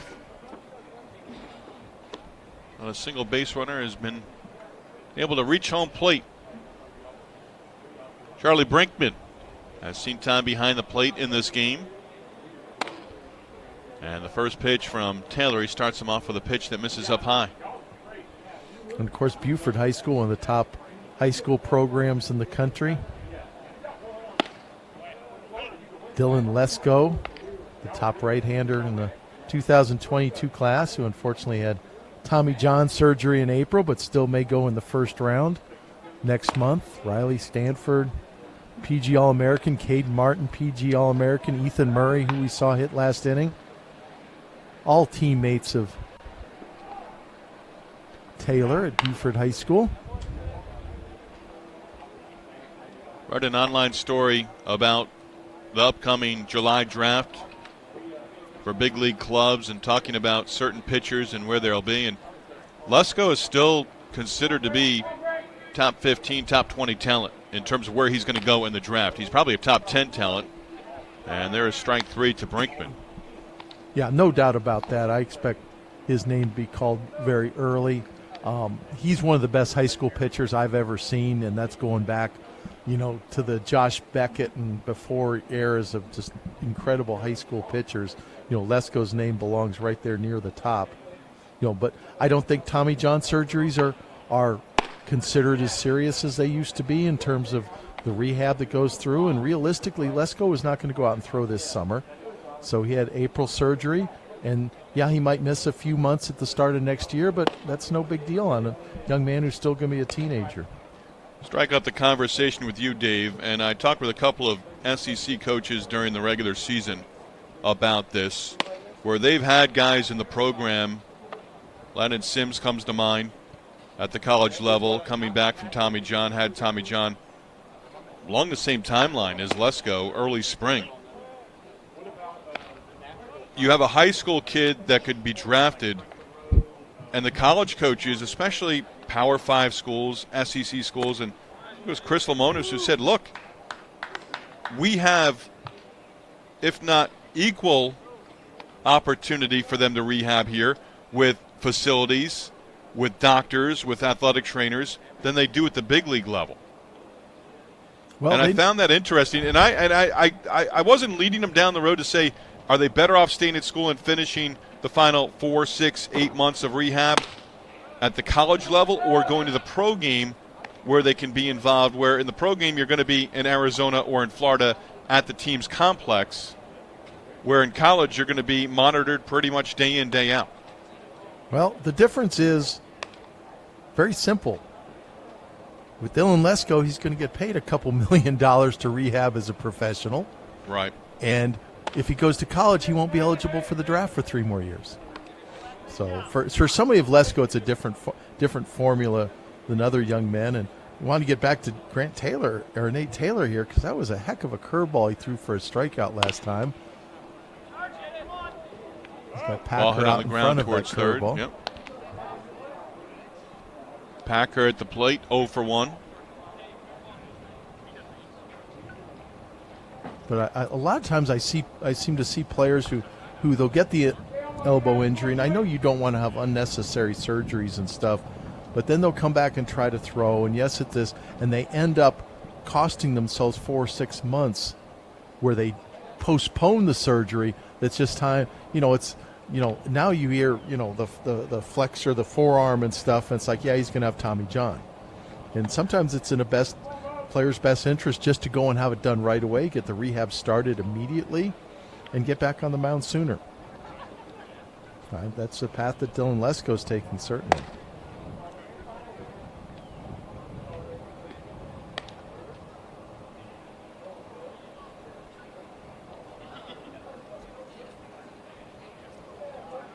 Taylor working and looking for a 1-2-3 first inning in his first inning on the mound.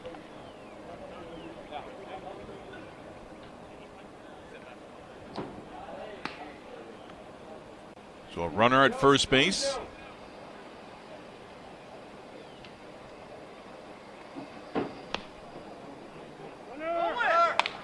Packer fouls one back. Runner in motion. Packer does not get cheated at the plate, that's for sure. And that's a big positive. He's even gotten a couple breaking balls from Taylor that he's almost screwed his back foot into the ground, turning hard on the ball.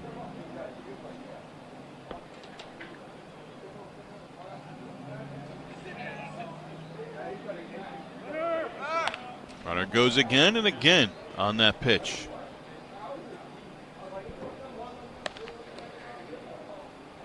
Matthew Priest getting his running in. You could see that look on his face. Oh, not again. Well, it's Priest-speed. If he's going, what's going to be fun is if Packer hits a ball, a single in a gap to one of those plays. Runner's going, and with Priest 6'1" speed, Packer steals that without resistance, so we won't see that scenario.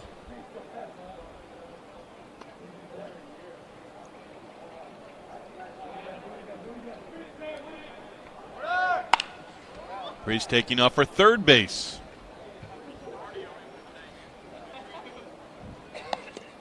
And we'll have to retreat. Wonder what the umpire was thinking of on plays like that. It's not the first time. The catcher's basically leaving to get his feet moving to get behind the big right-handed hitter, and the umpire's just sitting there exposed to that pitch.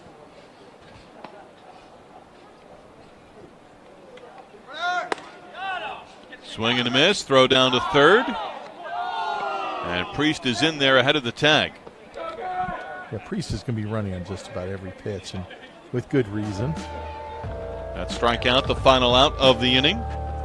And Taylor does a nice job in his first frame on the hill.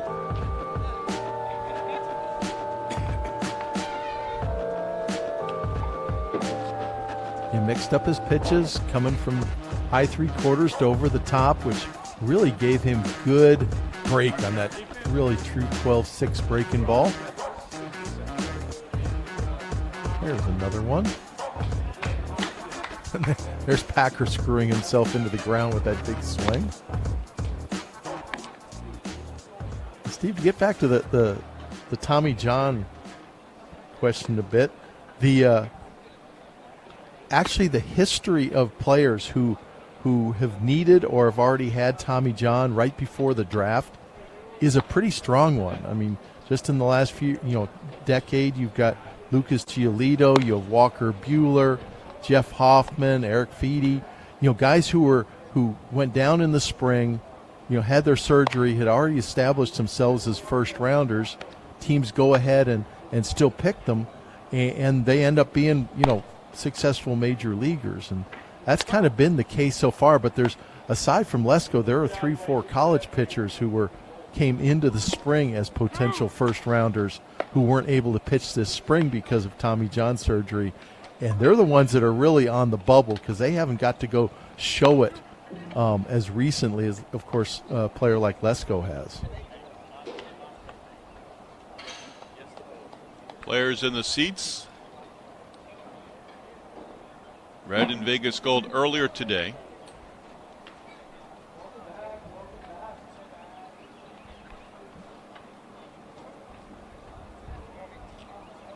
Sixth inning, scoreless ball game.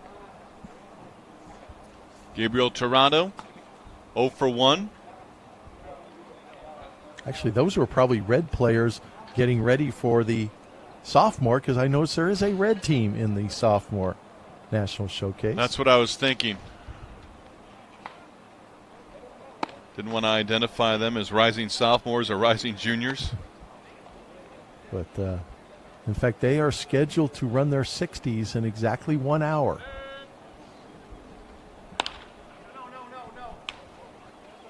And you said yesterday those are on a different field. Yeah, they're going to be run on field 2, which is the field as we look in from the center field camera on the right.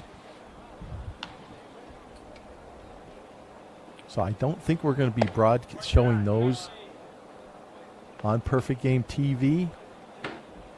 I think we're going to cut right in at the start of the drills, the outfield throws, the infield, the catchers.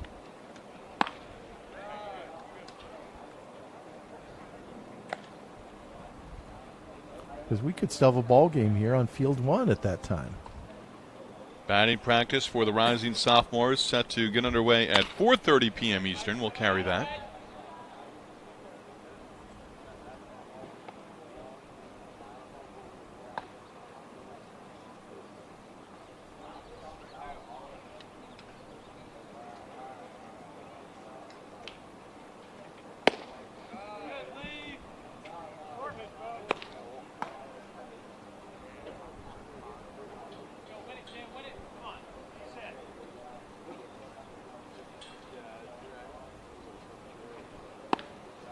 Tirado, UConn commit from Newington, Kentucky. Loomis Chafee out on strikes right there.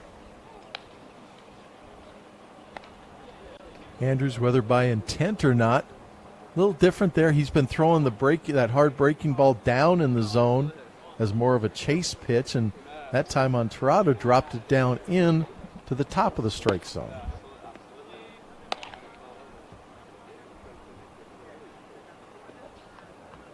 Matt Conti stands in. Hits this one the opposite way, foul. Conti 0 for 1. Team White to this point managing just 2 hits, a single by Carnes and Walker a double.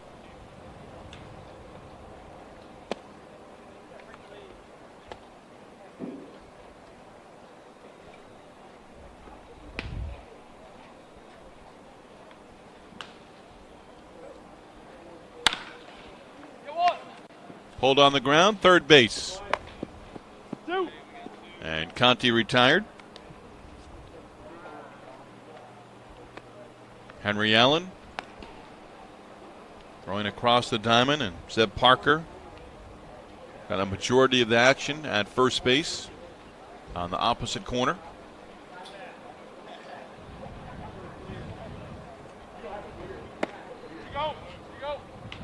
Here is Bo Walker, a double in his first at bat.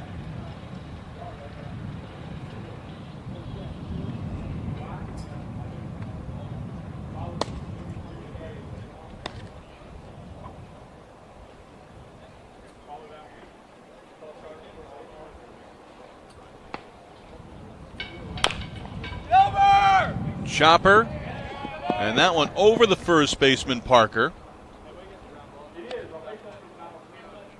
And Walker at first base with his second hit. I don't think Packer would have had much of a chance to get the very fast Walker anyway. 6'3" runner in the 60. Got out of the box really fast there, hitting it the opposite way. Of course, both his hits to the opposite field.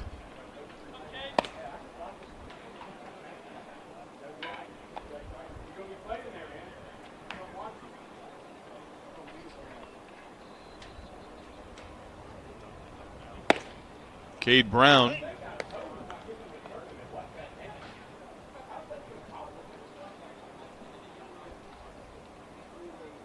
Brown is 0 for 1.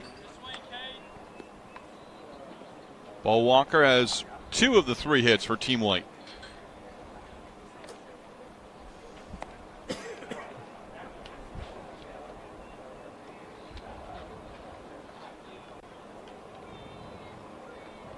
Breaking ball time for Tag Andrews, up in the count. There it is. Picks up the strikeout. Nice job by Tag Andrews. Gave up the high chopper and the base hit for Bo Walker. Nothing else doing as he strands a runner.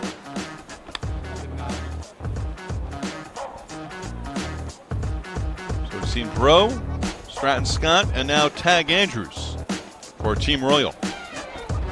Tag Andrews, that his whole formula is going to be very simple, even moving on to the next level at University of Arkansas. It's throw the fastball for strikes and that put-away slider that he showed the ability both to bury and to land for a strike, but he really gets hitters swinging in the dirt at that, and I think that's, as I mentioned at the top, how he tunnels that pitch so well with his fastball. The hitters just don't see the difference in it. Team Royal about to come to the plate in the home 6th inning. See Eric Diaz. Conversations going on in the dugout. A lot of baseball played as we are wrapping up day number 5 of the Junior National Showcase.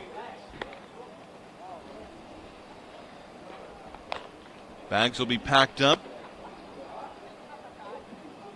Players will be on their way. Departing from Marietta later today, tonight, possibly as early as possibly early tomorrow morning. More baseball on the schedule as the summer season is just underway.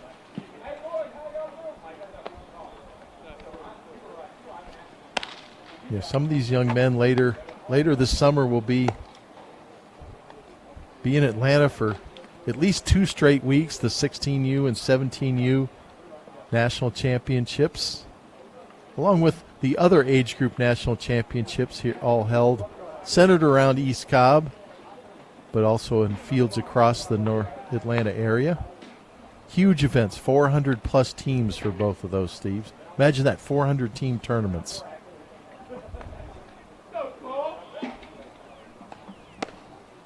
Bottom of the 6th inning. Cole Lanford at the plate. What do you want to see from Nate Taylor here in the second inning? I saw a lot of positive things from Nate Taylor in the first inning. Looking at the velocity charts, didn't realize he was up to 88. But, the 3 things you want to see a young pitcher do, and he just opened up his second inning work in the same vein. Throw your fastball for strikes, show a nice breaking ball, and work aggressively and attack hitters. And he's done all 3 things. Lanford set aside. And now, yes, White versus White, teammate versus teammate. It's not quite the Hatfield and McCoys. Joey Tenati.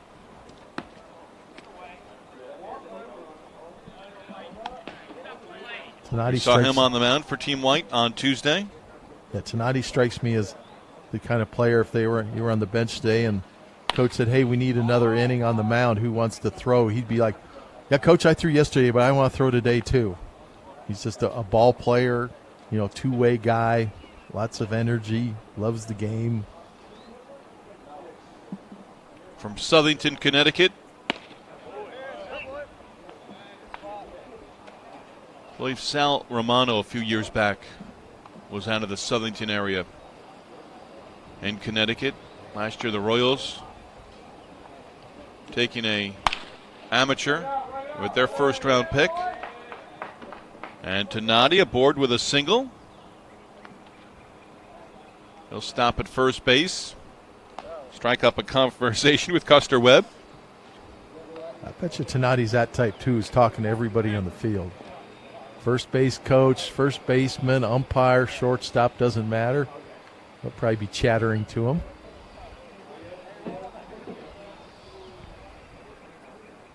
One down, a base runner for Team Royal.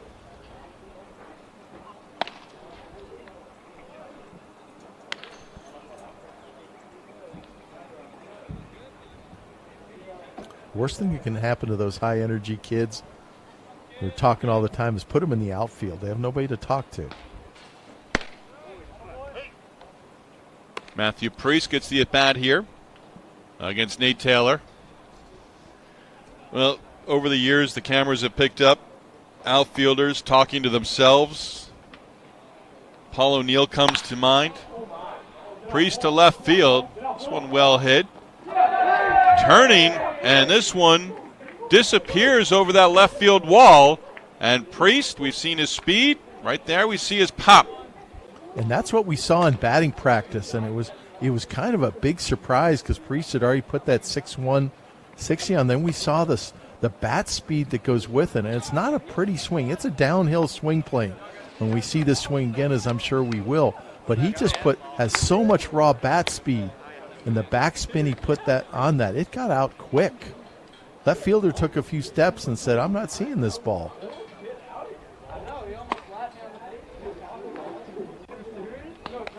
But yeah, that's just a really, really exciting combination of speed and power there. Paul Green at the plate. Let's see how Taylor responds after giving up the 2-run home run.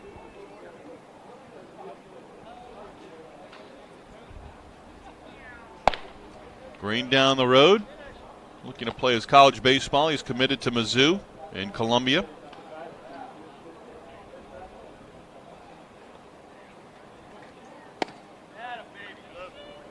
Takes a breaking ball and was able to hold on the check swing.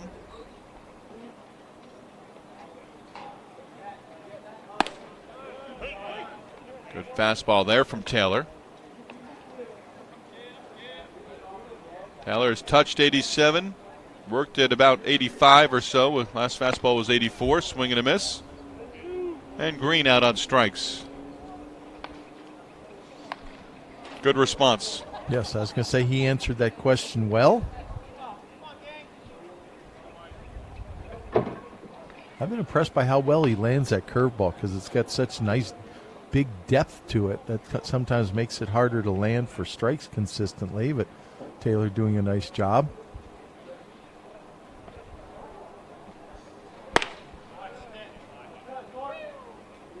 Hitter now, Joseph Zork.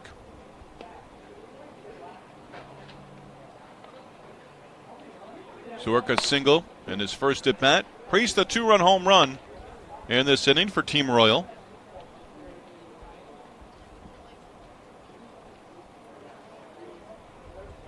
Jacob Burnham is scheduled behind Taylor on the mound.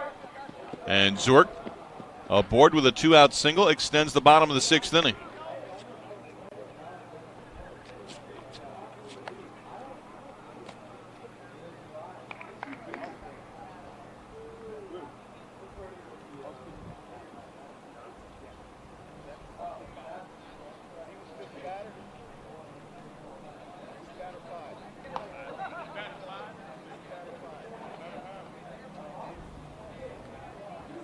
Not sure what we're waiting on here.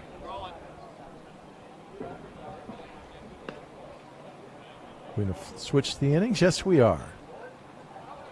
I think that was the 5th hitter of the inning. Zork, of course, we had the 2-run home run that broke up the 0-0 ball game off the bat of Matthew Priest. So I think this Zork single gave us 5 hitters in the inning.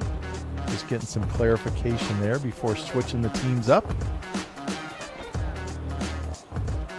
But yeah, we went from 0-0 ball game to 2-0 Royal in a hurry right there.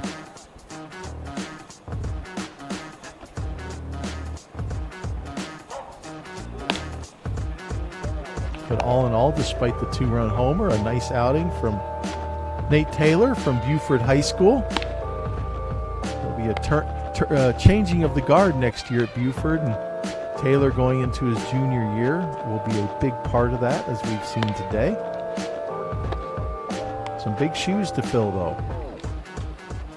Jacob Burnham is going to pitch and scheduled to go 2. As he pitches for Team Royal. Young man from Key West, Florida. Well, they've got to travel for their high school baseball games. Oh, yes. In fact, their field, the Key West High School field, has dorms built right over the outfield fence. So when teams drive down the causeway from Miami, they'll come down and play basically a doubleheader, 2 days. And they have dorms that they have built there specifically to get teams to come down to Key West so they can stay and not be, discouraged, handicapped by that long trip. Because you're coming from Miami, that's a good 2.5, 3 hour drive at times, depending on the traffic. Depending on the traffic. One way in, one way out. One way in, one way out. And I've been to Key West frequently. I love Key West as much as any place in the United States of America. I just love Key West, the vibe there and everything, and I can't go there enough. And then you look it's at on my like, list, I'll tell you that, Dave. I've never been. I really do want to go in the next couple of years. Well, we're getting quite a list together for you. We certainly are. JetBlue Stadium, East Cobb Complex, Key West, Florida. I think right now Key West is at the top of the list. It's been there for a while. But I just chuckle at it because I grew up on the eastern end of Long Island. And from a teenager to an adult now, the world has completely changed as this one splits the gap and goes all the way to the wall. And thinking 3 and going for 3 and getting in there. Good hustle out of the box by Bryson Smith, and he's at third base with nobody out here in the top of the 7th inning. Yeah, Bryson Smith's just been so impressive with his hand speed, his barrel skills. Just hit a P up the left center field gap there. Ball tracked down. Smith a 6.62 runner too, so he's a lot of triples in his future.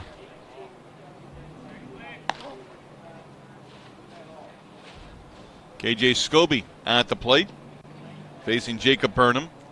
But the eastern end of Long Island where I grew up, it's, Long Island Expressway for a long time has been dubbed as the world's largest parking lot.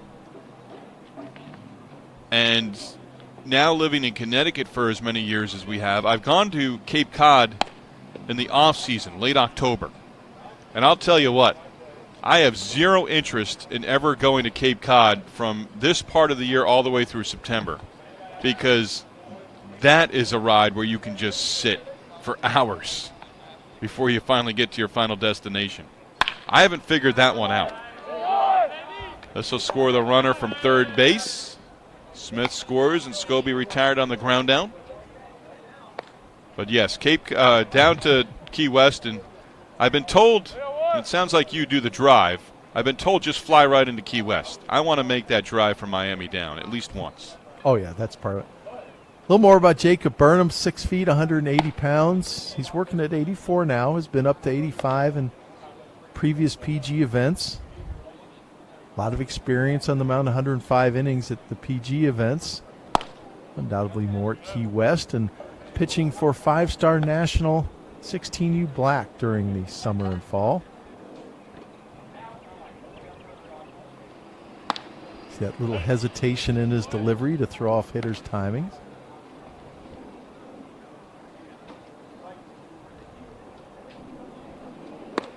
Derek Pitts at the plate, 0 for 1. Nice little slider right there on the outside half of the plate. No, actually, the best way to get to Key West is go to Fort. You can make this a trip. You can go to Fort Myers. You can see JetBlue, and there's a boat that goes twice a day from Fort Myers Beach to Key West. It's about a 3.5-hour boat ride out in the Gulf. Pull right in there to Key West, and wonderful ride. I've taken that one before too. I have to find out. My in-laws are down in that Fort Myers area. I don't believe they've made it to JetBlue. Are the Twins still in that area? Oh, yes. Okay. It's about 3 miles. The Twins ballpark and complex about 3 miles away from the Red Sox.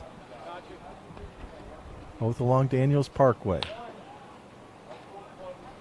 Eric Diaz does bat from the right side. Saw him as a left-handed batter earlier. Switch hitter.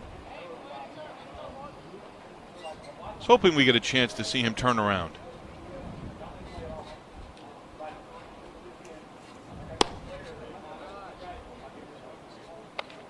He did hit both ways during batting practice. To me, he was much more a natural left-handed hitter. Patterson, the base runner at first. That little hitch Burnham has in his delivery can be real effective holding a runner at first, as we see right there. Throw down to second base, caught stealing. 2-4-6 as Patterson is out, and the inning is over. Nope. Bryson Smith, a leadoff triple. Only 2 hitters. We need our maximum of 3 hitters. But yeah, I bet you Burnham just abuses base runners because that's his natural delivery, that hesitation at the stop. So he's not doing anything different to deceive the runner. That's just his natural delivery. And if he has that advantage to have the balance point already established that he can go to first, you're not going anywhere as a base runner. Zork applying the tag. Diaz will feel that one.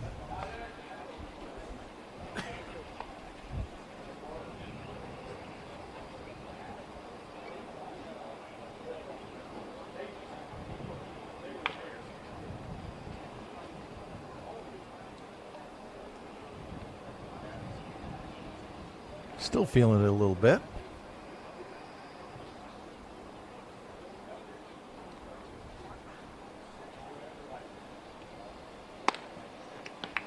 Out on strikes. Burnham gave up the leadoff triple to Bryson Smith. He came in to score on a ground out. And we'll see Burnham for one more inning. There's plenty of deception there. Hides the ball with that short arm action and back. And slider was a really good pitch for Burnham that inning, especially to the right-handed hitters.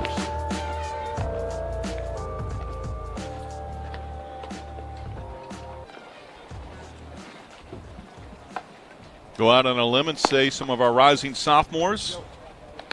I don't think you're too far out on that limb, since there is a white team, a black team, and a gray team. I would imagine I might go out on a limb even further and say they probably all play for the same travel team. Yeah, they're buddies. No seats between them. Although that probably isn't cool to, when you're that age, put seats between you like us older guys would do. No phones. No phones. Just hanging out and having casual conversation.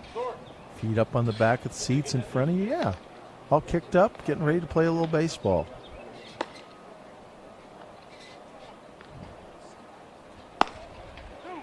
Bryson Smith, a triple and a run scored in the top of the inning. And he's on here in the bottom of the 7th. Hey, who'd y'all play before Woodstock? Wow. And Smith called on to pitch here. We knew Burnham was going over to Team Royal. And pitching against his teammates over the previous day. A couple of days here.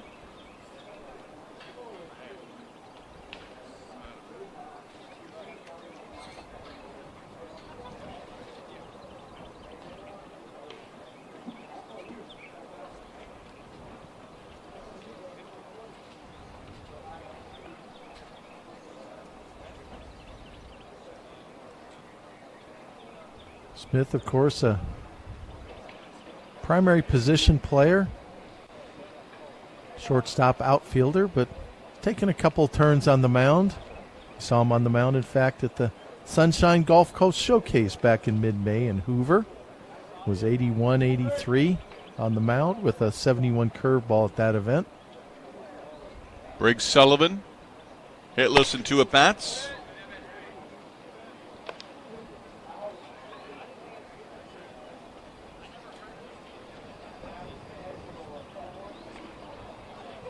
Just notice Bryson Smith still 15 years old.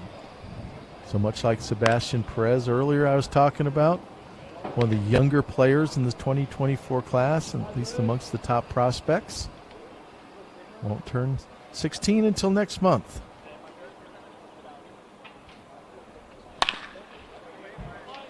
Pulled towards short. Briggs Sullivan retired.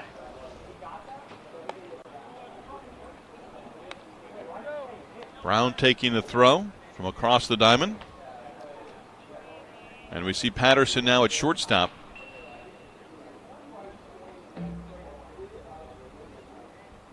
I think another reason we have such a low-scoring game here, 2-1 Royal, is that the infield play has been very clean. Yes. Only had 1 or 2 miscues, pitchers throwing strikes, and we've had a lot of ground balls. This pitcher's working low.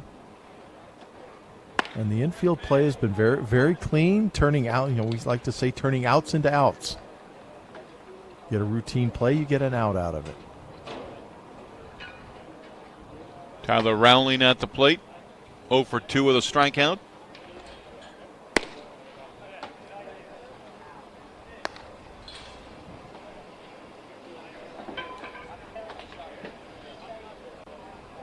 Bryson Smith has been 80, 81, 82. Last breaking ball at 71. Fastball upstairs.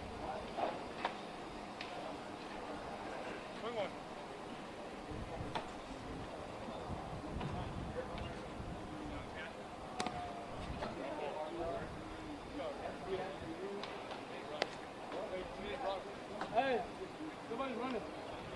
Somebody's running. I think we reached the point in the game where,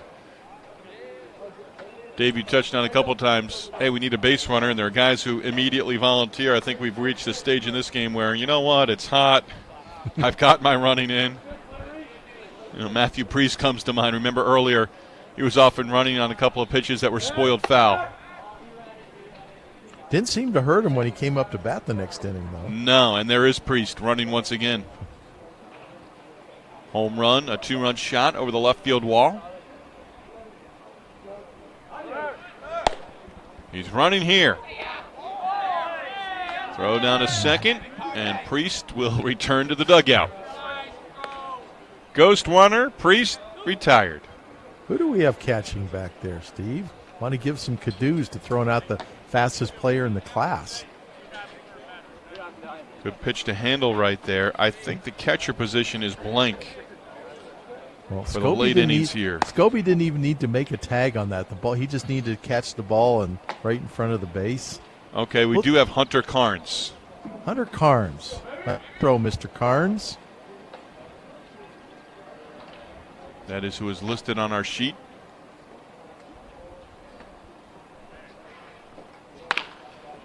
Rallying off the end of the bat towards second base. Easy toss over.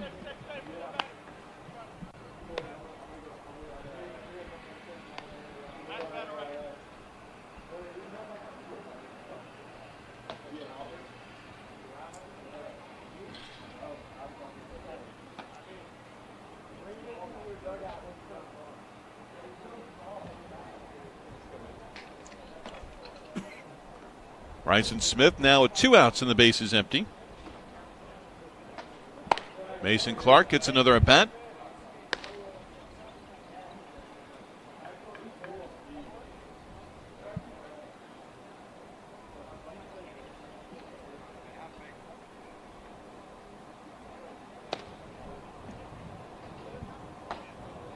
Howarth was scheduled to go 2 innings. We'll see if that plays out for Team Royal.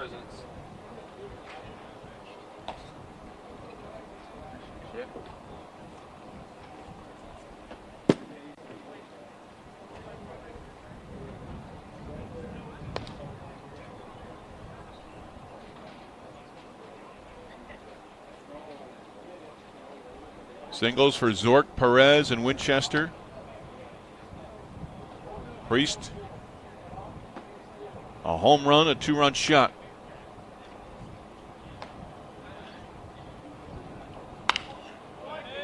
Two ball, 2 strike count. Are my eyes deceiving me, or from that center field camera can you see the heat coming off the field? It looked like it from that last shot.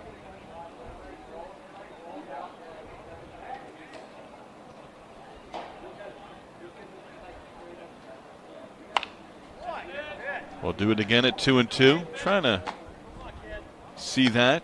We know it's hot. Maybe it's just my eyes and my air-conditioned skin deceiving me there. I'm looking at my colleagues, Vinny and Jared and Kyler down behind the backstop. Just feeling it for them. Well, anytime you mention Vinny now, and you identified him earlier when I mentioned the gentleman with the sandwich.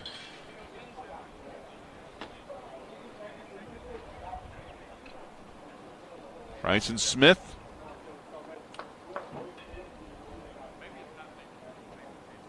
Trying to work a scoreless inning here.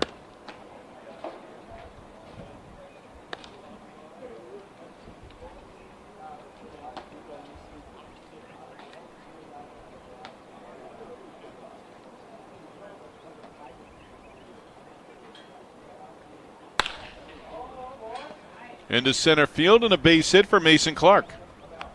I think they're going to end the inning now. And they are. Team White with the jog off the field.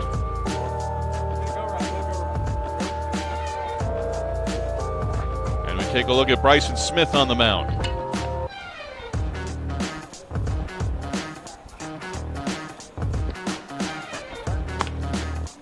I like Bryson Smith a lot for his bat earlier, and finding out that he's still 15 years old is just going to ratchet up that thought a little bit more.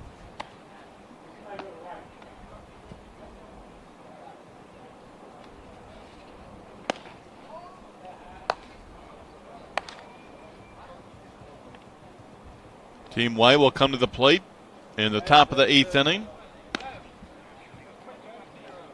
Smith has been right there in conversation at the triple. And the last inning for Team White, getting them on the board, scoring on the ground out.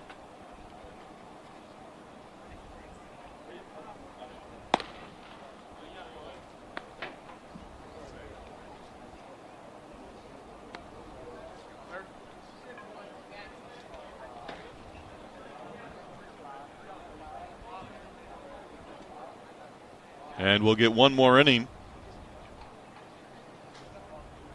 from Jacob Burnham. Crossing over and pitching for Team Royal.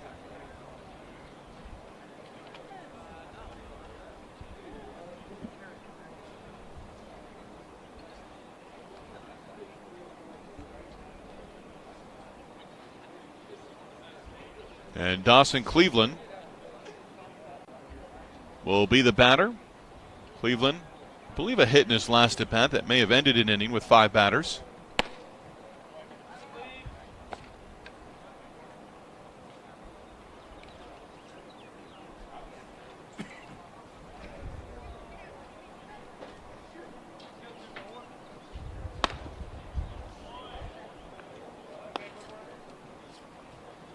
Burnham 83 with his first fastball, 83 as he doubles up.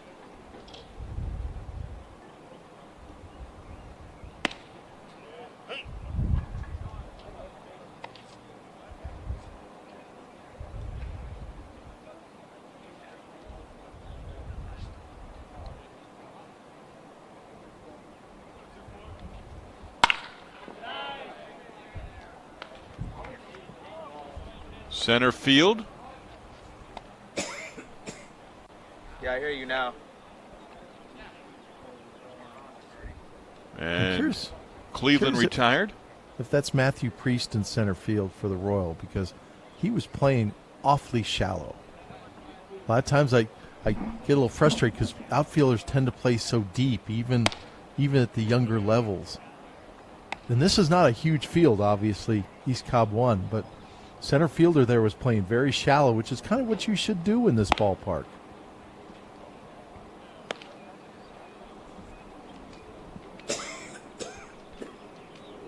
Hitter now is Webb Watson.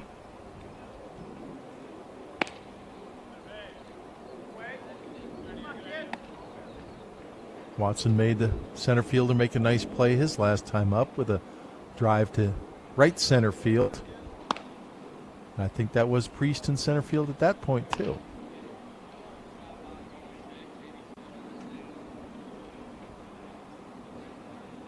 Burnham, real no nonsense, just takes the ball, steps on the rubber.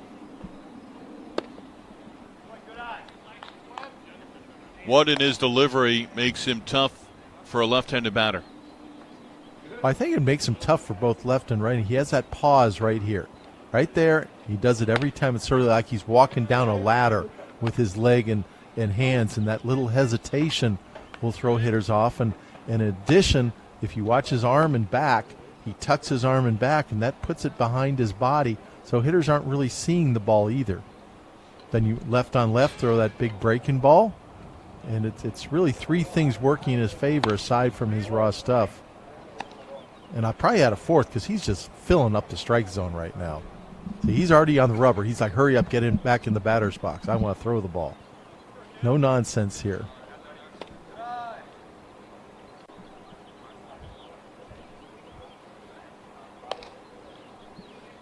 KJ Moon for Team White.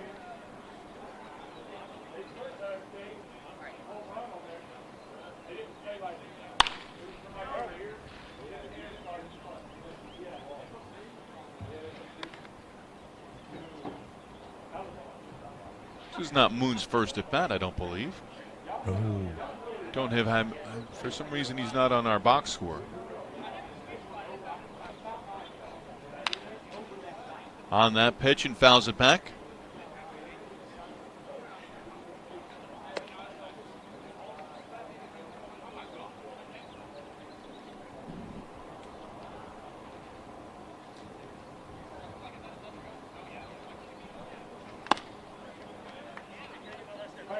Burnham solid in his 2 innings. And he's going to get one more hitter. The way he's feeling right now, he probably wants to go another couple innings because, as I said, he's just filling up that strike zone. I see why the one more hitter, as Webb is the last hitter in the White lineup, and that will establish that every hitter will have the same number of at bats.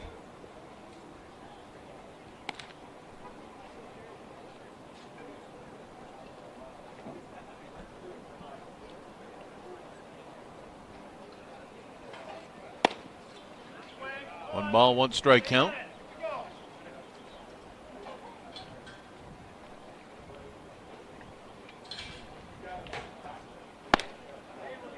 Now 1-2. Oh, that's strike 3. Pardon me.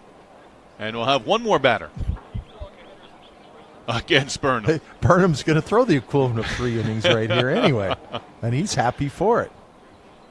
And one more at bat for Ethan Murray.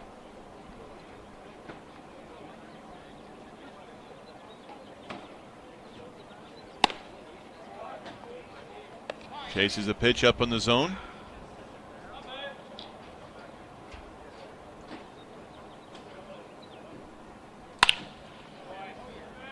Back through the middle, and Murray, a base hit. All right, good work, guys. Great job, And that will end it for Jacob Burnham. And I think that's going to end it for the 2022 Junior National Showcase. Royal team, 2-0 on the weekend. Good job, Royal squad. Players exchanging high fives.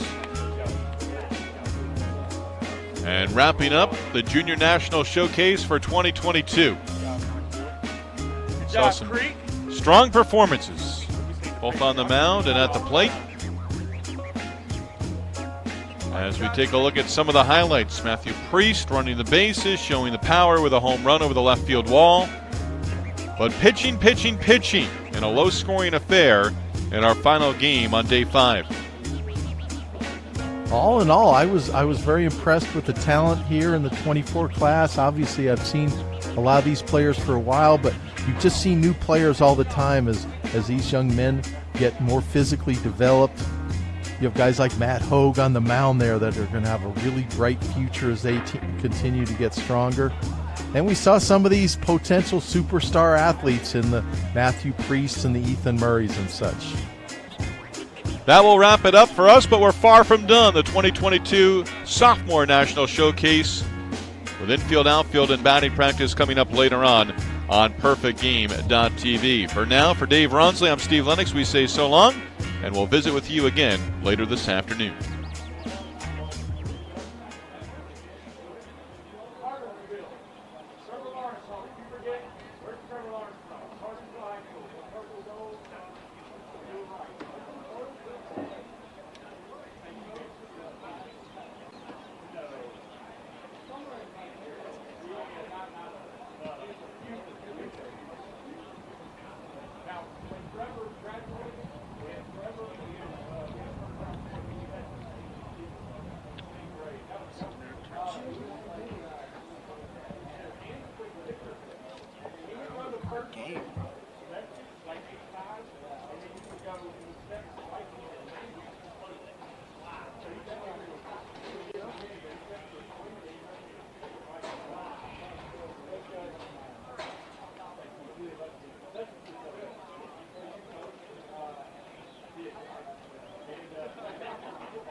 That'll make my wife happy.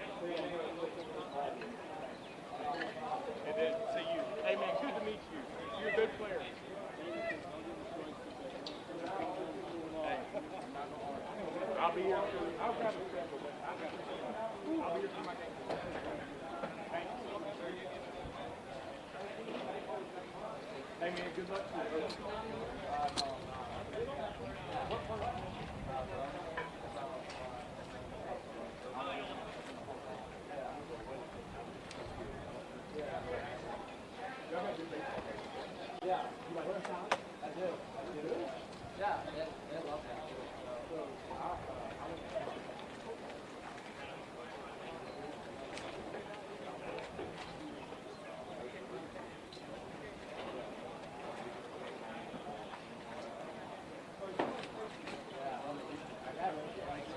Scrambling, you need more? Yeah, grab all of them. 1 or 2? All of them. 2.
our first ever sophomore specific national showcase for your class.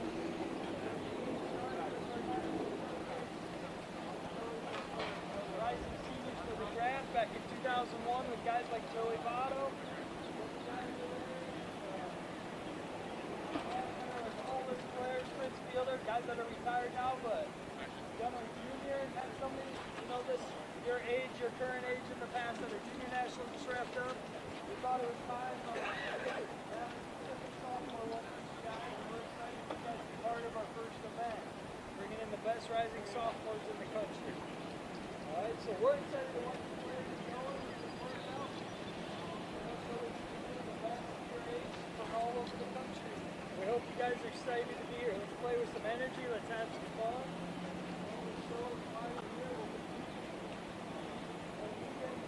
Trying to show why we stack up or where we stack up in the class when we're talking about it.